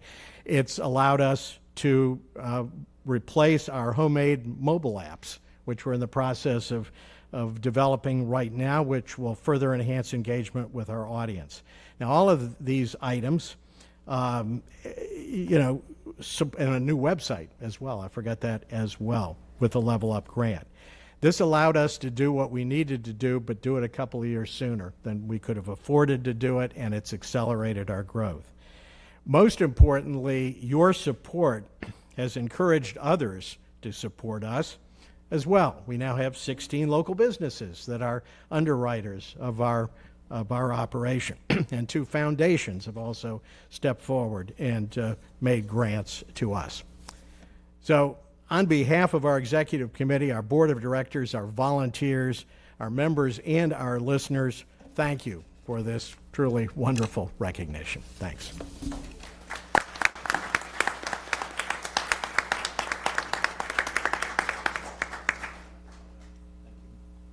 Thank you so much for joining us today, Councilmember Dirty. Sorry about that, Vice Chair. I just want to thank Radio St. Pete. I've been able to be on the show a couple of times over the last couple of years. Everything you said was great, and I thought at the end you were going to do the one thing I thought, which was make the ask. Oh. And so if you're not, you can sponsor a show. You can sponsor Radio St. Pete. I do that. I sponsor Big Broadway Energy with Steve Reardon because I'm a nerd, and everybody knows that already. And so, but it's just... it's amazing what you guys are doing there. Thank you. The lunch conversations are fantastic. My drives to Tallahassee are filled with RadioStPete.com on my app, and so I just wanted to say I'm very thankful for everything you're doing, and if you're not participating in RadioStPete.com, you need to be, because it's an integral part of our community and one that should not go anywhere anytime soon. So thank you so much for everything you're doing. Thanks, Chair.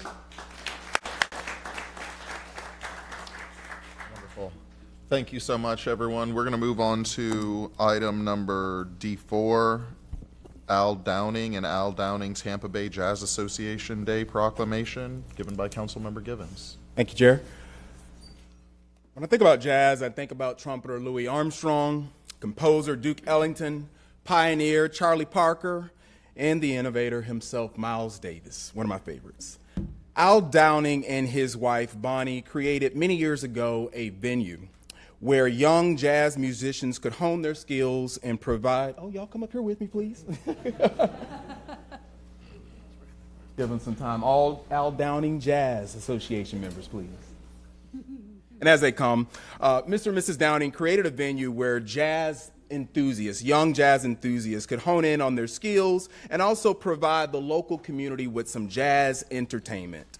Now, though Mr. and Mrs. Downing are no longer with us in the flesh, their legacy lives on through the Al Downing Tampa Bay Jazz Association. And that is who we recognize today. The proclamation. Whereas the city of St. Petersburg is proud to recognize and celebrate the remarkable life and contributions of legendary jazz musician and educator Al Downing, whose dedication to music, education, and the community has left an indelible mark on our city, state, and nation. And whereas Al Downing, who served as a Tuskegee Airman during World War II, made history as part of the first African-American military aviators, exemplifying courage, service, and commitment to the ideals of justice and equality. Whereas through his musical genius, Al Downing inspired generations of students, musicians, and artists, and founded the Al Downing Tampa Bay Jazz Association, a vital institution that continues to promote jazz education and support young talent in the Tampa Bay area. Whereas Al Downing's passion for jazz music, especially the old Hammond B3 organ, which all of us Baptists love, and his contributions to the cultural landscape of our city have made St. Petersburg a vibrant hub for jazz education and performance. And whereas Al Downing is a well-deserved inductee into the 2025 Florida Artists Hall of Fame, and an honor has been given to those whose work has made significant contributions to the arts in Florida. And whereas as a Florida Artists Hall of Fame inductee, Mr. Al Downing will be celebrated alongside other legendary figures such as Ray Charles, Jim Morrison, and Zora Neale Hurston, whose creative contributions have helped shape the cultural fabric and landscape of Florida and beyond. Now, therefore, I, Councilmember Corey Givens, on behalf of Kenneth T. Welch, Mayor of St. Petersburg, Florida, do hereby proclaim Thursday, February 12, 2026, as Al Downing in the Al Downing Tampa Bay Jazz Association Day. Congratulations.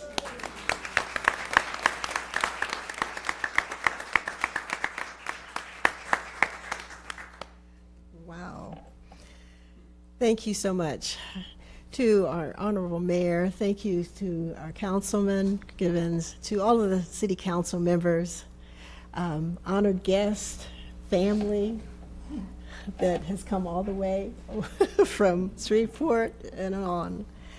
I just want to thank you for this honor. I'm the youngest daughter of Al and Bunny Downing, and my father and mother were both amazing African American people that worked fearlessly and unceasingly to ensure that our family was actively involved in the civil rights movement. They did not walk in the front of a protest march, but were very much part of the civil rights and social justice movement behind the scenes and in our home. This is so fitting that this is during Black History Month, because our home was part of that, was part of the history that not only made America, but it also made St. Petersburg. And it is American history and not just Black history. It is all of our history. The organization they started over 53 years ago opened doors of opportunity for young African American young people like my sister Evelyn, who is an amazing jazz singer, to hone their skills, to learn the wonderful music of jazz. They started meeting in restaurants because during that time, African Americans weren't allowed in so many different restaurants, so many different places. My parents searched out restaurants that said, yes, come on in, have a jazz jam here, and allowed my sister Evelyn, as well as other young jazz musicians, to play. And that was just an amazing opportunity for all of them. The Al Downing Tampa Bay Jazz Association continues in that legacy. I am so proud that we are able to continue that, to finish and know, to continue, there's no finishing in this, to continue doing what my parents started. They started something to make sure that African Americans, youth, would continue in the understanding and continued use of the wonderful genre, jazz, that was gifted by African Americans to our country here in America. So I'm so excited that we do this, and we still do this, so here's my plug and an ask. Now you got it. There you go, there you go. At the Hangar, every Monday night from 7 to 9, we have a jazz jam. That jazz jam is complemented by so many amazing jazz artists. And this Monday, you might just want to stop in. We might have something very special happening. Just a little drop there. And you heard part of what our organization does. We've given over $80-some thousand worth of scholarships. And 2 of our scholarship recipients, Cooper Madden playing the upright bass, and Tristan Nelson playing the saxophone, were in your lobby this morning. And you can tell, and Caleb is a sophomore at school, and he plays the drum. So, Cable Abels. So you want to know that we are helping youth do professional level jazz playing, and that's exactly what's happening. So we continue. So come to the Jazz Jam, become sponsors and donators to our organization, because an organization that has lasted for as long as my parents have put it in place. It started out as Allegro Music Society, and that was 53 years ago. And now we've joined an organization by Ernie Calhoun, who was in Tampa saxophonist, who used to play with my father. And that organization, Tampa Bay Jazz, joined our organization and became Al Downing Tampa Bay Jazz Association. So we are thrilled. My family, the charter members and board and chair members, as well as past presidents that stand behind me, we are honored to stand on the shoulders of my father and my mother, Bunny Downing, to have created this organization and do what this organization continues to do. So come and join us and have a good time at the Hangar. Thank you so very much. Bye-bye.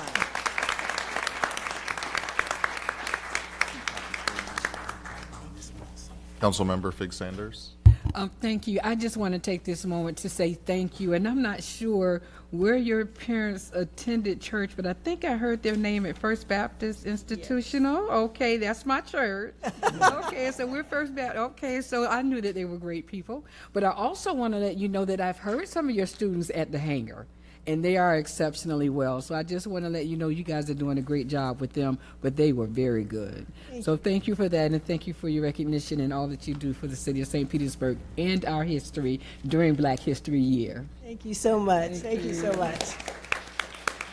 And I have to say that my father not only played at First Baptist, he also played at Bethel Community. He also played at the Unity Church. He also played at the synagogue. He also played at the Episcopalian and the Catholic Church.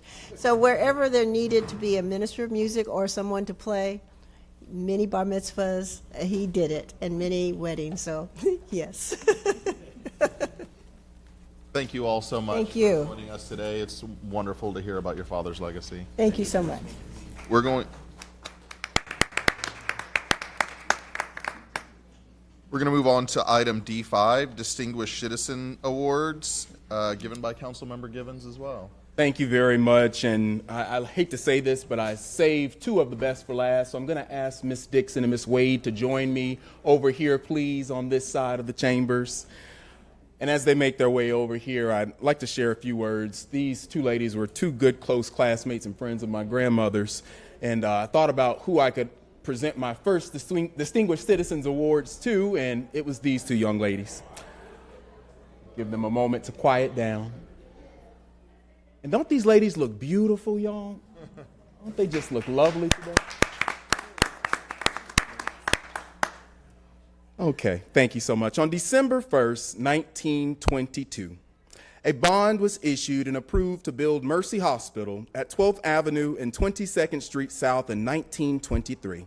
Mercy opened its doors for the first use to St. Petersburg African-American citizens, playing an integral role to African American community until it closed its doors 60 years ago on April 1st, 1966.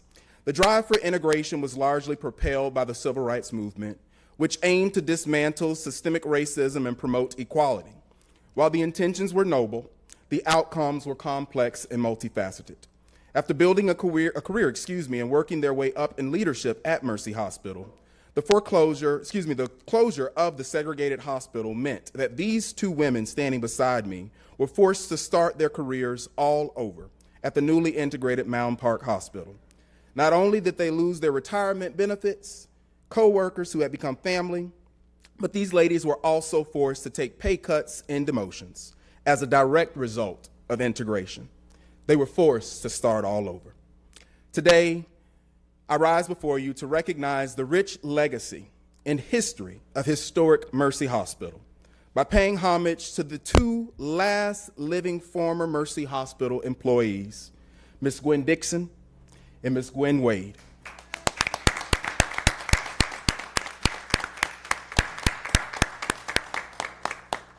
From breaking barriers to serving their community, both of these ladies' leadership has been steady, principled, unparalleled, and deeply committed to their community. Because of them, we can continue to dream big. Their example reminds us to honor our history and to preserve it for future generations. This Black History Month, we honor the labor and legacies of two distinguished lifelong St. Petersburg residents, Mrs. Gwendolyn Dixon and Mrs. Gwendolyn Wade. Congratulations, lady. You are living Black history.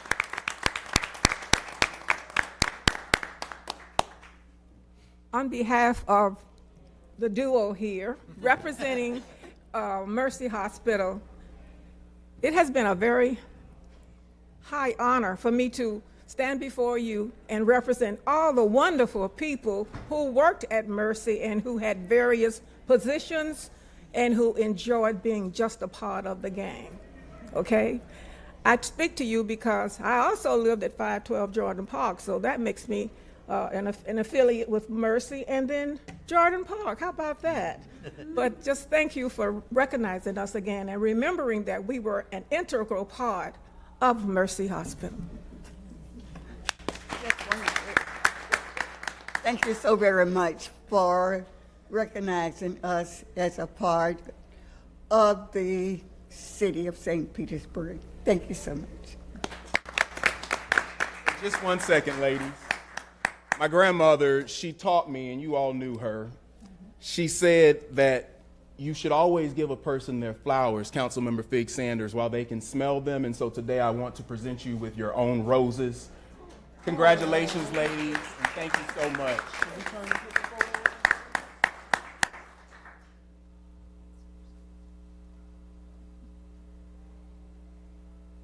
Councilmember Fig Sanders. So ladies, thank you so much. I want to take the opportunity to, I'll wait until they finish. Ladies, before you sit down, hold on. Before you sit down, I want to just say thank you. And you will really be surprised of the rich history that we still have here in the city of St. Petersburg. And I congratulate Councilmember Corey Givens for recognizing you and giving you your flowers. So thank you so much. You are so appreciated. Thank you. Thank you so much, and yes, thank you, Councilmember Givens, for really enriching today's Black History celebration. That is the end of awards and presentations. We are now going to move on to reports. We're going to start with item F1, Ford Pinellas update with the Executive Director, Whit Blanton. Oh, yep. Okay, I didn't see you there. It's good to see you. Yeah. Can I introduce? Yeah, I don't see why not. Yeah, go ahead. Yeah. Thank you. Last week we had our a great update from FDOT, and it was perfect timing because we hadn't had an update from Ford Pinellas here in council in quite some time. There are 4 city council members who serve on the Ford Pinellas board, and I'm honored to serve as the chair of the board at this time. There is a lot that's going on right now in Pinellas County and in Forward Pinellas. And I'm excited that Whit is here to join us and make sure that our partnership with Forward Pinellas is strengthened through the information that he shares in the conversation that we have today. So thank you, Whit, for joining us. Thank you very much, and thank you, Mr. Chairman and council members. It's my pleasure to be here. It's been a few years. I don't think I've been here since maybe 2019 or so, which is embarrassing. So thanks for having me back. And today what I wanted to do is talk to you about our efforts to regionalize our transportation decision-making process. As you noted, Councilmember Driscoll, there is a lot going on in Forward Pinellas, and we are a countywide planning agency. But this is really kind of front and center of what we've been dealing with for a few years now, and it's coming to a decision point. And so I wanted to inform the council and anybody who was watching that there is a process, and the city of St. Petersburg is certainly integral in that process. So let me advance through here. So I'm going to just start with the very basics. What is a metropolitan planning organization? We are a federally created organization that is in every urbanized area in the United States. There's about 411 of these organizations that makes decisions on transportation investment using federal and state dollars. And we are responsible for a continuing, cooperative, and comprehensive transportation planning process that at its fundamental heart is really about engaging the communities and building a level of trust and collaboration with our local government partners and the state Florida Department of Transportation. We have a short range and a long range set of transportation planning priorities for all modes, including freight, waterborne transportation, the Cross Bay Ferry, things like that, the Pinellas Trail, and the safety of our roads. MPOs fund projects in a pretty typical way across the country, but if you've met one MPO, you've met one MPO. We all do it a little bit differently. But essentially, local governments submit priority projects and grant applications for the MPO to establish on a list of locally defined priorities. And that list is adopted every year. We'll adopt another list of priorities this year in June, and we transmit that to the Florida Department of Transportation. And they are required by federal law to follow our priorities because we are a large urban area of over 200,000 population. FDOT reviews those priorities for feasibility. There are sometimes some adjustments and some assessments about the readiness of those projects. And importantly, there is typically a local match required for advancing those transportation projects. Those funded projects are then programmed in the Department of Transportation's 5-year work program and also adopted into the Forward Pinellas Transportation Improvement Program. It's important that we do both because if there is ever disagreement between the Department of Transportation and a local government partner or the MPO, we can stop that project by moving forward by simply not incorporating it into the TIP. It works both ways, but we have that leverage of stopping a flawed project if that comes to us. Local governments then work with FDOT directly on a full funding agreement. And at that point, it's in the design and operations phase, and the planning folks like me take a step back. I wanted to talk about why we're even thinking about creating a single MPO for the Tampa Bay region. And I thought about this a lot this morning as I was walking the dog. We do well, I think, in Pinellas County, meeting the unique needs of a highly developed county with 25 local governments. And we've long maintained in our history that we are distinct and different substantially from Hillsborough County and Pasco County, and that's why we needed separate planning organizations. But the last decade or more has experienced explosive growth in this region. And the reality is that transportation funding is discretionary in large measure, and it's highly competitive. And so to work as a region and define those projects regionally is increasingly important because every other region around the country is doing the same thing. There are very few exceptions where we have single county-based MPOs in the country. It's also tied to our housing strategy, and I know City of St. Petersburg has leaned in very well to housing affordability, and transportation and housing affordability can't be unlinked because those are the two biggest components of the average household budget. And if you're thinking about one, you have to think about the other. And The region's strength, frankly, is through that collaboration, because what MPOs create is essentially a forum for convening, for decision-making, and for building that sense of trust and collaboration around clearly articulated and well-defined transportation priorities. So for those reasons, I've come around to believe that a merger is in the Tampa Bay region's best interest.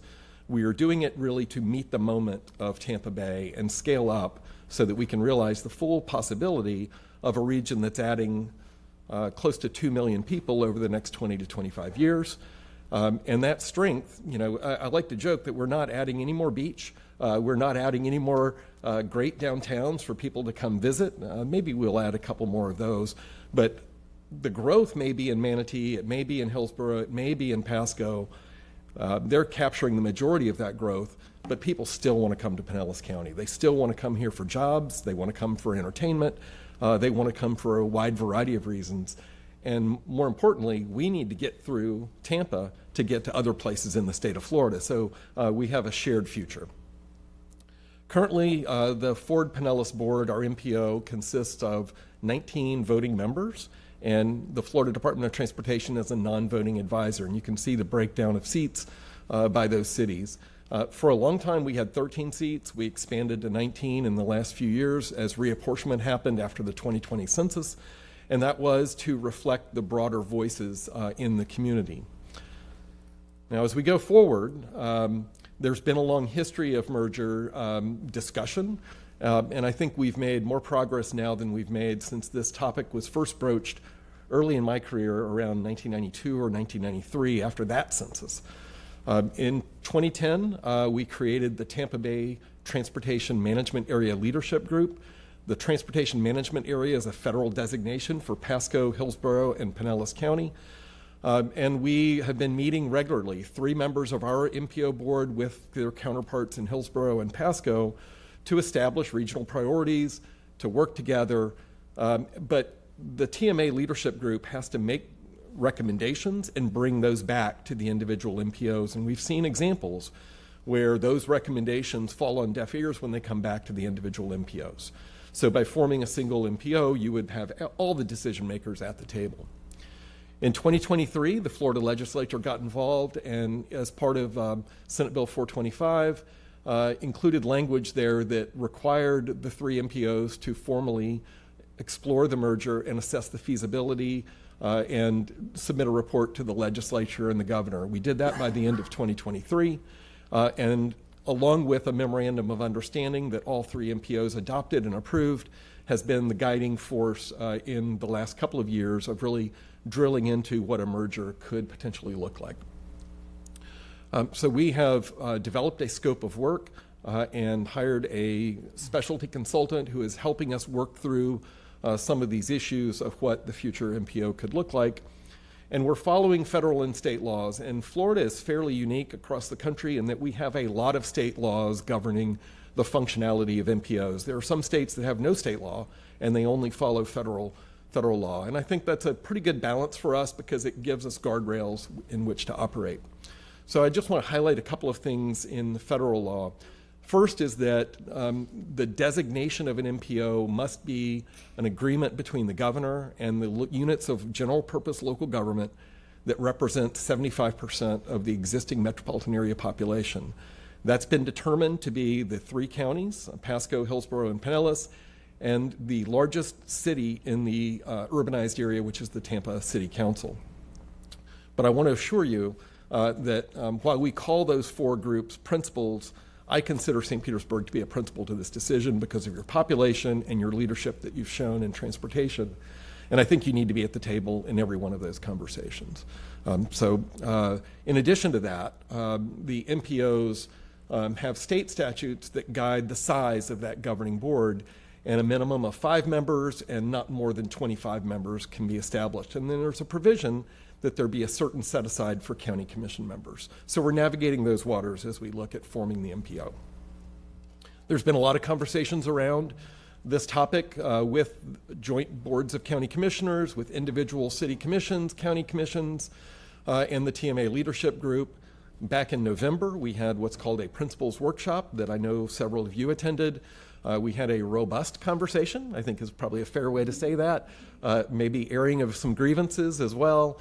And what we've noted in those conversations is that there's general agreement about working together and general agreement about the merger in Pasco and Pinellas County, and there's still some debate and discussion over in Hillsborough County.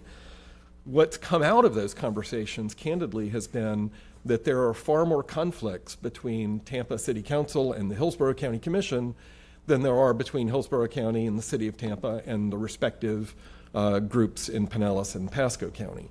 And I think they've got to work some of those things out. Part of the rationale maybe for the merger is that if you're just beating your head against the wall and doing the same thing over and over again, maybe you need to expand the people in the room. And I think the Tampa City Council, for instance, would find a lot of allies in some of the cities in Pinellas County. We are meeting again tomorrow at the Tampa Hillsborough County Expressway Authority. It's the TMA leadership group, but it's essentially the same principals that have been invited to this workshop. I invited all of my board and all of you, and I hope some of you can attend. And we'll have another robust discussion around some of the remaining pieces that need to be resolved that I'll get to in a moment. But I want to stick on this timeline just for a minute because we really need to request action from the 4 principal organizations, the 3 counties and the City of Tampa, to determine if there's legs to move this forward. And if there are, then we'll drill down in more detail. If there aren't, then we need to look at what Plan B looks like or brace for legislative intervention, which potentially could come. This conversation has been ongoing, and I noted that our chambers of commerce and many other organizations were up in Tallahassee this week, and they were advocating for the merger. So as long as you have the business community and other interest groups advocating for the merger with the Florida legislature, eventually something is going to stick, and the legislature may choose to react. And I'd rather us take care of that on our own because I believe it gives us a lot more leverage when we come together and make a decision rather than when we're told to do something and this is how you're going to do it. If the merger is supported, we will then identify the board composition, roles, and responsibilities of this organization, whether it's an independent organization or hosted by a local government, as they all are today. If the merger is not supported, then we'll look at other mechanisms potentially to achieve those regional goals and strengthen regional collaboration. We will prepare then a draft transition plan by the end of the year. In a little more detail, I mentioned the meeting tomorrow. It's the TMA leadership group at Tampa Hillsborough Expressway Authority in downtown Tampa. From that meeting, from the recommendations and priorities that are identified, we will develop a staff recommendation. That'll come from me and my counterparts in Hillsborough and Pasco. We have tentatively an opportunity to present that recommendation to the joint Board of County Commissioners meeting in March. And then we will be asking the 4 principal organizations to place this on their agenda for a resolution of support. We expect that could happen as early as April. It may happen as late as May or June. That'll come to the MPOs first. I need to point that out. And then once the MPOs pass that, it'll go to the 4 principals. With that resolution of support, it'll cover the governing board, the apportionment plan, the role of the transportation operators, and then we'll initiate phase 2, which really looks at the legal documents, the operating plan, cost and revenues, and how that would be shared. So there's still quite a bit of granular detail to work out, but if we can't agree on the governing board, it doesn't make a whole lot of sense to spend more money and work on things that require that agreement in the first place. So what have we heard so far? Generally, there has been consensus that a larger board makes sense for this region to reflect its diversity. So there's been consensus at the TMA leadership group to have a board of 25 members. Of those, 23 would be elected officials, and 2 of them would be representing regional agencies, operating agencies, and they would be represented by staff, not by elected officials. The Port of Tampa Bay and the Hillsborough County Aviation Authority, because they serve the entire region, freight and goods coming in and out of the area, and passenger transportation and cargo. In addition to that, there's been general consensus that the transportation operators, like our transit agencies, PSTA in our county, and Hart in Hillsborough would be non-voting advisors, just like the Florida Department of Transportation. Tampa-Hillsborough Expressway Authority, also a non-voting advisor. And to note, the Expressway Authority does have a voting seat on the Hillsborough MPO, so that would be a change for them. In addition to that, there would be an allocation of seats by population. So 23 elected officials, essentially based on population, Hillsborough would have 10 or 11 of those seats. Pinellas would have approximately 8 or 7 of those seats, and Pasco would have about 4 of those seats. Now, there is a statutory requirement that the Florida Department of Transportation has that in its 5-year work program, funding allocations to counties must be representative of population. So there is a threshold that in that 5-year work program, there will be an equal allocation of dollars for transportation projects. So there is an equity consideration that the Department of Transportation must adhere to. It doesn't mean that in the year 2028 or 2029, 80% of those funds might go to one big project in the city of Tampa or Hillsborough County, but over that 5-year period, they must be balanced out. So I hope that gives folks a little more comfort that even though a lot of the growth is in Hillsborough and Pasco, we'll still get our fair share of funds. I also mentioned the discretionary nature of transportation, and that's where collaboration comes together. And I've worked in multi-county MPOs, notably Sarasota, Manatee to the south, and they had an agreement where they would alternate their number one priority between the two counties. So things like that can happen. I've also worked in Alachua County, where the city of Gainesville and Alachua County both had 5 county commissioners and city commissioners on the MPO board. No motion could pass without a majority of both boards. So mechanisms like that could also be incorporated if necessary. We could also introduce weighted voting, but I'm really fearful of weighted voting because then you got to do a bunch of math. I'd rather not have to do that. Journalism graduate, not a math person. So those are all items. I do want to point out that the Port of Tampa Bay and the Aviation Authority do not have representation on their governing board from Pasco or Pinellas County. And that has been noted by some. It's not necessarily something we have to solve today or can solve today. But if they end up becoming part of a regional MPO, that may be something you want to look at in the future. So there are some options for representation. This is a little hard to see, but maybe I'll go to the next slide and then I'll back up to this. So the remaining issue is how we deal structurally with the smaller cities in our community. If you look at this chart, I've put together a few different scenarios of how those 8 seats in Pinellas County could be allocated. And you could have an allocation where you have 1 seat for our larger cities over 50,000 population, which does include the city of Pinellas Park. They are right at 53,000. You could have 3 seats for the Pinellas County Board of County Commissioners, 2 for St. Pete. There's a number of different options. But I think it's important that you see yourselves in this future structure.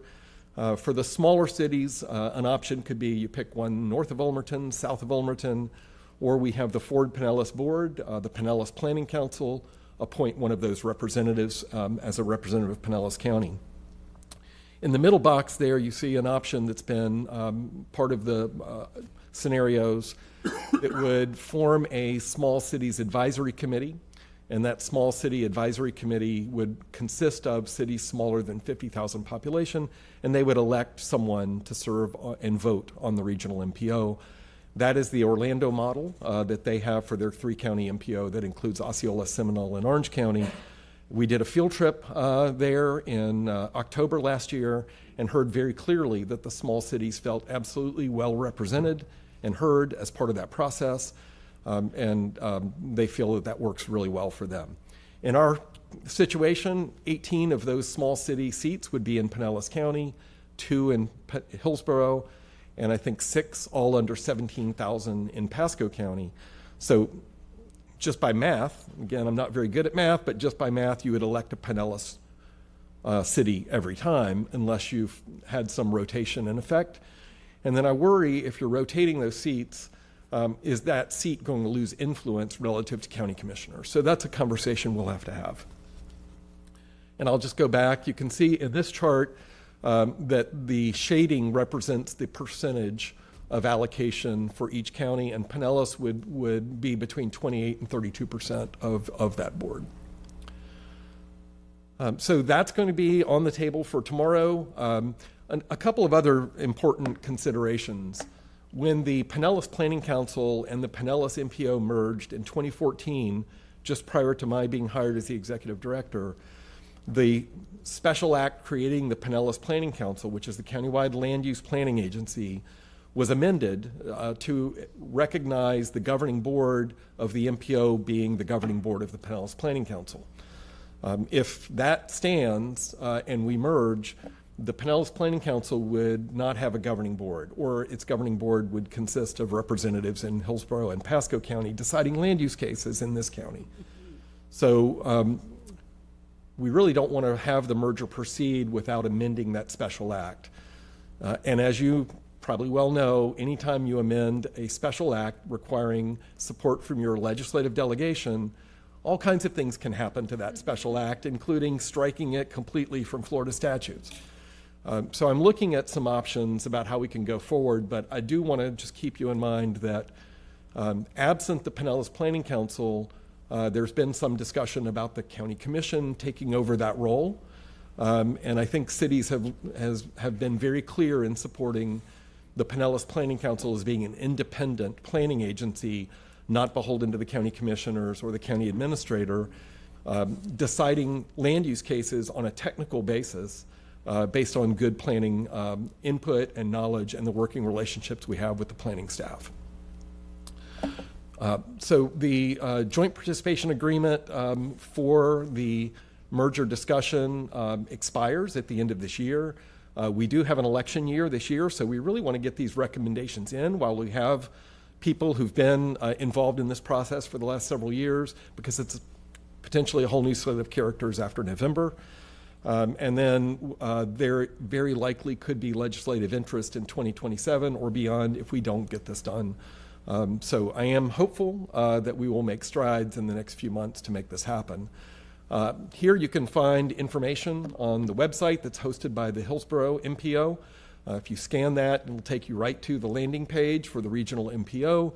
And there's fact sheets, frequently asked questions, presentations, and other documentation, including the feasibility report that we submitted a couple of years ago.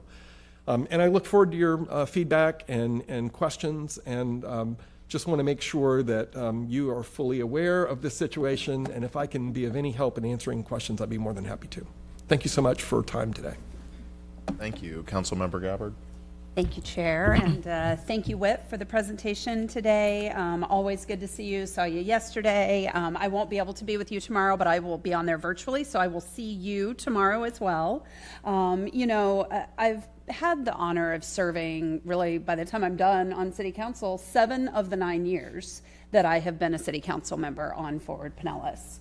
And, you know, representing the residents of the city of St. Petersburg in these conversations has certainly been an honor. It's been an educational journey. And you guys, we were talking about the merger when I left a couple of years ago, and now here we are, still talking about the merger, right? And I think that it's with your guidance that we have come as far as we have. Now, you're right. It's going to take a lot of political will across the region to bring this together. We've discussed it. You talked a little bit about it. You know, we had the workshop some months back, and very clear to me that, you know, we in Pasco and Pinellas align on a much different way than our friends across the bay.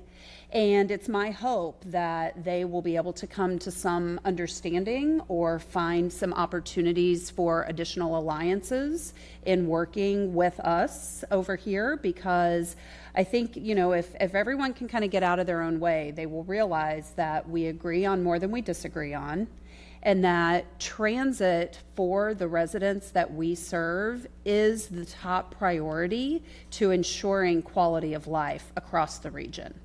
And so it's my hope that, you know, people will kind of see through some of this infighting that is happening, and that we can all move forward in a way that makes sense. We went over to Metroplan in Orlando, a couple of us, and we learned from their regional MPO. I actually have a friend that sits on that regional MPO as a county commissioner for one of the smaller counties. And what we saw is that they have differences, but they find a way through their process to work those things out and find a balance and be able to really bring those dollars to that region. And what they're accomplishing is phenomenal. And we need to replicate that, because right now, those dollars are not coming to us the way that they should be. And this is really the only way to make that happen.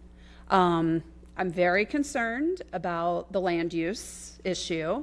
One of the things that I've always taken great pride in with Forward Pinellas is that it does marry land use, housing, with transit, which is very important for our residents. When we end up separating those two things, I have a concern about how we make sure that we are creating viable communities across the region. So I trust that we will find a way to work that out. I do not agree that the Board of County Commissioners should be responsible for that. I do think it's important that it be a standalone board, but I have great confidence in your ability to lead us through that. And so I just want to thank you for your stewardship and your guidance along the way. I see more pros than cons, but once again, the devil's going to be in the details on that, and I feel like we have the right people at the table. The four of us are representing the city now, and we'll continue to move forward and see what a really bright future for transit looks like in the Tampa Bay region. But we wouldn't be as far as we are if it wasn't for you and your continued push. So thank you for that. Thank you, Chair. Councilmember Driscoll. Thank you. I just wanted to thank you for the presentation and point out that if this merger does go through, that would make our MPO the largest one in the state. That's right. Mm-hmm. So we would be like a mega MPO, and with that would come so much more opportunity for funding.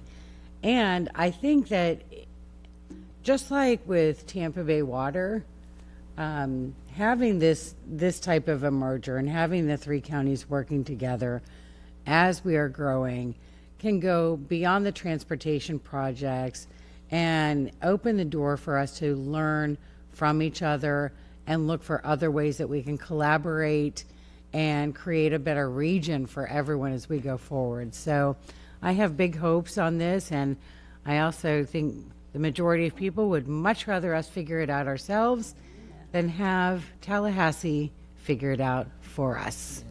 So lastly, I want to recognize that if anyone's wondering, the four council members who serve on Forward Pinellas are myself, Councilmember Gabbard, Vice Chair Floyd, and Councilmember Fig Sanders. And I am been involved in the TMA group for a couple of years now. I will be there tomorrow, and we'll continue working through this, hopefully for a successful end. So thanks for all you do. Thank you, Chair. Thank you. First of all, I want to say thank you for everything that you do, have done, and will continue to do. I started out when T-Barter was ending, and I've learned more about transportation than I thought I would have ever known, and it is something to have experience with. So Whit, thank you for that, and I agree so much with our chair for Pinellas and with Councilmember Gabbard as well. I think regional is where we really need to be, and we've always thought that, and I do appreciate the fact that you have not shied away from the advantages, and I agree with Councilmember Gabbard. We agree more than we disagree. And so I'm looking forward and hoping for the merger. But again, with this being my first year on Forward Pinellas, I am learning, as well as being the chair of PSTA. So transportation is now my thing, but I do appreciate the fact that, we're having this open conversation, and I'm looking forward to the regional assets that we can get from this merger. So thank you so much, and thank you, Councilmember, for bringing this presentation. Thank you much. Thank you, Chair. Thank you. We'll go Councilmember Guest. Yeah, I just wanted to double click on something real quick for people who are listening. And I don't know if all of you have had this question, but I have had the question of why doesn't the city of St. Petersburg get a vote on this? It's the three board county commissioners and the city of Tampa because they're the largest. I have had this question from residents. Well, why doesn't the city of St. Pete? We're a large city. We should get to vote on this. I want people to rest assured that that is not because we're being left out. That is essentially what the statute requires for the merger. So, and Whit, correct me if I get any of this wrong, but that's just the way that it's laid out. And so I just want people to rest assured that the individual MPOs are going to vote on this. That was in the presentation, and there will be 4 of 8 city council members that will vote on it at that time. So if people are concerned where the city of St. Petersburg vote is in this, there is a vote from your representatives, and then ultimately it will be those Board of County Commissioners and the one largest city that will be the ones that will decide at the end. So just wanted to make sure that was really clear because I've had that question a lot. Thank you so much. And if I could just add a little bit, because I think I skipped over it a little bit, the MPOs are going to vote on this first, and you have 4 seats on the MPO. And I think if the Pinellas MPO, for whatever reason, didn't vote for this, then we're not taking it forward. So you have a voice to that process. I would also hope that if St. Petersburg was adamantly against this or had serious conditions to establish, that the county commission would consider those as well. So those are, there are some, you are framed in that decision-making context. Thank you. Thank you, Chair. Great. Thank you so much for the presentation, Whit. It's a complicated topic that I think my colleagues will greatly benefit from hearing straight from you about. We work on a lot of other things at Forward Pinellas as well, so I just wanted to mention that. A lot of great work. I've learned a lot about the county in general from being on Forward Pinellas, and to your point, Councilmember Fig Sanders, I've been on Forward Pinellas the entire time I've been on City Council, and I'm still learning at every single meeting as well. It's a big topic, and that you get to spend one meeting a month on, and so it's always a learning process. Let's not make it 7 years until you come back here again, especially through this process. I think we could have you back relatively soon to give us an update. I do also want to mention briefly, while I have an opportunity, is that we are updating our Safe Streets Pinellas action plan, and safety is a big part of what we do for transportation. This merger is just an overall part of how can we do more for our residents for transportation, getting more investment, getting the projects they need, and safety is a big part of that. We have an ongoing update of our Safe Streets action plan, and there is a survey that any resident can take. And if you go to forwardpinellas.org, get involved, you will find the survey there under Safe Streets Pinellas. And there are a number of questions. You can identify hotspots, areas of concern, areas of conflict, difficult roads to get across, those kinds of things, and we'll map that and look at that and develop some recommendations. So I just want to put that shout out there. Thank you for sharing that and acknowledging that there's different priorities put forward through this process and that we work on all the time. I think the opportunities going forward with more regional collaboration are going to be better for everyone involved. So I'm greatly appreciative of that. Councilmember Driscoll? Thank you. Just real quick, so that survey is on the Forward Pinellas website, and there's a tab. What's it called? Safe Streets Pinellas. Safe Streets Pinellas tab, and you find the survey there. Get involved. Yep. Great. How long is it open?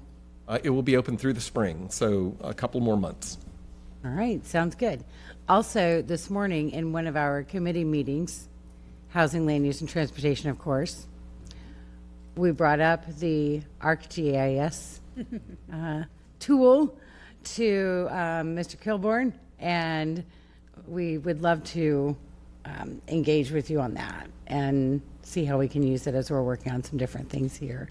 So I wanted you to know that we were paying attention yesterday at the Forward Pinellas meeting, and we're already looking for ways to use that tool. So thank you, and to your staff for bringing that forward.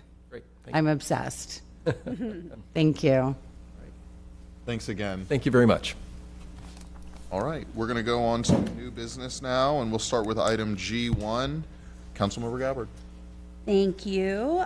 So this item is actually a follow-up to our last HERS meeting where when we were discussing the referral list specifically, there was a conversation about making sure that as administration is going through any sort of negotiations with Duke to do any possible extension or anything like that, that this actually make its way back to committee so that we can have robust conversation as we are continuing to go through our feasibility study as well. So with that, I am respectfully requesting a referral to Health, Energy, Resilience, and Sustainability Committee for an update on the Duke Energy franchise agreement, negotiations, and potential extension. And I so move. Second. Great. Seeing no requests to speak, clerk, will you please open the machine for voting? Council members, enter your vote. Seeing all council members of present council members have voted, will the clerk please tally and announce votes?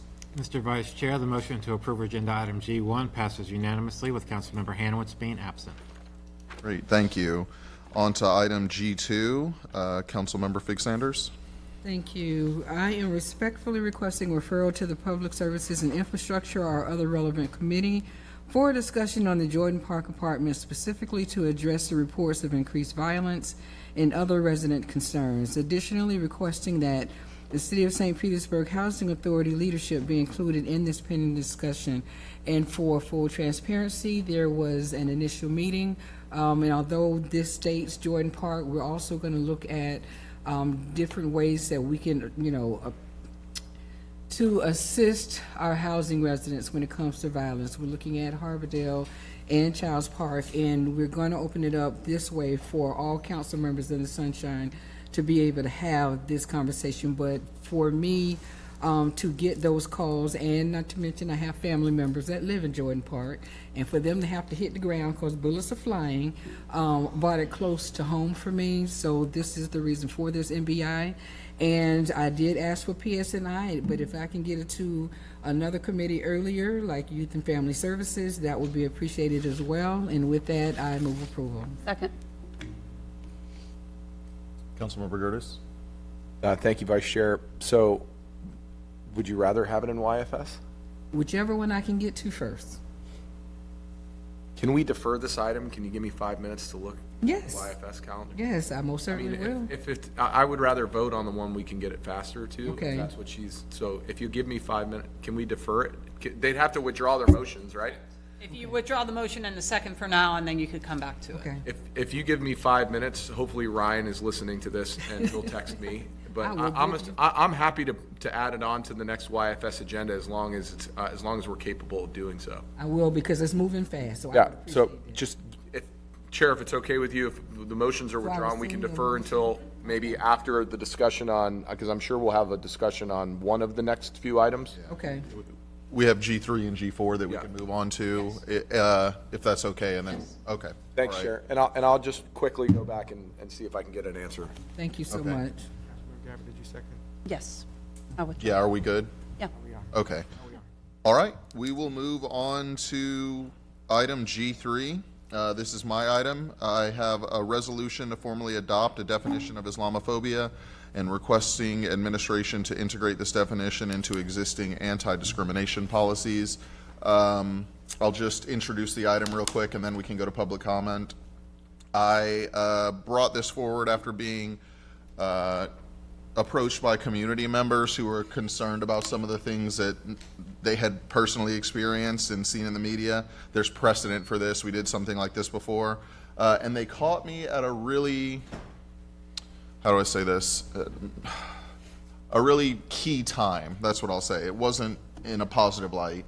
At the end of the year last year, maybe the beginning of this year, I can't remember, there was some very high up elected officials, a congressman from Florida who, I'm not going to say his name out loud, but he's not a very nice person. He had posted some things that were quite Islamophobic, as well as a senator from Alabama.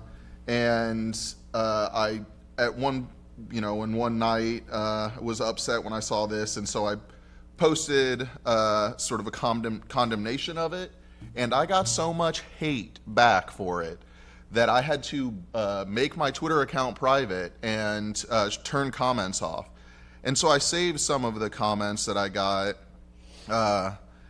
and I'm just going to scan over them. I'm not going to read them. Even the nicest ones that I got, I'm not going to read because they're heinous.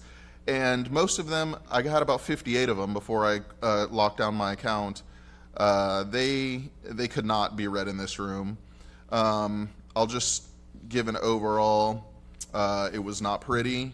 There was racial hatred thrown towards me for it. There was anti-immigrant rhetoric and what a lot of people would consider anti-Semitic rhetoric tied up into it as well. And I think at the end of last year, beginning of this year, we saw some incidents that were really frustrating. So I've been working on this since then.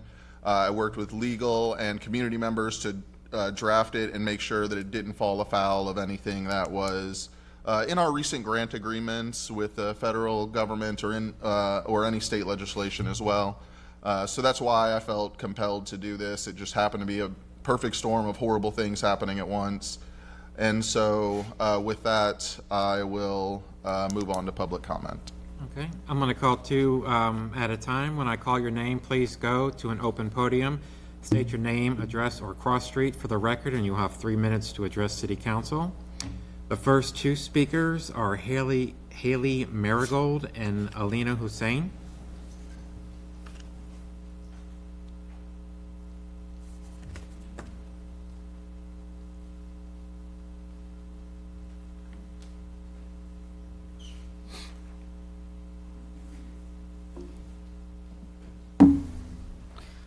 Hello, my name is Haley Manigold, and I'm a community member, a broader community member of the St. Pete community. My cross street is, actually I live in Dover, so, but I'm a member of the broader St. Pete community. My purpose is coming here today. Could you please share your address still for the record? Yeah, it's Shakespeare Drive, 5143 Shakespeare Drive in Dover. Thank you. Yeah. My purpose in coming here today is to voice my support for the Islamophobia definition resolution.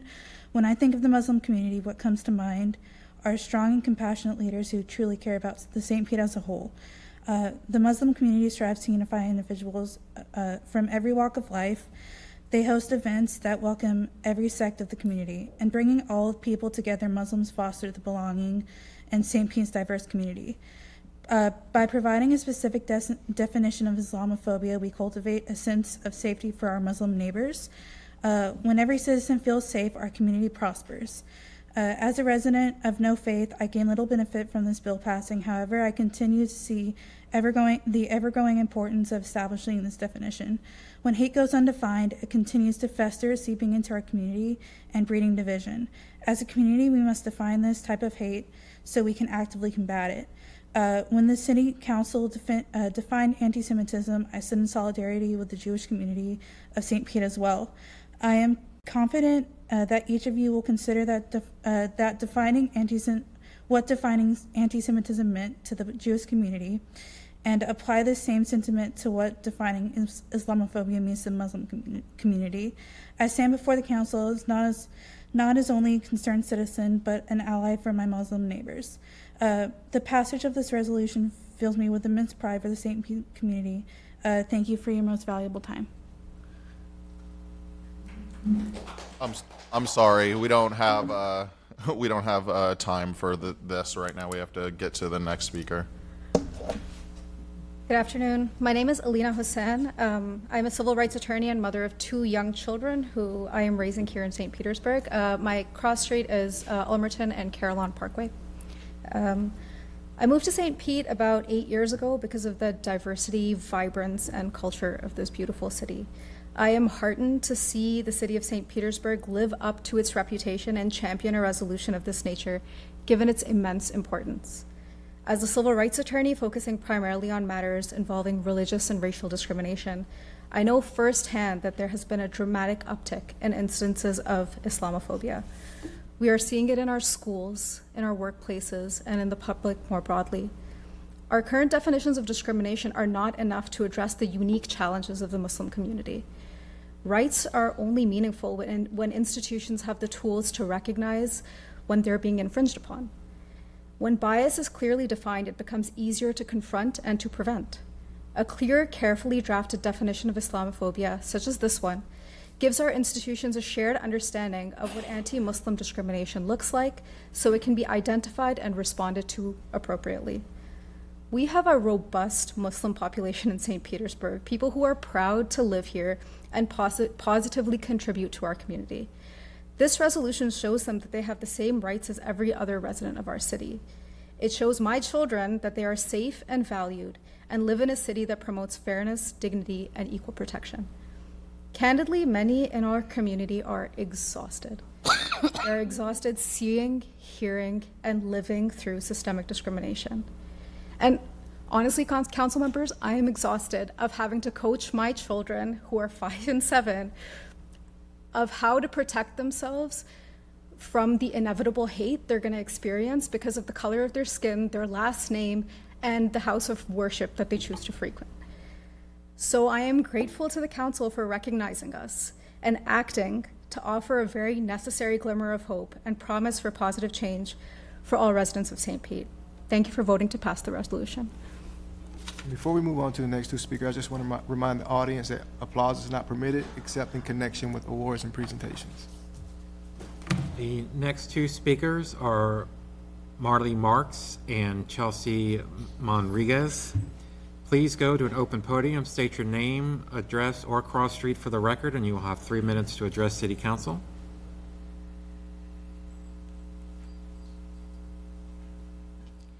Good evening. My name is Marilee Marks. I live in Wesley Chapel, 32013 Brookstone Drive, but I'm a human rights policy consultant and the director of No Hate in Politics.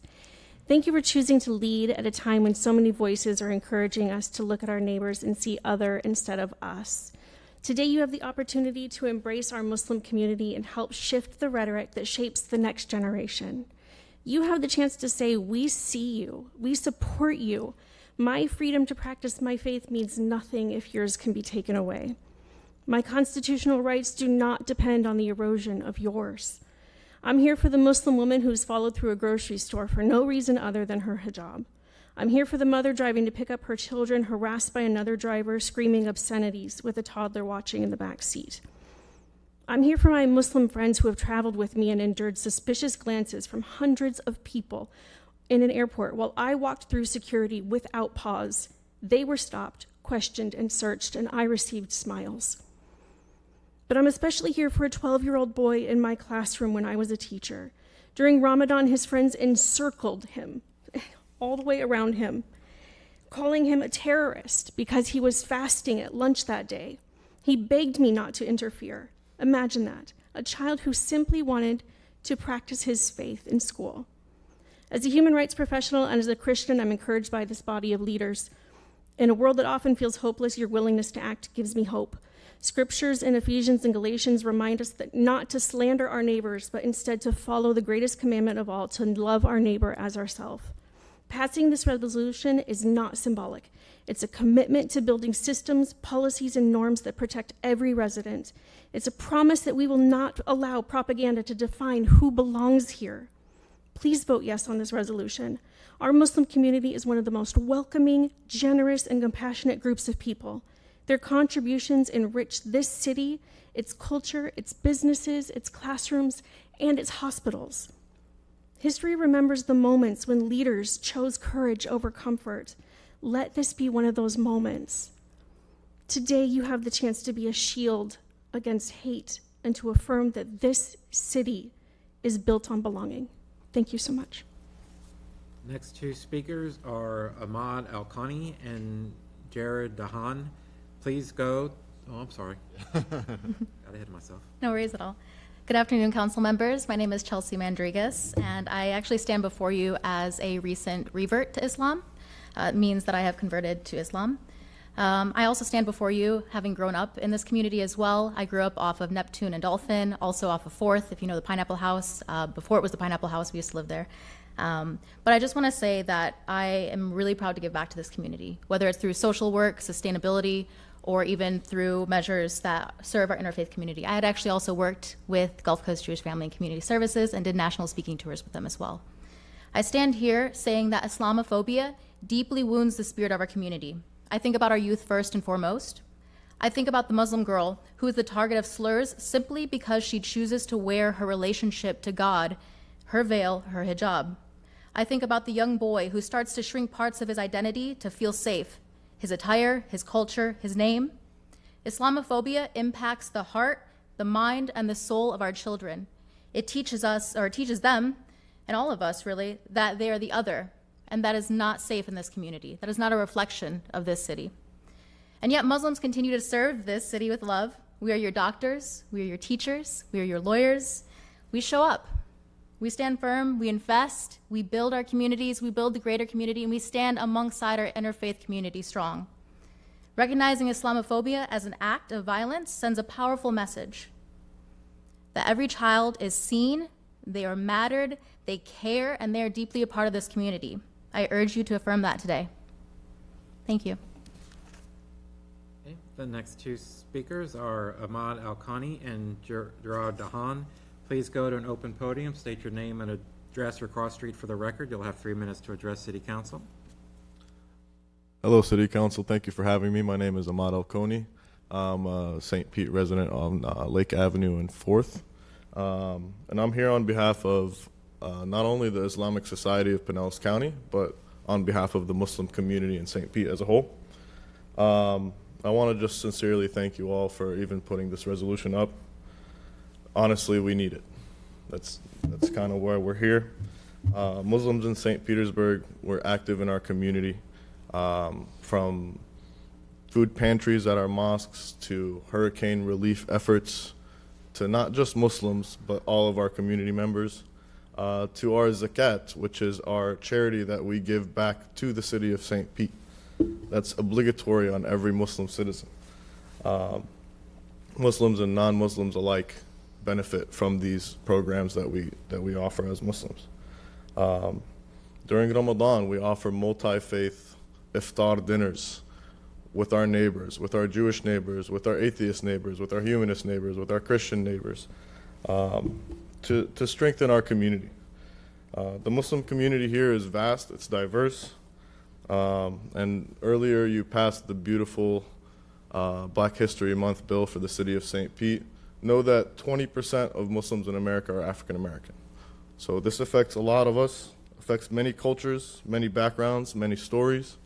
And the vibrancy, the diversity of this city comes with that safety, that lack of fear that we're looking for as a Muslim community, just like we want to see for everybody in this community.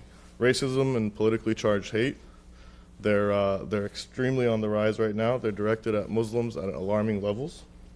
Our community has received things like torn and desecrated Qur'ans wrapped in pork. Our USF Muslim Student Association was attacked a few months ago by agitators, threatening their lives, threatening to rip off their scarves. And these are our students, these are our youth here in Tampa Bay. So it is very serious. And this doesn't only affect the Muslim community, but there's a lot of Hindus, Sikhs, Druze, different religions that are attacked by these anti-Muslim bigots because they think that they're Muslims. This is how far it's gotten to. And hate doesn't stop, it doesn't check identities when it attacks, you know. We're deeply grateful for when this body passed a resolution condemning anti-Semitism. We commend you for that, to protect our Jewish brothers and sisters. That leadership mattered. And today, on behalf of the St. Pete Muslim community, I thank you again for standing again with us. This resolution affirms that hate has no home here, and that St. Petersburg, we protect one another. Lastly, I do have an ask of all of you. Ramadan is coming up. It's our holy month. Thank you. Gerard Dahan's card indicated he was for the item. The final two speakers are Monir Bolkiza and Reverend Andy Oliver. Please go to an open podium, state your name, address, or cross street for the record. You'll have 3 minutes to address City Council. Reverend Andy Oliver, pastor of Allendale United Methodist Church. As a Christian pastor in the city, I rise to support this resolution as a neighbor and a shepherd who cares deeply about the well-being of our whole community. At the heart of the Christian faith is a simple but demanding command: love your neighbor as yourself. That love is not abstract. It shows up in how we speak about one another, how we protect one another, and how we ensure that every person can live without fear of harassment and discrimination. Adopting a clear definition of Islamophobia is not about restricting speech or elevating one group above the other. It is about naming a real experience that many of our Muslim neighbors face and affirming that hatred, stereotyping, and unequal treatment have no home here in St. Petersburg. Our city has already taken steps to stand against anti-Semitism and other forms of religious bigotry. This resolution continues that consistent moral commitment that people of every faith and or no faith deserve dignity, safety, and equal protection under the law. I also want to say how encouraged I was last year when leaders of both parties in the Florida House and Senate came together to pass a similar resolution. In a time when so much of our public life feels divided, that moment showed that protecting people from religious hatred is not a partisan issue, it's a moral one. It reminded us that Republicans and Democrats alike can agree that no one should be targeted because of their faith, their name, or how they worship. As a Christian, I do not lose anything when my Muslim neighbor is protected. In fact, we all gain. We strengthen trust. We deepen unity. We embody the kind of pluralistic, compassionate community we claim to be. And so I urge you to support this resolution as an act of clarity, fairness, and shared humanity. Thank you. Munir Burkiza, 4109 43rd Avenue North, St. Petersburg. I'm the Imam of the Islamic Society of St. Petersburg, right here on 4th Street, and I'm also the principal of the school affiliated with the mosque. As I stand before you today, I really don't want to read from a paper, but I want to talk to you from my heart. First of all, thank Mr. Chairman for bringing this resolution to vote, and for all the council members for considering this vote. This is really important because we are in a time when the dominant discourse in the public space is one of division and exclusion. I am proud to be part of a city that thinks forward and council members that think forward and adopt such resolutions. I really thank you because of that. I can relate to what you were saying, Mr. Floyd, earlier about the hate speech that we receive in social media. As a school, we try to be present in social media as well, YouTube, other platforms as well, and the amount of comments of hate that we get is unbelievable. That I have my media guy just searching there and trying to delete those comments constantly. That is very sad. But what is even sadder is that our Muslim population has come to accept that reality, and it's not a reality that we should accept. So by bringing this resolution up to vote, this is something that would awaken that sense that says that it's not normal to be living among people who are saying things that are Islamophobic, and adopting such a resolution will go far for recognizing our rights as Muslims living amongst you. As the speaker said before, we're part of many efforts that strengthen the city and the fabric of the city. So again, I thank you for considering this resolution, and I thank you for voting yes for this resolution. Thank you very much. Thank you. No more speakers? No more speakers. All right, we'll go to council member comments. We'll start with council member Harding. Thank you, Chair. I have struggled with this tremendously. Bear with me as I get to it. This was sent to us on Friday. I printed out this one particular page and I carried it around with me, and I read it several times. I have never spoken with as many people, the conversation initiated by myself, on an issue that's come before this council as I have this. I am in agreement with everything that was said today. I understand what Councilmember Floyd, or Chair Floyd, is going for, the direction he's headed in. Here is my struggle. The young lady, and I apologize, you said your name, who talked about her children. She said that she talks to her children because they are treated poorly for 3 different things. One of them is the color of their skin. One of them is their last name, which apparently is ethnic, and one of them is their religion. And so my struggle is just that. I am a very big believer in the idea that Dr. King got it right, that we should judge people individually by the content of their character. And unfortunately, we haven't gotten there as a society. We still are at a point where there is a percentage of us that live in our society that are, pick the word you want, bigoted, racist, just something horrible. And so that brings me to my struggle. My struggle is that the resolution put before us today is well written and narrow in its address. It doesn't address all of us. That is my issue. The young lady who spoke talked about her kids being persecuted for 3 entirely separate things. There are folks among us who are a different color. There are, I would venture to guess, there are more than 10, possibly more than 20, maybe even more than that, different religions in just our community. And I would venture to say that all of them have been persecuted over the years in some way, shape, or form. There are folks in our community who are visibly disabled, and I know that there's persecution there. There are folks that are mentally disabled, and I can only picture some of the travesties that happen on playgrounds in our public schools. And so this was important to me for that reason. Again, I fully recognize and support what was said today, and I appreciate the courage that it takes for everyone in the audience to come up and talk. The issue that I had, and the reason that I have spent so much time on this issue, is that we are defining one part of the horrible part of human nature in our society.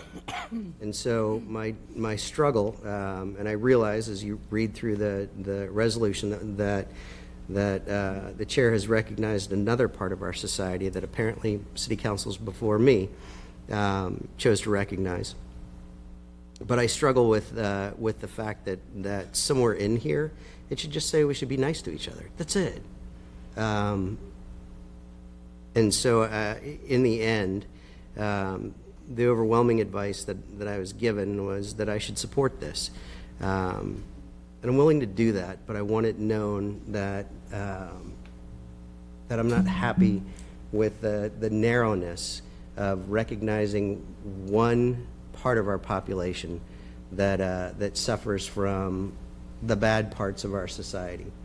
I would much prefer that we recognize that there are people in our society that are horrible to people for no reason, for a reason that they have chosen, that again is physical, or it is mental, or it is the color of his skin, or it is how you choose to worship, or how you choose to lead your life, or who you choose to marry, or whatever. And so I wanted to take some time to recognize that this is an important topic. It is no more important or no less important than others who are discriminated against or made to feel a certain way or whatever else in our society. So I'll leave it there, Chair. Thank you. Councilmember Gabbard. Thank you. And I want to start first by saying thank you for bringing this forward.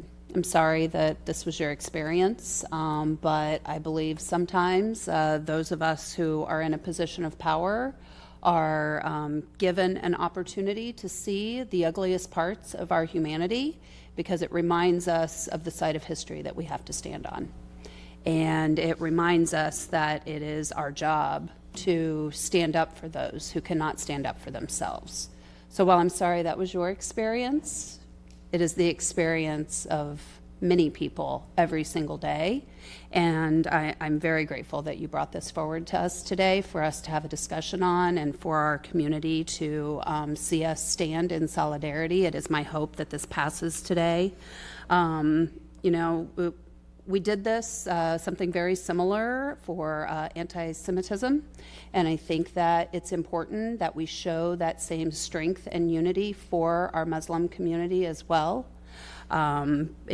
I'd be speaking outside both sides of my mouth if I didn't vote yes today. And so I very much stand with you. There's so much hate in this world, and we have a beautiful community that loves each other, and we really want to stand for that love across all pieces of our community.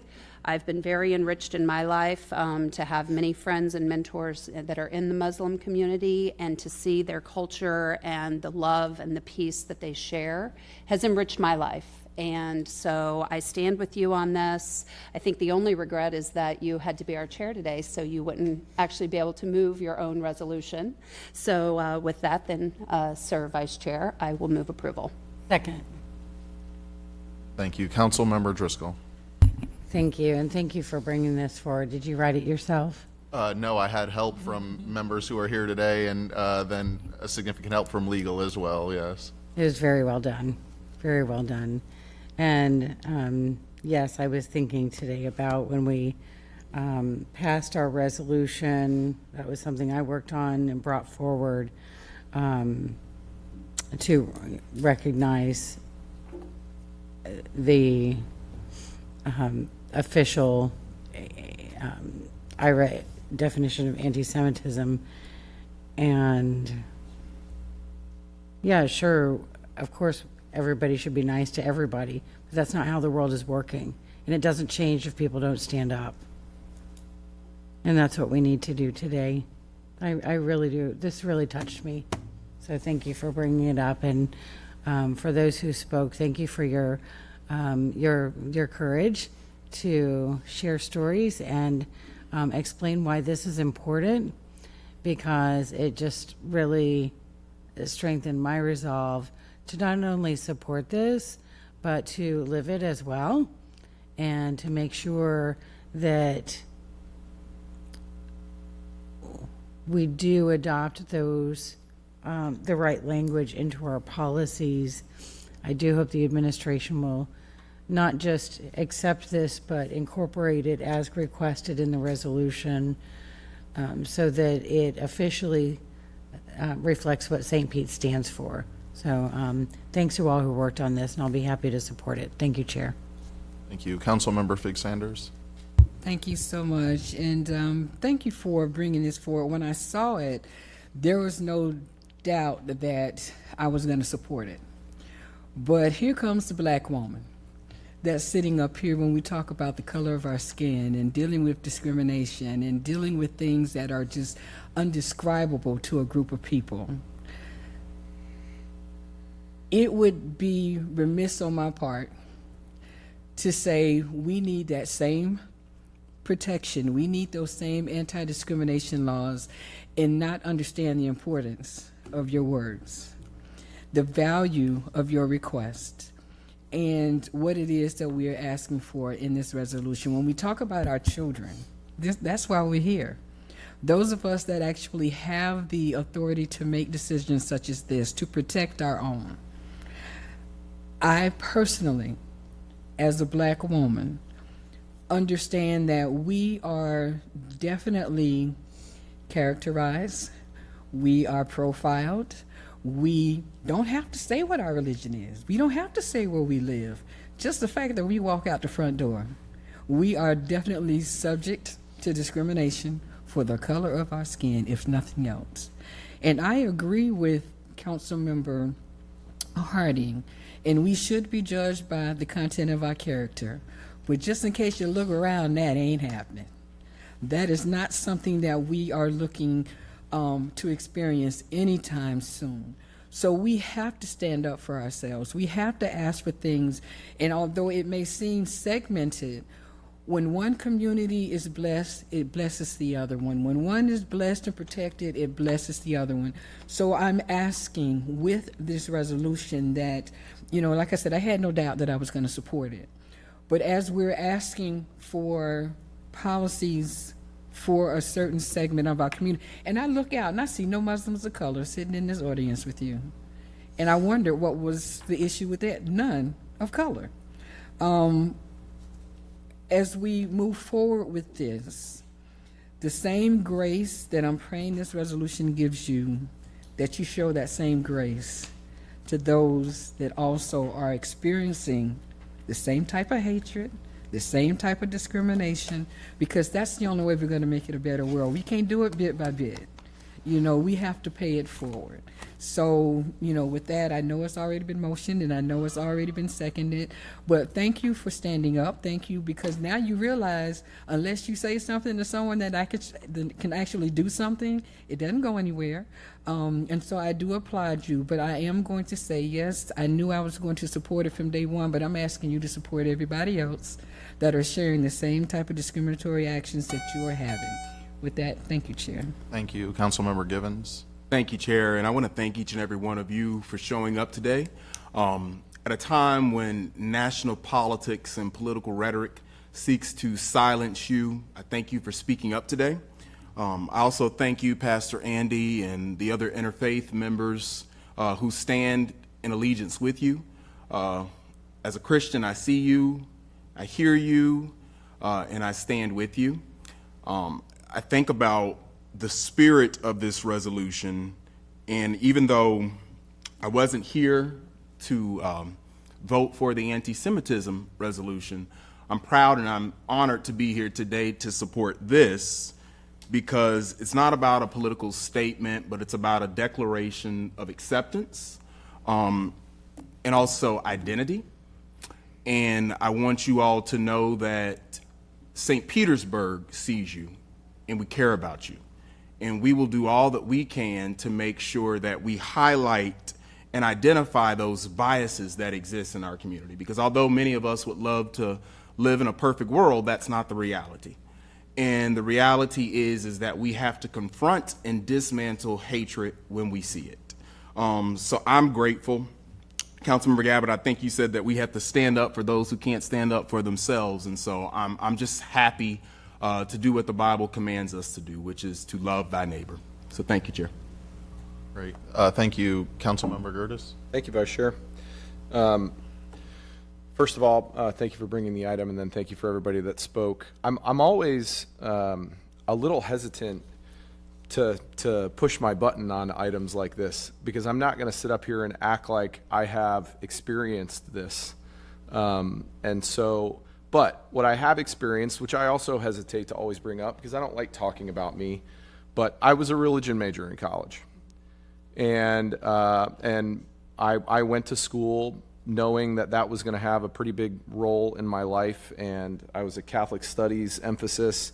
But one of the things that that religion major taught me, which I'm not going to focus on, but I want to bring it up, is some of the really, really ugly parts of the history of our world and when it comes to religion.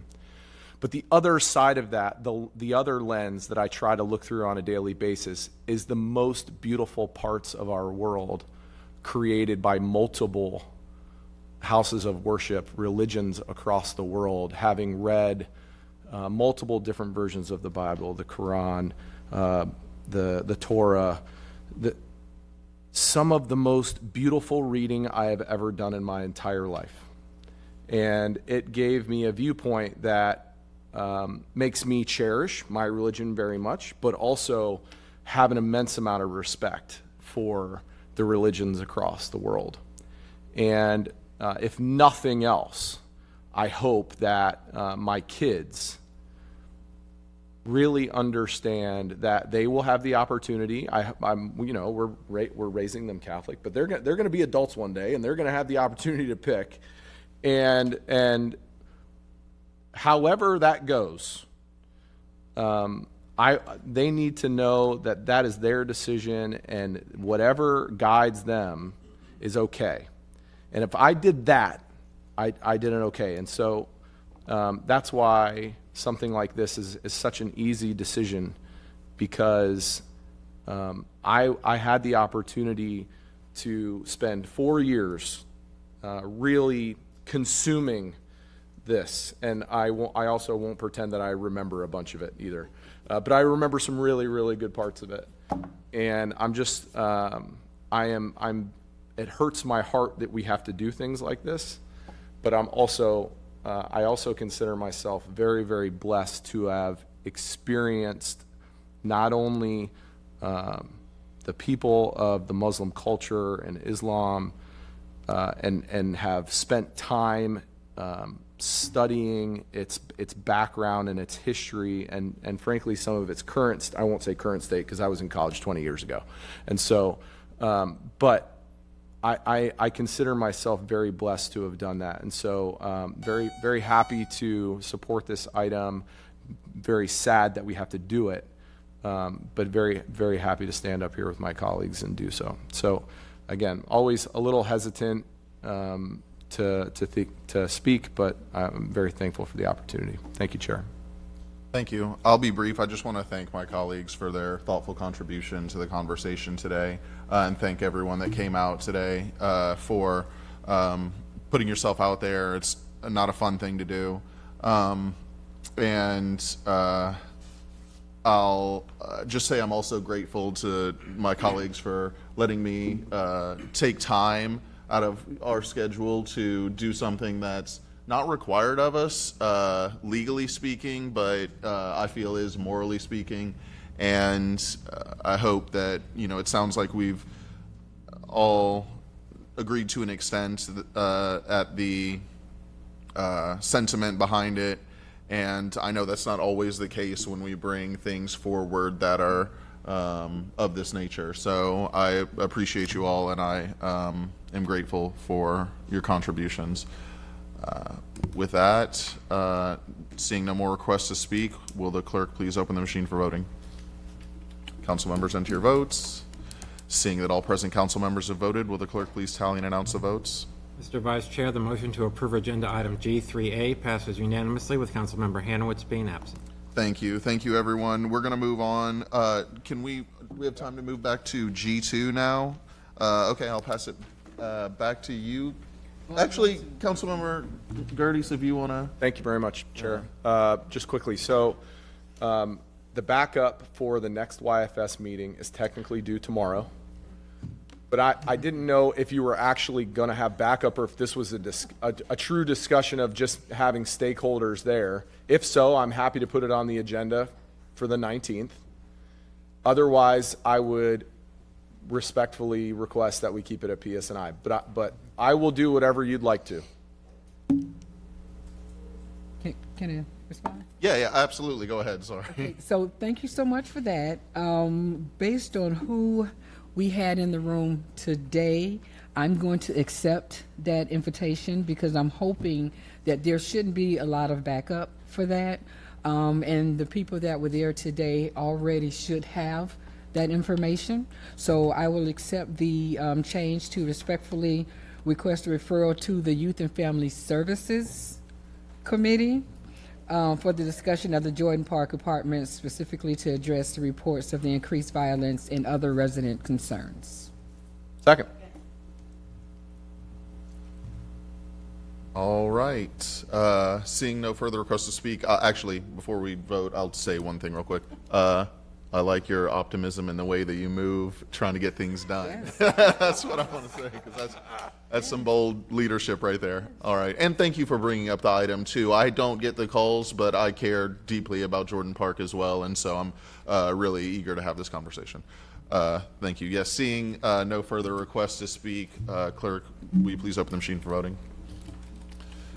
Council members, enter your votes. Seeing all present council members have voted, will the clerk please tally and announce the votes? Mr. Vice Chair, the motion to approve agenda item G2 passes unanimously with Councilmember Hanowitz being absent. Thank you all. We're going to move on to G4, which I will present on behalf of Chair Hanowitz.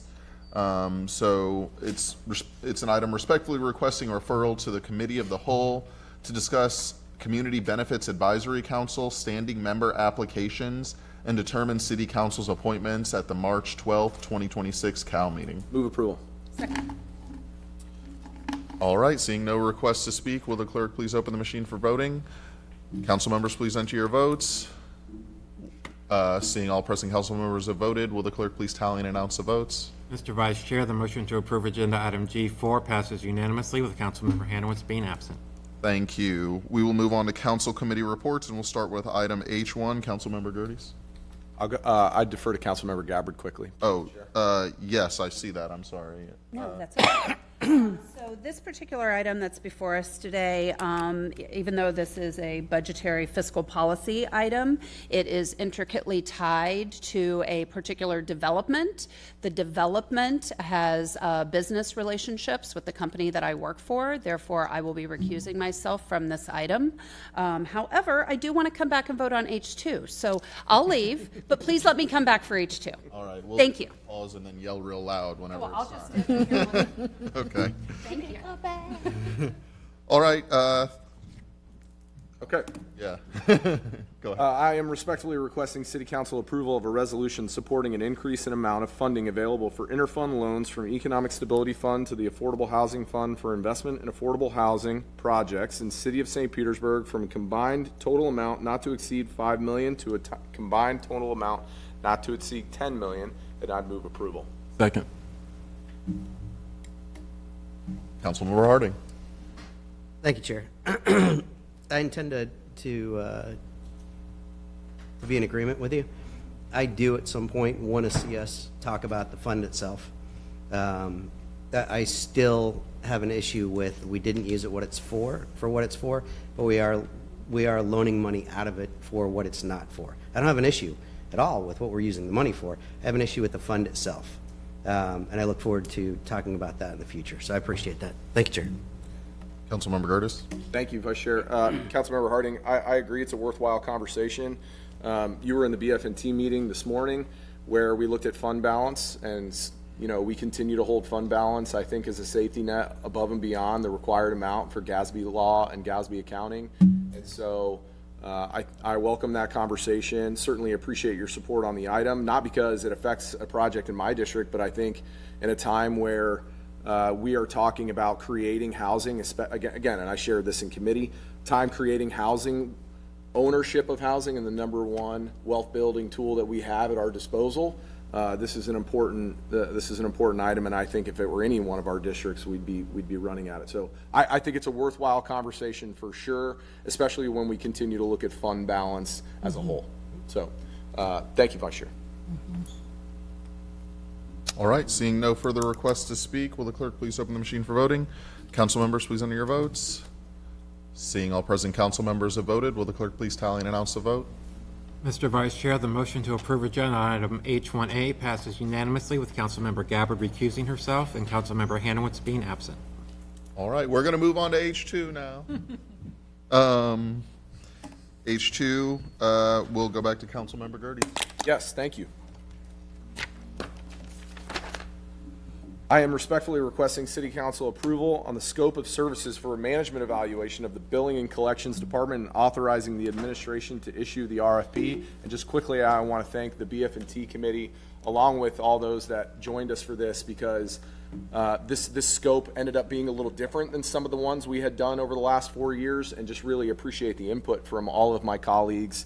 And I really do think this is one that we heard the feedback from our residents and we moved quickly on it, so I'm very appreciative, and I'd move approval. Second.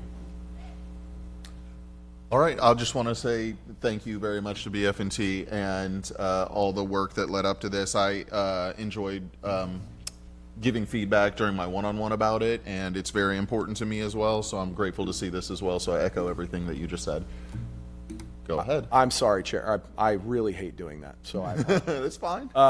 I also, just quickly, I forgot to mention, along with the work on the scope, I just want to thank my colleagues, because going into this conversation, I was opposed to doing a management study this year.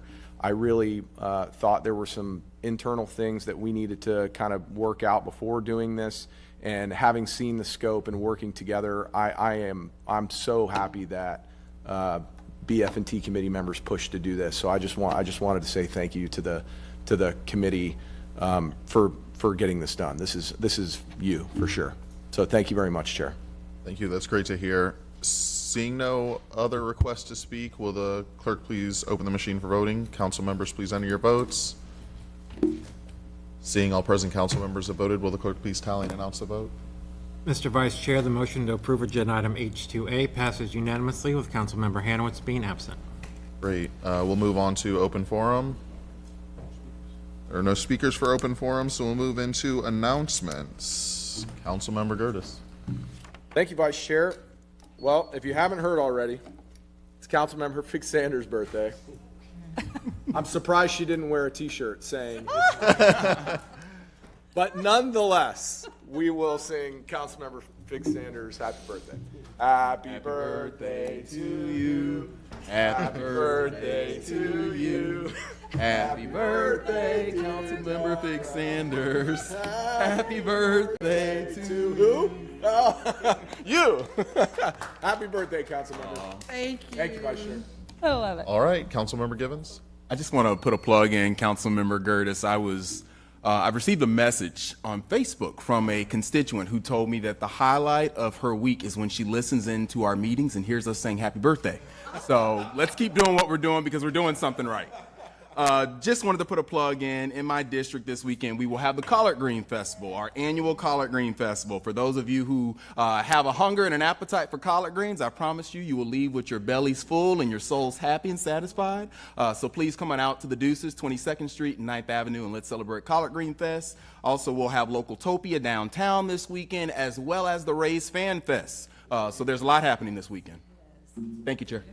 Yes, in that as well, Winter Pride Street Festival. thank you. My goodness, I don't know when I'm going to go home. Anyway, there's a lot going on this weekend. Yeah, Councilmember Fig Sanders. Thank you. And I want to congratulate the men and women of our St. Petersburg Fire and Rescue, as well as Parks and Rec. I took my car to get washed. They raised almost $2,000 for free swim lessons for our babies to teach water safety. And in a peninsula, on a peninsula, I think that is something that they've started, and I am really, really, really encouraged with the success that they had in providing those free swim lessons. So I just want to thank them for that. Thank you, Chair. Great. It is District 1. Councilmember Givens. Thanks, Chair. Quick shout out to our Deputy City Attorney, Janine Williams, who will be recognized as a First Lady in African American History at the Carter G. Woodson Museum. So thank you. Thank you, Chair. All right, Councilmember Gabbard. I just would be remiss if I did not remind everyone that last weekend the City Hall Stars How did I forget? played the Kids and Cubs, and yes, we won. But nonetheless, I just wanted to give a shout out to the Kids and Cubs organization. What a phenomenal, fun time that is every time. I haven't gotten to play every year, but I've played a few times. I played this year. I was able to walk by, I think, Tuesday or Wednesday. So, it just phenomenal day, beautiful St. Pete weather, and just an amazing organization with a legacy in our community. And so I just wanted to thank them for inviting us to the field and not being too mad at us when we won. So thank you.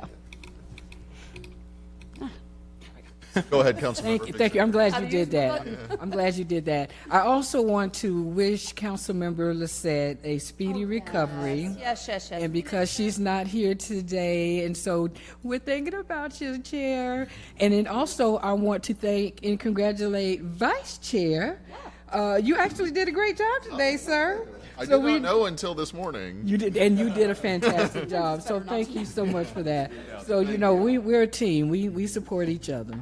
Thank you all, and I just wanted to say I'm assuming we'll have Kids and Cubs in soon to celebrate the fun thing that we did together and the work that they do all the time. All right, seeing no more requests to speak, we'll call February 12th, 2026 City Council meeting adjourned. Thank you.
My name is Catherine Washington, and I'm the first Black female firefighter for the city of St. Petersburg, Florida, and I'm very proud to be that and hold that title.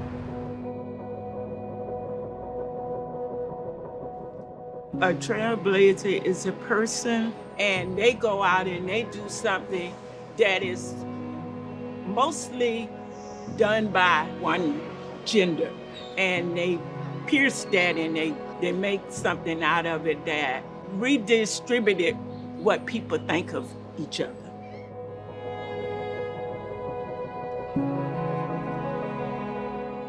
I always wanted to kind of do what I call dangerous work. Something that somebody else didn't want to do, you know. So when my sister said, hey, they hired us, I said, I want to go for the fire department. And I went. In this world, for me to be a firefighter, it was the most unique thing that I could ever think to be. Me being in the Army Reserve gave me a step up to think I could do way more things. I could lift the weights, I could come out of the building out of a window just like the man did, and that gave me the chance to do it. We used to have the Martin Luther King parade.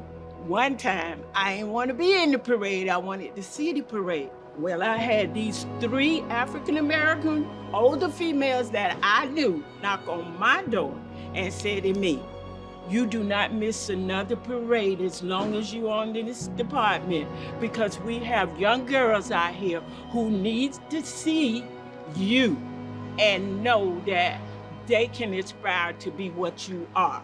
So don't be standing over here in the crowd with us. You be out there walking with them fellas. If I could say something to kids who think they can't aspire to be this because they have problems and they think those problems hold them down, don't let what you think you hold you back. Aspire to be what you want to be in spite of that. And then you can see yourself being somebody else.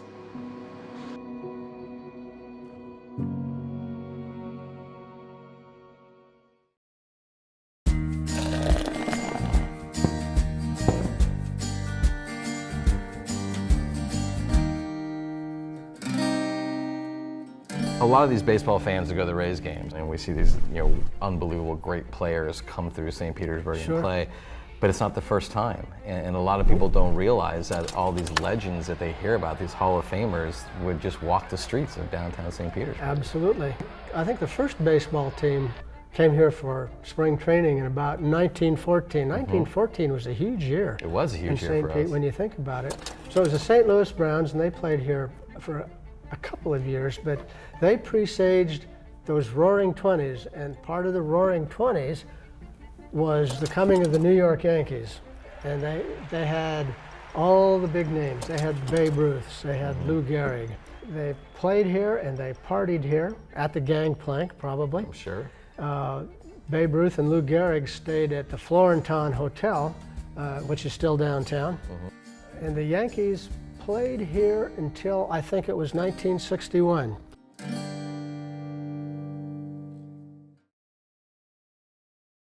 Hi, I'm Jeremiah with the City of St. Pete's Water Resources Department, and I'm here to talk to you about what you need to know when we issue a boil water notice.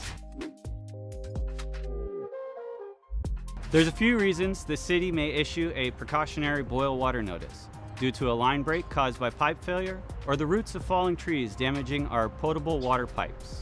These events could affect water pressure and could allow contamination to enter the system. That's why experts recommend storing at least 1 gallon of water per person per day for 3 days. Use this supply first for drinking, cooking, and hygiene. If you must use tap water, boil it for at least 1 minute, then cool before using. Another option is adding a 1/4 teaspoon of plain unscented bleach to disinfect 2 gallons of water. Showers are safe if you're careful not to swallow water or get in your eyes, nose, or mouth. Children and those with weakened immune systems should take extra precautions. A boil water notice typically lasts at least 72 hours. When it's lifted, run your taps, flush your fountains and ice makers, and replace filters. Knowing these things before making a decision on evacuation is important to consider as a storm approaches. To stay up to date on events as they unfold, visit stpete.org/hurricane and follow our social media channels for updates.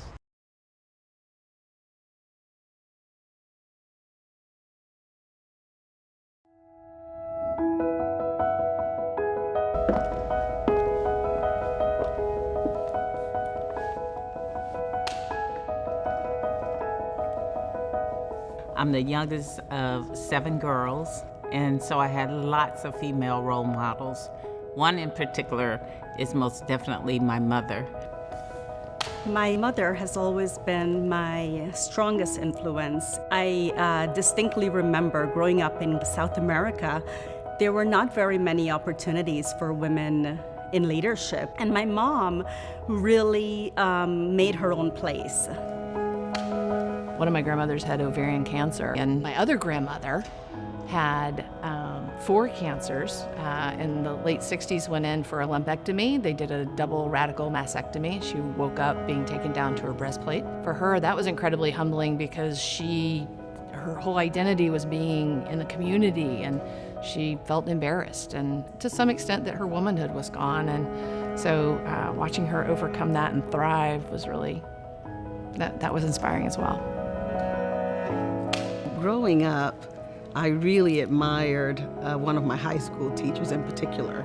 She was this incredibly brilliant woman who was tough, who was smart, and who also would give everything to help her students.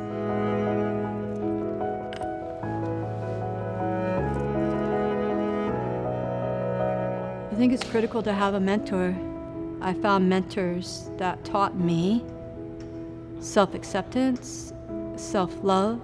They help you find a way. They help you find an opportunity to a path to your full expression. Well, I think mentorship is extremely important to the pathway to success. Having someone there who is really going to be the shining example, who is going to be your guide through life, is really what's so important and what so many of us need. Every life, you should have somebody that is your champion and somebody you can champion. And I think that's really important as we think about elevating others.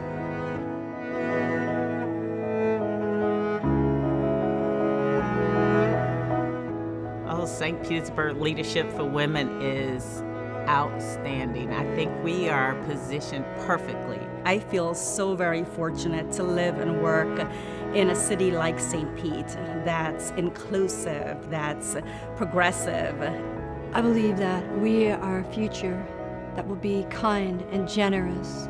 There's great support amongst the women leaders to collaborate, to make a difference, to solve complicated problems, and they're brilliant, brilliant women.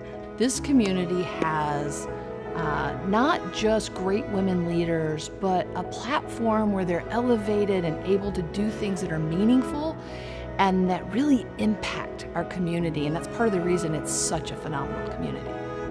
Women have such an important role in our culture. The future of women in St. Pete has never felt brighter. Mentor a young lady or find a mentor for yourself. Be sure to honor the women in your life this month and every month.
So, Bobby, I have heard the origin story of your relationship with Jamie and how that kept you here, but I don't think I've ever heard why you wanted to start the studio. Well, you know, that's a very good question, but I think it stemmed most from, I mean, somebody told me this years later that Jamie was just trying to find something for me to do because Dave Ellis and myself, we had not fully formed what the studio would be. And Jim was out looking for a building, found this place, and we were calling it a theater, but not necessarily. And I had never run a nonprofit before. I'd worked for dozens of them, but I had never run one. And so I think it was a convergence of several things, and we just grew into it being what we now understand to be the studio, which is something David Ellis and myself never did an elevator speech or the one sound bite. It's many things. Lately, people have been calling it St. Petersburg's living room, which sounds nice. It's a home for the visual and performing arts, but it's evolved. But we never had a specific defining, we're gonna do this. It just evolved.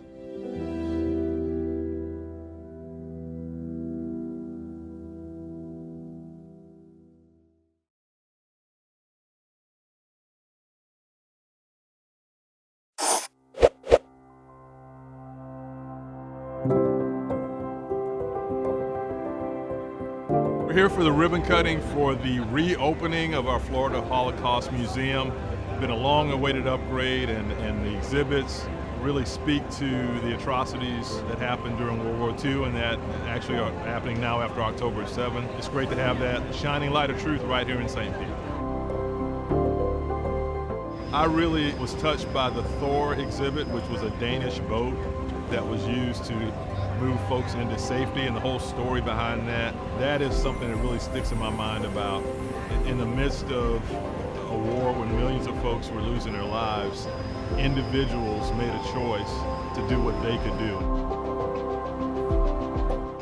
Today, we thank the courageous people of Denmark who saved our parents' lives and the lives of over 7,200 Jews by ferrying them to safety in Sweden. This history and having Thor in our midst reminds us that doing the right thing begins with ordinary people like you and me, one person at a time.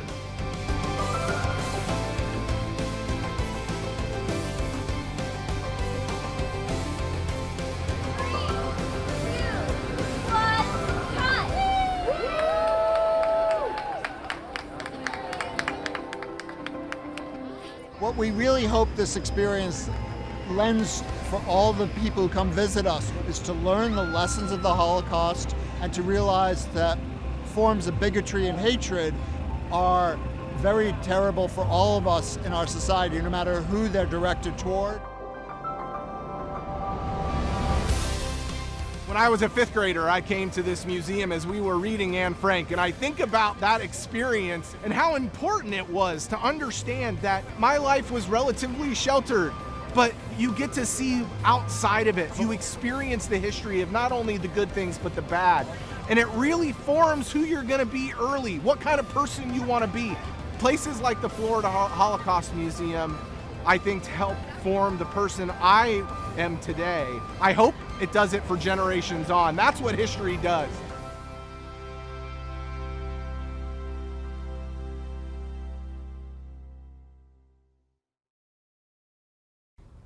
Hey St. Pete, and welcome to the definitive guide for how to be the best resident you can be. A little tip from our good neighbor guide. let's talk about something stinky. Sewers. Not just sewers as a whole, but specifically what we put down our drains. The city works hard to keep things smooth. Here's how you can help. Remember, every drain in every building, citywide, all goes through our sewer system. So, when it comes to the bathroom, the only thing that goes down our drain is, well, number 1 and number 2, toilet paper is A-OK too, but not flushable wipes. They might flush down your drain, but they do not break down in the sewer system. And depending on where the clog exists, the expenses might be on you to fix. Use dental floss, any kinds of wipes, baby diapers, adult diapers, and Peppa Pig toys also do not belong down the drain. Also, don't forget, the sink in the kitchen can be the worst offender for a city sewer system. Never, ever put fats, oils, or grease down the kitchen sink.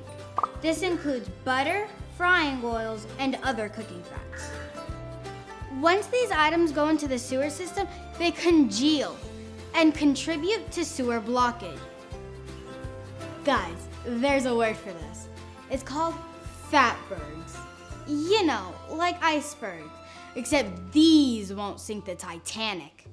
Google at your own risk. Collect grease in a container once cooled and dispose in the trash, not down the drain. Remove grease and oils from your pans before washing. Dispose of food scraps in the trash. There's a bunch more information on this topic that can be found on the City of St. Petersburg's website. Guys, it's so easy, a kid could do it. We all love our city, so let's do our part to take care of it the best we can and follow St. Pete's Good Neighbor Guide.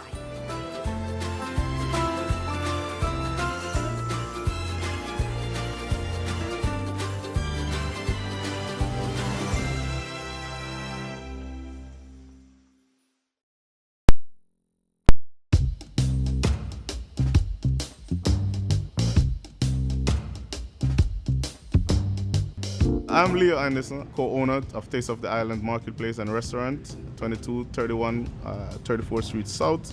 I'm a family man and also a minister. I've been here in St. Pete now 5 years, and I've been loving it. Life here is great. It's a great place to live, great place to rear my family. This year makes 30 years that my family is actually been running the restaurant business in St. Pete.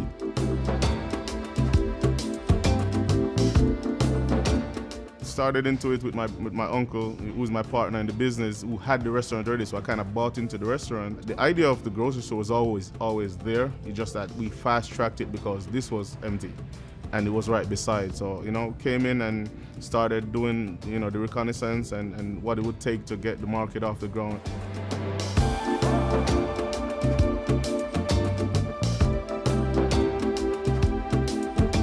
We have a very friendly atmosphere. We have a very, very welcoming family atmosphere. That's number one. We pride ourselves in treating people good, whether you're paying us or not. We want you to feel at home. From spices to ground provisions to just snacks. We bring in chips from Jamaica. We bring in a lot of drinks from Jamaica. We bring in spices from Grenada. We bring in fresh soursop, which is a highly sought after item from Grenada and from Dominica. We really try to take the stuff that we're used to on the island and bringing it into St. Pete and let people who have tasted it or would like to try it, they can come on over and indulge.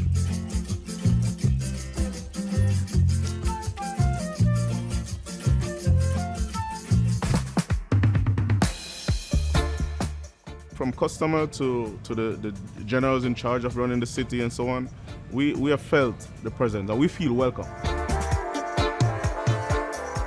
As I say, it's a love affair.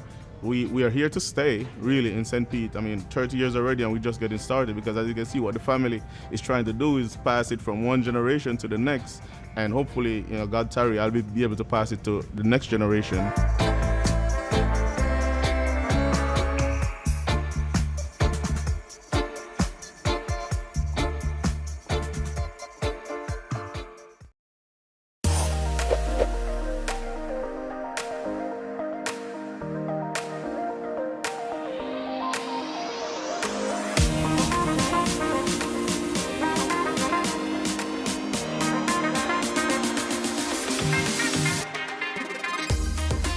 Today we cut the ribbon for Bayou Courts, a mixed income apartment complex here in South St. Pete. The great part of this story is that this originally was going to be all market rate, but in partnership with Gravel Road and with the county, we were able to have 60 units here with a good mix of units that are affordable to folks making less than average incomes.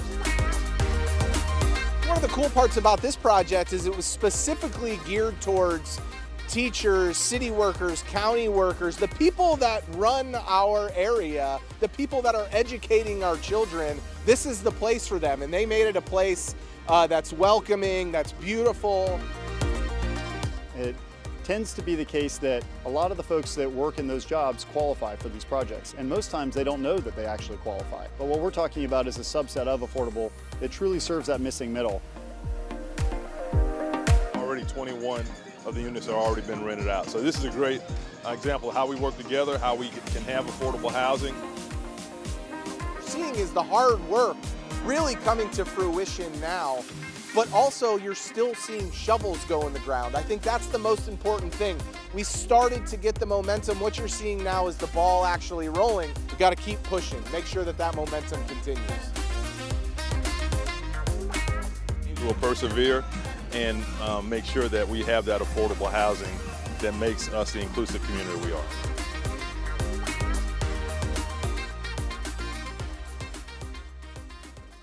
Moved to St. Pete in 2014. We drove around and walked around different neighborhoods and noticed that they had events, community gatherings, cleanups, signage, cool logos, flags, all kinds of stuff like that. And I thought, I wonder why we don't have that.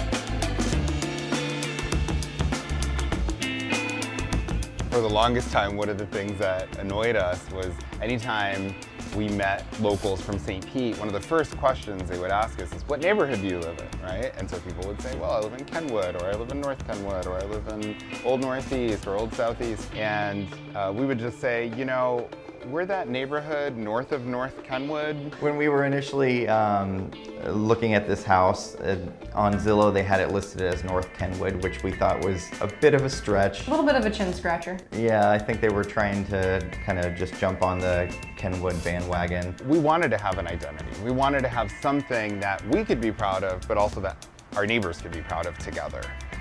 We went into this just wanting to organize a neighborhood association, and we didn't realize how much it would change our lives for the better. About a year ago, I joined up and became part of the core team reviving the neighborhood association, and as part of that, we decided to really start fresh, and we interviewed, asked neighbor input and talked about coming up with a new name. I started doing some research and realized that we actually did have a name. We were Highland Grove neighborhood. Highland Grove was actually a much larger neighborhood, and we decided to split the neighborhood into two smaller neighborhoods. On the west side of 28th Street, a neighborhood formed called Station View, and on the east side of 28th Street, our neighborhood formed, and our neighbors voted to call it St. Pete Heights. So St. Pete Heights is an amazing location, actually. It's pretty central. Our big intersections are 30th Ave North and 38th Ave North. We make up a kind of a perfect square in the center there, also from 275 over to 28th Street North. The more people start to see the name, hear the name through things like signage, which we're working on now, flags and other merchandise. We just got our branding done by a local St. Pete artist. I am the guy behind the St. Pete Heights branding project. I work with the committee closely to come up with a new brand identity that represents who they really are. From the beginning of the project, our goal was to create something that can represent the people of the neighborhood. As opposed to when you're working with a business, you're thinking about the customers in mind. In this case, we wanted to represent the community, the people, and some of the things that makes them unique. My job was to find a way to tell their story through a visual identity, through beautiful typography, colors, and something that is able to showcase their passion behind the love for the neighborhood. people are going to have pride to be in this neighborhood. It's a new neighborhood. People don't necessarily know what St. Pete Heights is, probably never heard of it. Once they start seeing the logo on, signs, flags, shirts, things like that, it'll become more identifiable, and I feel like it'll bring more of a sense of community to the neighborhood. The more they see these types of things, the more inclined they're going to be to care about their neighborhood and to want to feel invested in the community. It'll just be a domino effect where over time it will become bigger, better, and a place that people just love even more. I can't wait to put that flag up in front of my house. I can't wait. It's gonna look really cool. One of the things that we do in the neighborhood association is have care days. There are opportunities for the neighbors to come together and volunteer, oftentimes to beautify, clean up. It really can be anything.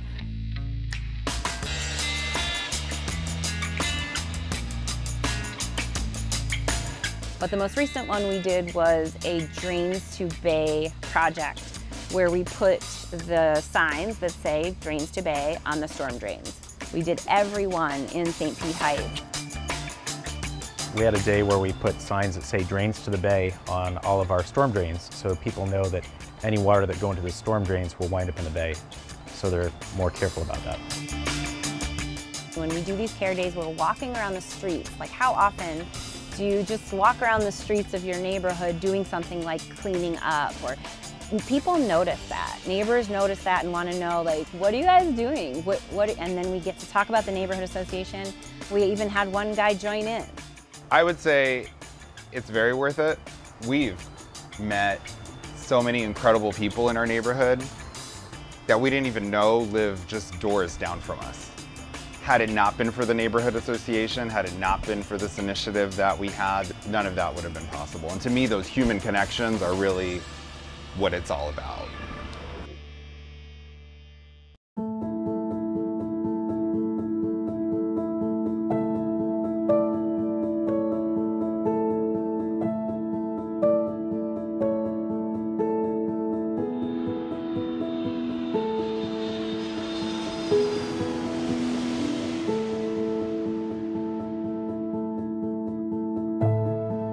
It's very important for people to have diverse cultural experiences so that they can better understand and empathize with people around the world.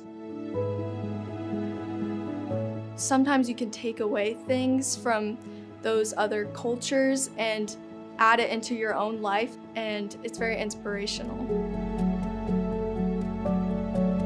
I learned so much about the culture of Japan, what it means to be in another country, what it means to have a host family in another country.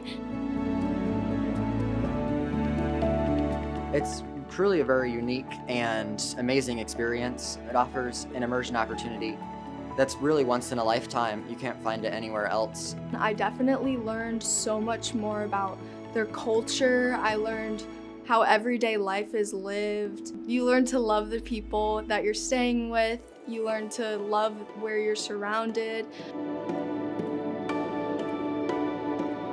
One of the events was going to the Yashima Temple. It's a temple up on a mountain in Takamatsu, and it's otherworldly. It's absolutely beautiful.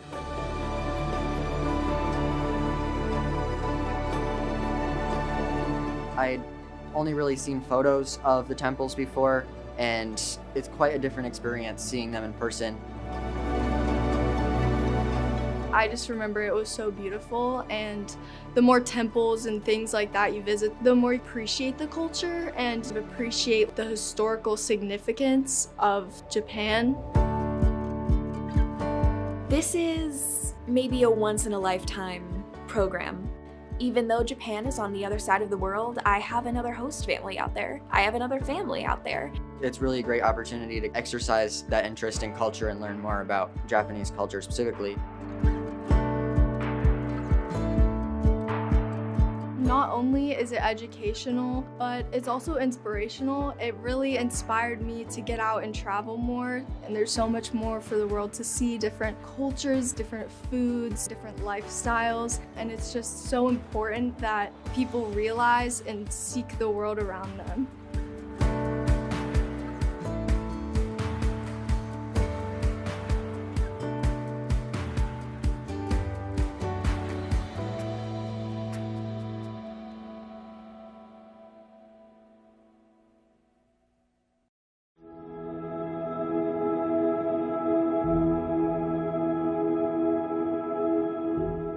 My name is Chan Srinivasa, and I'm the first African American city clerk for the city of St. Petersburg, Florida. To me, a trailblazer is someone who sets out on a journey to accomplish something. An individual who sees a path or has a path, and even though obstacles may be in their way, they find ways to get beyond those to reach their goal. To me, that's a trailblazer. I began my career 24 years ago on January 26, 1998. It was a cold, rainy day. I started in the Parks and Recreation Department as a temporary employee on the waterfront, cutting grass and maintaining our parks. Throughout there, I developed as an individual, as a person, but also as an employee of the city of St. Petersburg. And from there, in 2014, I was appointed as the city clerk for the city of St. Petersburg. The city clerk is a very responsible role. Not only are we responsible for the legislative issues of city council, but also our city elections. If you look at the history of how elections are, and being the first African American to hold the role of city clerk in conducting our elections in the city of St. Petersburg, it's a significant role because that within itself is literally setting some type of trail for others to follow as well. It dawned on me the day that I got appointed that I'm the first. And being the first, you always want to be the best at what it is that you do. Failure is never an option for me. If obstacles come, you strategize and you adapt and you go beyond them. Personally, my grandfather, a gentleman by the name of Josh Stanford, the greatest influence in my life. Professionally, there were two individuals, Thomas Jet Jackson and Clarence Scott. Jet taught me the importance of community and showing compassion towards people and always making your presence known. Clarence taught me the significance of being not necessarily a perfectionist, but doing your best and also reaching back, helping others, and never forgetting where you came from. St. Pete is progressing, and we're becoming a more diverse and inclusive community. And it says a lot about the character of the people of the city of St. Petersburg, that we look beyond someone's skin color, but we look at the content of their character. To me, that's what it says.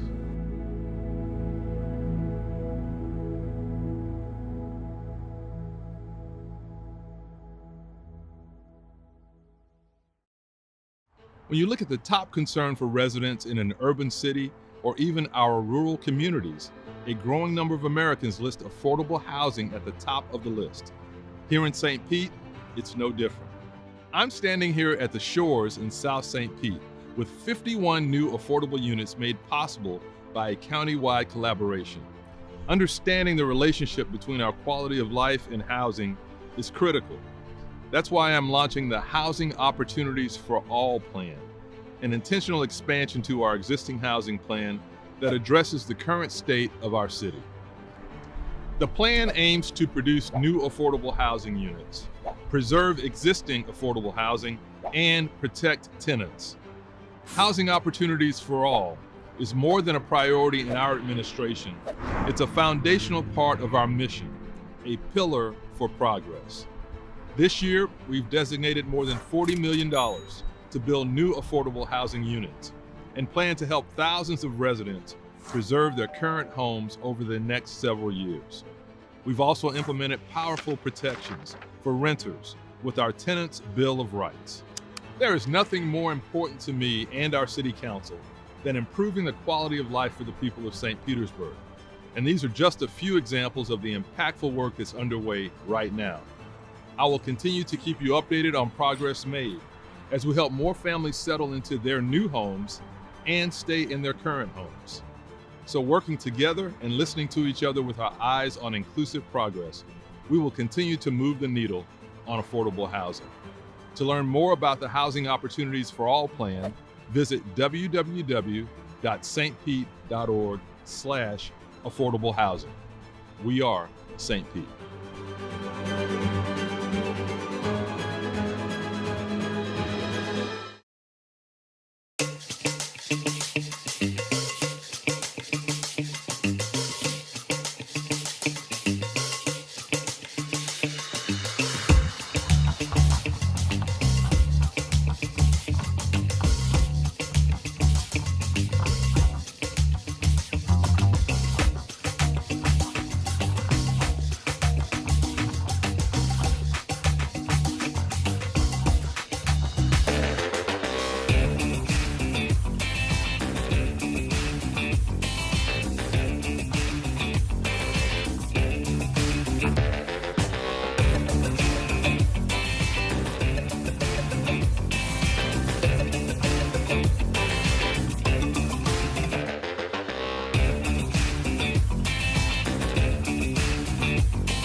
We're at Eckerd College in South St. Pete, and we're kicking off the Spark bus service, which is a great premier service that'll connect with our Sunrunner and give folks across St. Pete, but certainly Eckerd College students, a fast connection to North St. Pete and downtown. 3, 2, 1, fire! The route is really important because it's one of the busiest streets within St. Petersburg, plenty of capacity for a bus service, and it'll move people along really efficiently. One unique thing about the Spark compared to a regular bus service is that the stops are a little bit more spaced out. You don't spend as much time starting and stopping. And with the service coming every 15 minutes, you also don't really need to even look at the schedule. You just go to the stop. It's the perfect case for transit-oriented development. You know, you want your jobs, your transportation, and your housing to all connect. And you're seeing that happen on 34th Street South in the Skyway Marina District. There are a lot of new residential units coming on in the district and a lot of new retail opportunities coming along in the district. So it's really a symbiotic relationship where this bus service will help that development and it'll spark more development, pun intended. This is the next step, and as folks continue to see the benefits of having modern, dependable, premium transportation, other areas are going to ask for it.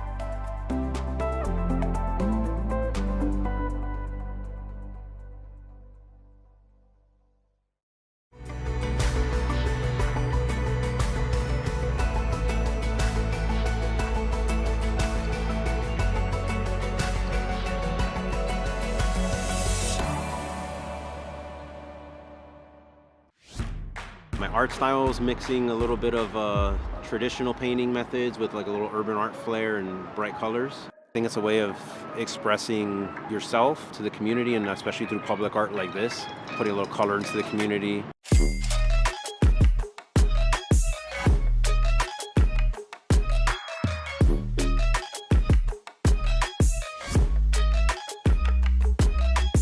It helps tell a story of the community. It helps have a sense of pride in the area.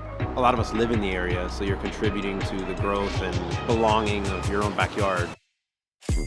We all share things in common, and I try to show that in a fun, colorful way, you know, kind of through a lot of my artwork. My name is Francisco Gonzalez. I go by Frankie G.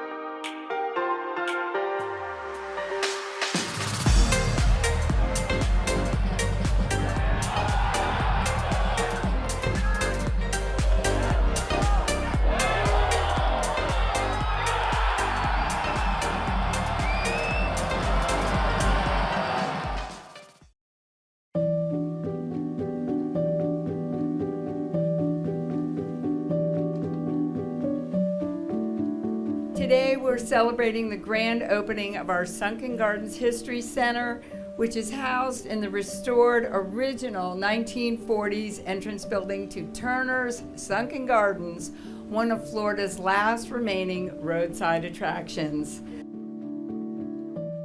Since 1935, Sunken Gardens has been a landmark in St. Petersburg, providing a beautiful oasis in our busy city, a place to relax, enjoy nature, and the joy of gardening. What a great decision this was 20 years ago, because as we all know, St. Pete's become a lot more busy in the last 20 years. And so this is quite an oasis for us to have. The city purchased Sunken Gardens in 1999, and thanks to an excellent staff, volunteers, and a really dynamic foundation, today the Gardens is a must-see experience for residents and visitors alike. The historical assets of our city must be preserved and maintained. And that's why this History Center is so important. It honors our past and the early pioneers who paved the way for the Sunken Gardens of today. Behind me is our new History Center, which we're so excited to have and present to you. And you'll notice in the window we have our founder, George Turner Sr., just as he was in 1940. The Gardens is really a family story. It's a story about the Turners that started with George Sr.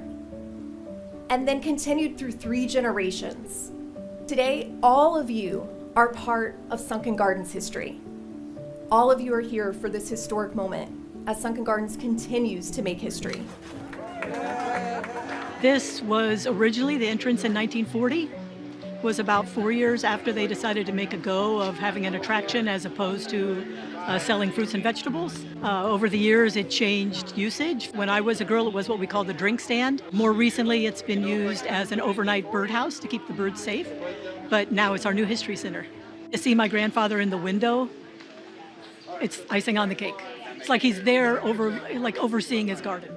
St. Petersburg citizens in 1999 voted to tax themselves to save Sunken Gardens. That almost never happens. So my hope is that people understand the importance of historic sites like this, historic gardens, historic places that really give Florida its character.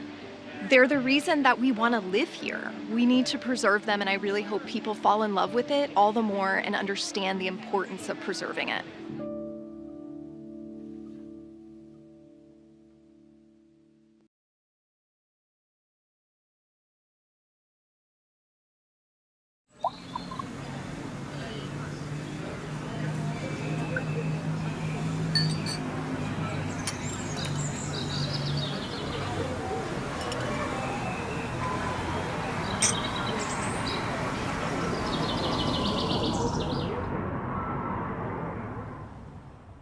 Hay un alfiler en una orilla de una ciudad en un mapa, como una esmeralda en la oscuridad o un ojo de pelícano. Oh península de sol, mar y baños. Aquí somos tan diversos como las conchas, la flora y las muchas aves que nos visitan cada invierno. Sí, somos bami, empanadas, caniches, injera, roti. Somos reggaetón, rap, cumbia, trap, jazz, rock y folk. Caminemos por el St. Pete Youth Farm para encontrar todo tipo de raíces entrelazados, alimentándose de la misma tierra. Aquí hacemos espacio para todos. Mira las historias pintadas en las paredes, calles y intersecciones. Neón, prismáticas y sin miedo de hacer ruido porque el arte brilla aquí, donde pintamos el arco iris por la ciudad con orgullo y decimos gay. Donde las vidas negras importan y donde una hija de inmigrantes puede ser su poeta laureada. Thank you. Hay un alfiler en una orilla, en una ciudad, en un mapa. Acércate, respira el aire salado. Mi gente, miren a su alrededor. Somos St. Pete. We are St. Pete.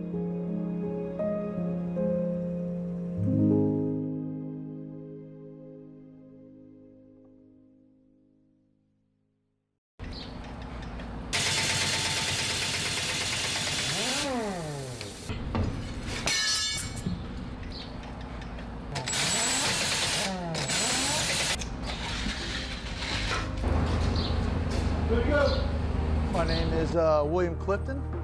I work at the tire shop for the city of St. Petersburg. I'm a tire and wheel specialist. My general responsibilities are to make sure everything rolls. We just make sure everybody's rolling safe.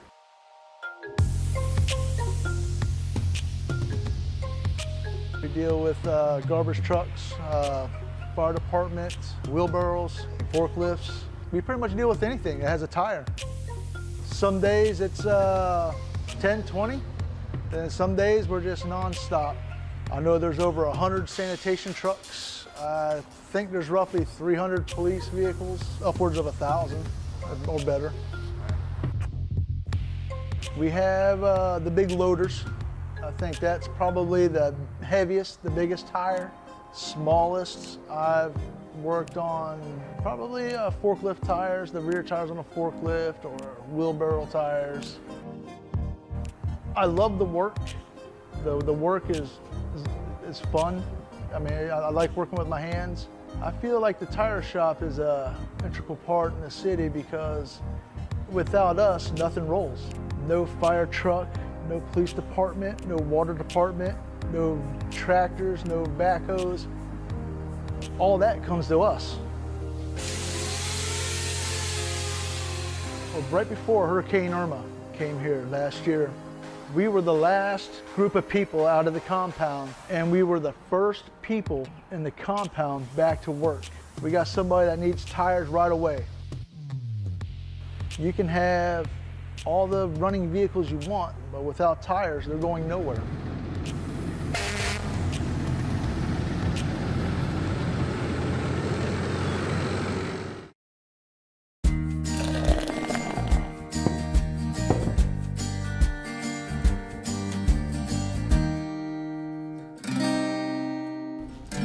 So if you live in St. Petersburg, right, most people know that the world's first commercial airline flight was here. True. Right, from St. Petersburg to Tampa.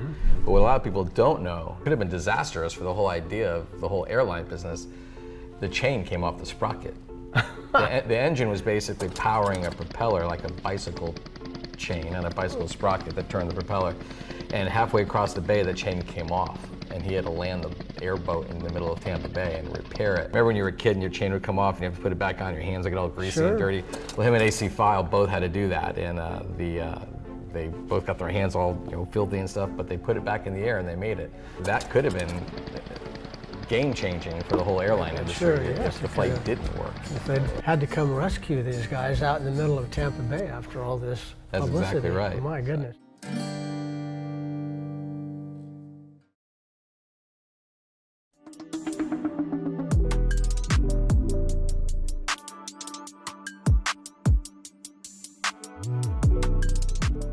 We'll go ahead and get started. Thank you all for joining us today. I'd like to thank our Council Chair Copley Gertis, who's with us, and he'll say a few words.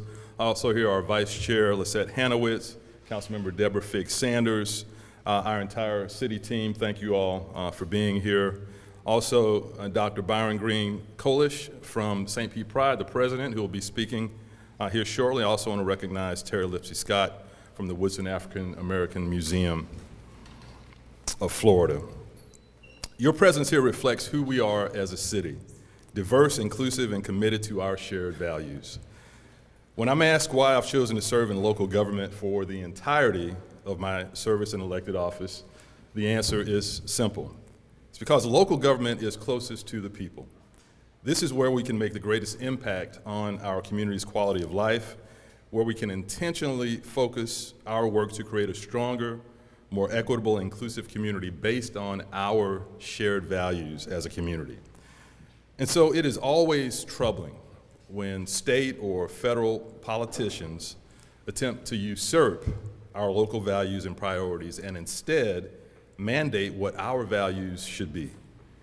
We have seen repeated attempts to silence our voices, to change the definition of terms from climate change to DEI, even banning the recognition of Black history and the LGBTQ community. We've seen the attempts to stifle our ability to express and celebrate our community values. Yet time and time again, our community has risen to the occasion, and this latest challenge will be no exception.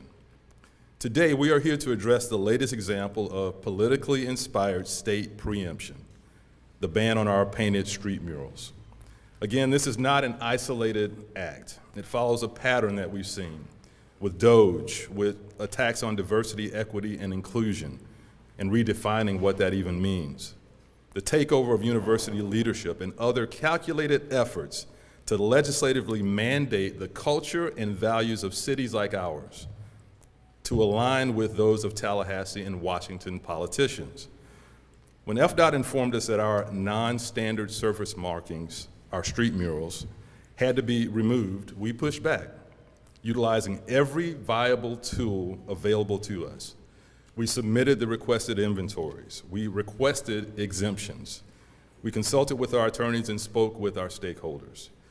We also provided data that shows that the markings actually increased safety based on historical data before and after the installation of the subject art. And we made it clear that these murals are more than paint on pavement. They are expressions of our community identity and values. But through meetings and correspondence, FDOT made their position clear. And they have the authority, backed by the governor and the U.S. Department of Transportation, and they threaten penalties that would jeopardize millions of dollars in state transportation funding and potentially tens of millions more in broader state funding in other areas. As the mayor of our city, I will not risk these essential investments in a fight that I don't believe we can win. That would be irresponsible leadership and detrimental to our city in the long run. But make no mistake, this is not the end of the story. Our response will be strategic, not reactionary.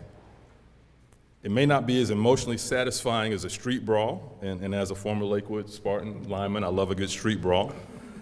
But I've done this for a long time. Over 20 years, I've dealt with preemption. And it will serve us better in the long run to be strategic for our community. We will build back stronger, and we will create new, even more powerful expressions of who we are. Expressions that cannot be erased. The state can remove the paint from our streets. They can remove those symbols, but they cannot bind the spirit of the city of St. Petersburg or silence our voice. When we say we are St. Pete, that means all of us, and we will stand by that. So our murals will live on city and privately owned properties, on flags and banners and other installations. Whatever is taken away will be replaced in new, more impactful ways. And to those who think they can silence St. Petersburg, all you have done is amplify our voice. Our message will now travel farther and louder than ever before. Let's remember what's at stake here. The Progressive Pride mural in the Grand Central District, created in partnership with St. Pete Pride, a vibrant symbol of our city's diversity and inclusion. The Black History Matters mural in front of the Woodson Museum, reimagined in 2023 to celebrate Juneteenth and the enduring contributions of Black Americans. The Common Ground mural at 5th Street and Central, our first intersection mural which reduced traffic crashes by 70%. And became a model for art-driven safety. The Fluid Structures mural on the USF campus, created by students to reflect a new generation's vision for St. Pete. And the Crossway Crux mural in Childs Park, a bold expression of neighborhood pride and unity. These works were born from collaboration and a shared belief that art can transform spaces and spark dialogue. They represent us, and they will continue to represent us in new and resilient forms. For our LGBTQ community, our Black community, our USF students and Childs Park neighborhood, the artists and everyone who has found meaning in these particular works of art, we stand with you just as we always have. You are our friends, our neighbors, and our family. This city will never abandon its commitment to intentional inclusivity and principled progress. Those values are non-negotiable. Now, we've already begun conversations with community stakeholders about how we move forward. Those conversations will accelerate in the near term, and together with council, with community, with all stakeholders, we will craft the next chapter of St. Pete's story of inclusion and resilience. And now I have a call to action for our residents. Over the next few days, visit the mural sites, take photos, share them with your friends and family. Use hashtags like We Are St. Pete, Our Streets, Our Voices, and Can't Erase St. Pete. Let's show the world that these works are more than art. They are part of our soul as a city. I'm going to go off script and say, obey the law, don't take the bait, be smart about how we take these next steps. And keep an eye out for what's next. Flags, banners, and installations that will carry these messages of inclusion and diversity to every corner of our community. To the people of St. Pete, this is your city, your voice, and your story.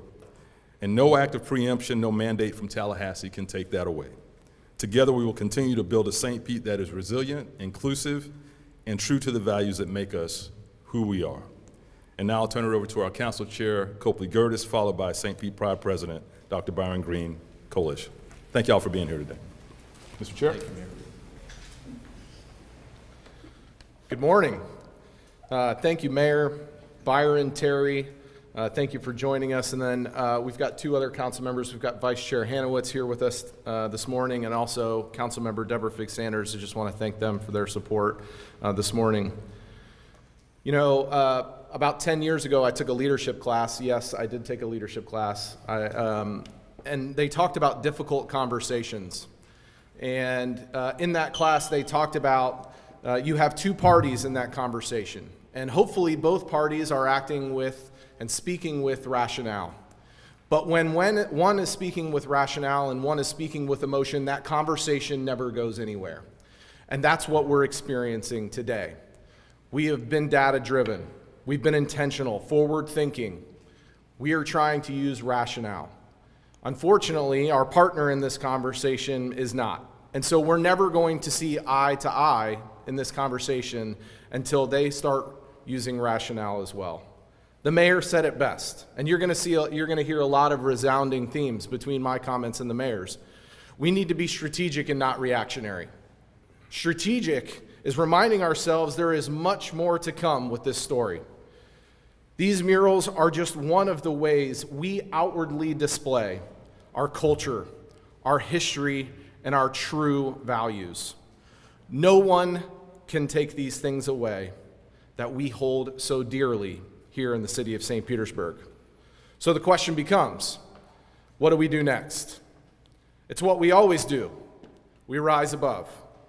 We find new and innovative ways to say, this is who we are, and this cannot just be painted over. This is just the beginning. Just months ago, I talked about a musical that's fond to my heart, the musical Rent. It's still true today, and I added a couple of lines for even more context because I think it's even more important. In one of the songs, there is only now, there is only here, give in to love or live in fear. No other path, no other way. Just like I said before, St. Pete will continue to give in to love. That will not change. I have no doubts about that. We are going to lean in. And there is no other way. That is who St. Pete is and who we will always be. So thank you for being here this morning, and we are going to continue to find new and innovative ways to show our history, our culture, and who we are. Thank you. Thank you, Mr. Chair. Doctor. I want to thank you both. Always have this moment where I'm like, we probably should have coordinated because you're going to hear a lot of the same, but I can never quote Rent quite like the council chair, which is also one of my favorite movies, so thank you. Hello, friends. My name is Dr. Byron Green Kolish. I happen to have the pleasure of serving as the president of St. Pete Pride's board of directors. I started this morning off in gratitude, which may sound strange, but yesterday was Marsha P. Johnson's birthday. Marsha P. Johnson, for those of you that did not know, is a black trans woman that is credited with the starting of the movement of what we now know today as Pride.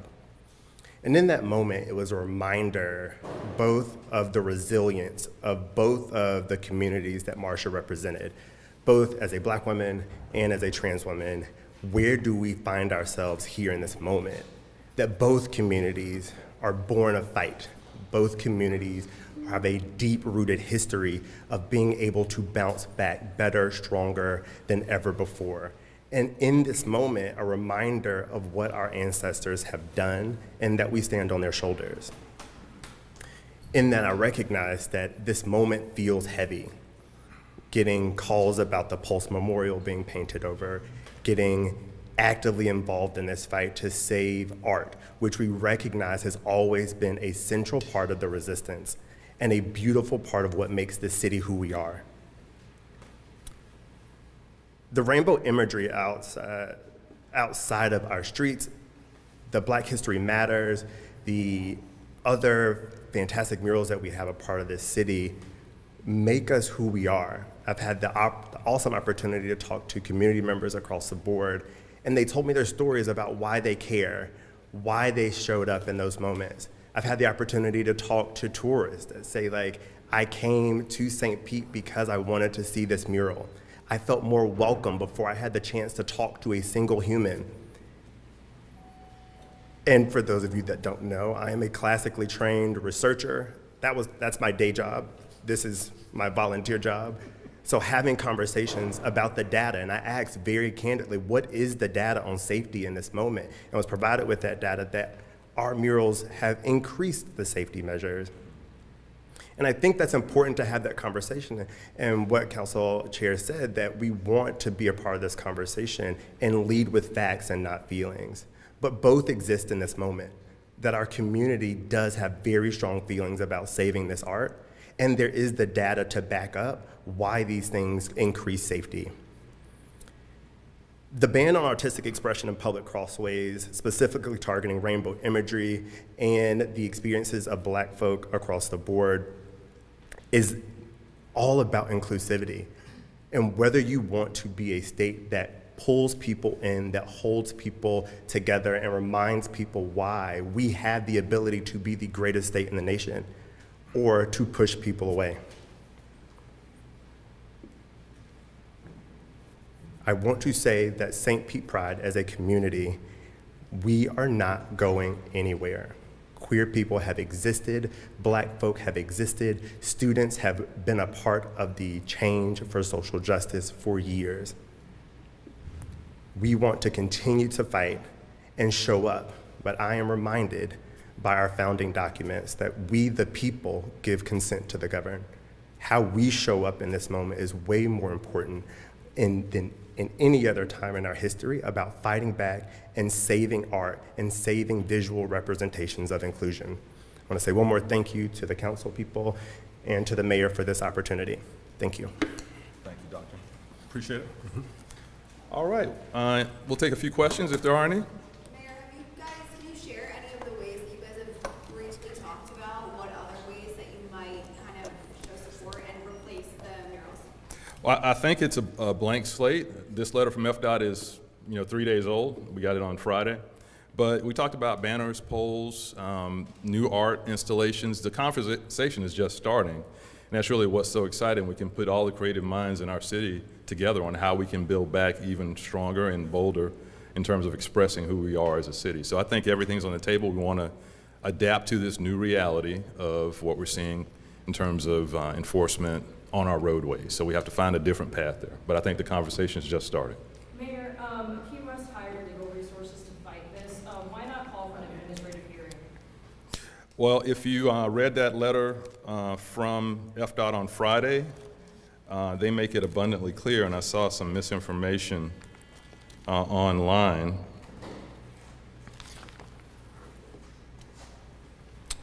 And this is from the letter on the 22nd. So last paragraph says, you are further notified that you may file a request for administrative proceeding pursuant to Chapter 120 Florida statute, which is set forth in the enclosed notice of administrative hearing within 14 days. Goes on to say, please be advised that the hearing will not involve a request for an exception or waiver to permit the non-conforming pavement markings to remain in place. The department has already reviewed the pavement markings at the locations mentioned and determined that the pavement markings will not be allowed. So why do an administrative hearing? It's not going to result in us keeping those markings. We looked at every option. We talked to our attorneys. We did not see a pathway through litigation to keep those street murals. Mayor, FDOT themselves is going to remove the murals. Is that correct? That's correct. Do you know when? September 4th is a deadline. We don't have a date, but FDOT will be removing the murals. I think they do have that decision, Mayor, to have them do it instead of us. And will they charge us? It's their I think, flawed interpretation of the safety impacts. It's their decision, and I wanted them to remove it and not have City of St. Pete folks remove it because it's not our decision. We disagree with it, and so FDOT should be the ones removing it. Are they going to give you a heads up when they're coming to do it? I believe they will. Will you give us a heads up? It's all public information. When we know, the public will know. How much is this expected to cost to remove these We don't have a cost figure on it yet. Do you know what bucket of money it would come from? or what funds would be spent? No, I don't. For the utility boxes, are those included? My discussion is that those are exempt. Evan, am I right on that? So the utility boxes will not be changed.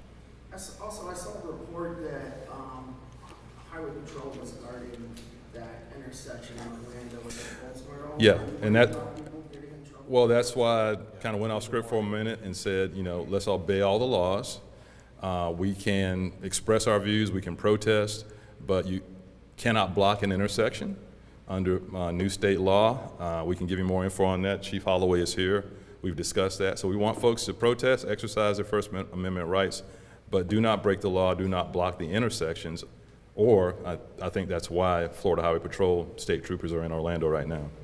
Mayor, you mentioned in your speech what the city risks by pushing back even further. Can you summarize that again, the millions of dollars? Well, the threat was all FDOT funding, and that's a huge pot of money. And there was another phrase that said state funding, so that's not limited to FDOT under that interpretation. So look at everything FDOT is doing in our city right now, whether it's the express lanes on I-275, the work that was done on Fifth Avenue. We depend a lot on FDOT in that partnership. I did not think it was worth risking that when we're probably have no chance of winning in court. Yes. If they can revoke state funding for the roads, are you concerned about them threatening to revoke any other state funding for rainbow flags and other city government places, libraries? We are actively engaged every year. As you know, every year there is a proposal in Tallahassee to stop us from raising the pride flag or the Woodson flag. So we're engaged with that every year. I can't tell you what they might come up with next, but we'll be engaged and we'll fight for our home rule. One more question? Well, Mayor, I just wanted to clarify something. You mentioned that there's potentially tens of millions more broader state funding that would be at risk. Is that something that was verbally told to you? Is it something that you're just interpreting on the documents? Yeah, you probably missed when I just covered that. There are parts of the letter that specifically say transportation funding. Then there are parts of either that letter or another one that just says state funding. So it doesn't limit it to transportation. So, okay, so that's just you reading into it. That's me reading what they wrote and watching their actions. Okay. You also referenced several times in being mayor, intentional equity. You referenced John Lewis and good trouble. Is this an opportunity for good trouble? I think this is a definition of it. So, and that is just having the state painted over and paying for it with city funds? Not understanding your question. I'm just saying, what exactly is the example of good trouble that's taking place? When we build back better and stronger. And that is just working with artists and putting out art on the street? We're going to do it St. Pete's way, and I think what's going to come out of this is going to be much more bold and much more impactful than those 3 or 4 targeted murals. Yeah, please, Doctor. I think to add to that, we've been in active communication with community members for the last few weeks about what does the fight after this look like. And we've been in conversations with the mayor's office and with city council, both with ideas that are coming to us from individual community members and organizations across the state. And what does that fight look like? We have so many people excited to join our fight here, recognizing that Florida's the playbook for what will happen across the country. So being able to get into some of that good trouble with the mayor and city council's help is what our residents are really excited about. Thank you, Doc. All right, thank you all. We appreciate it.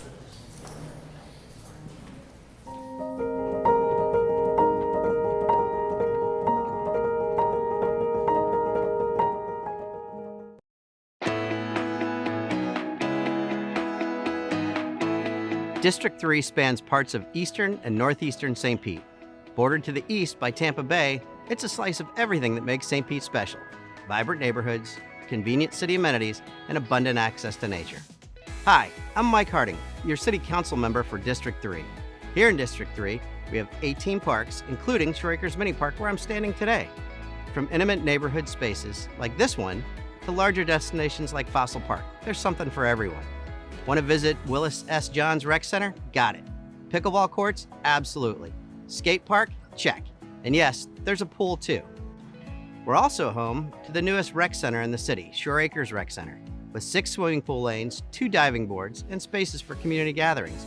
It's become a central hub for the neighborhood. Looking for golf lessons or just a place to hit a bucket of balls? Visit Mangrove Bay Golf Course, where you'll find a full pro shop and the Cypress Links Par 3 course right next door. But what I love most about District 3 are the neighborhoods. I grew up right here in Shore Acres, spending my grass cutting money at an arcade and pizza joint where LCC's middle school campus now stands. Shore Acres is a tranquil waterfront community. Like its neighbor Snell Isle, it's just 5 minutes from the buzz of downtown, but feels worlds apart. Drive 5 minutes west and you'll wind through the hilly, tree-lined streets of Allendale. Hard to believe you're still in St. Pete. District 3 is also packed with amenities. We've got a boat ramp, 2 fire stations, a library, a water plant, a brush site, and 25 bridges. Sports organizations like Northeast Little League and the St. Pete Raiders Soccer Club are woven into our community. And yes, you'll find me refereeing youth soccer on the weekends. That's what District 3 is all about. Family-friendly neighborhoods, plenty of outdoor space, and top-notch city services.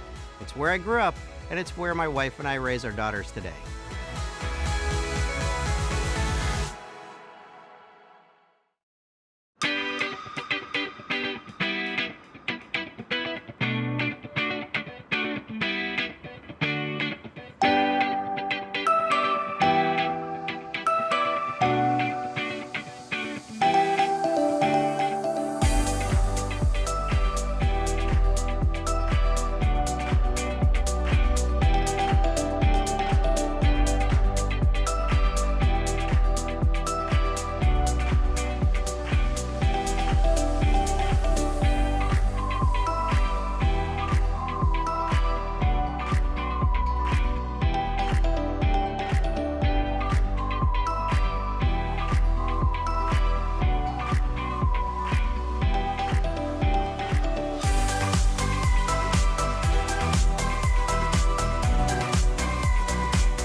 Hi, I'm Andre Allen, Stormwater Foreperson for the City of St. Pete. I'm here to talk about sandbags. First important thing you need to know about sandbags, we have them year-round. We distribute sandbags every second Saturday of the month. You can get sandbags at our complex, 1744 9th Avenue North. The best way to use the sandbags is to get some visqueen or a heavy plastic, tarp, and lay it down like in the L shape from the ground up against your door garage and stack your sandbags just like you're stacking bricks right in front of your doors. If you didn't have no flooding in your area and no flood water touching your sandbags, you should store them in a safe area just in case another storm comes through. If flood water touch your sandbags, we recommend you take it to Pinellas County Dump. For more information, you can follow us on social media at St. Pete FL.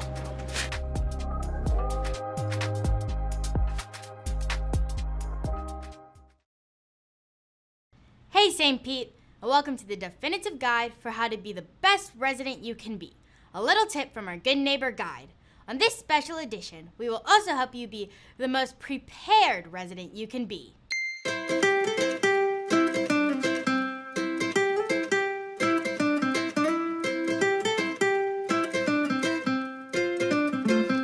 Welcome to our special edition Good Neighbor Guide.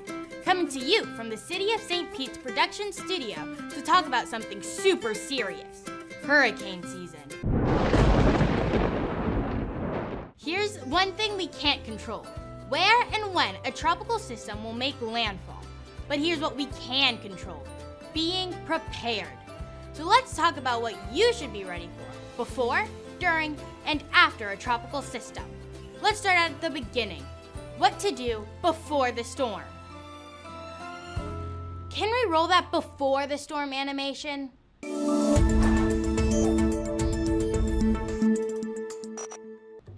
I love that. Right now, even before a storm is approaching, you should sign up for Alert St. Pete. If you haven't heard about it, it's pretty amazing. Also, it's free.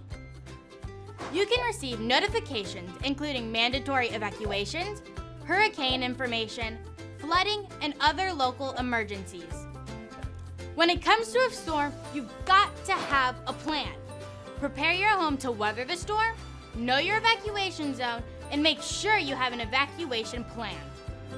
Stay with family or friends in a non-evacuation zone, in a hotel in a non-evacuation zone, or in one of Pinellas County's public shelters. A disaster supply kit is highly recommended. To learn more about what to include in your supply kit, let's toss it out to our field reporter, Ava. Thanks, Bianca. When you're in a hurricane's path, a disaster supply kit can make a huge difference. So let's talk a little bit about what items you should consider including in your supply kit. Wait, Ava, what's happening there? Where are you? What do you mean? Well, it's clearly sunny where you are, but it also looks windy and rainy. How is that possible? Guys, take five.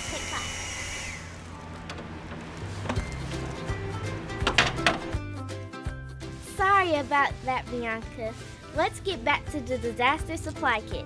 In the event you have to evacuate, a prepared supply kit can make a huge difference. Experts say basic. Emergency supply kit can include the following items.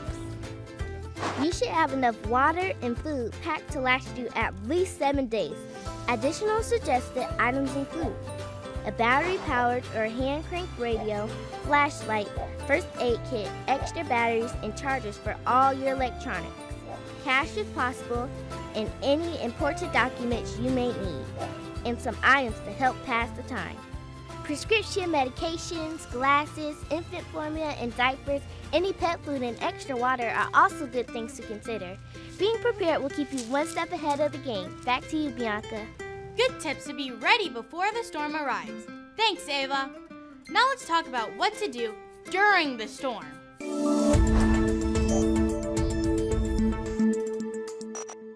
You'll hear a lot of talk about tropical storm and hurricane watches and warnings.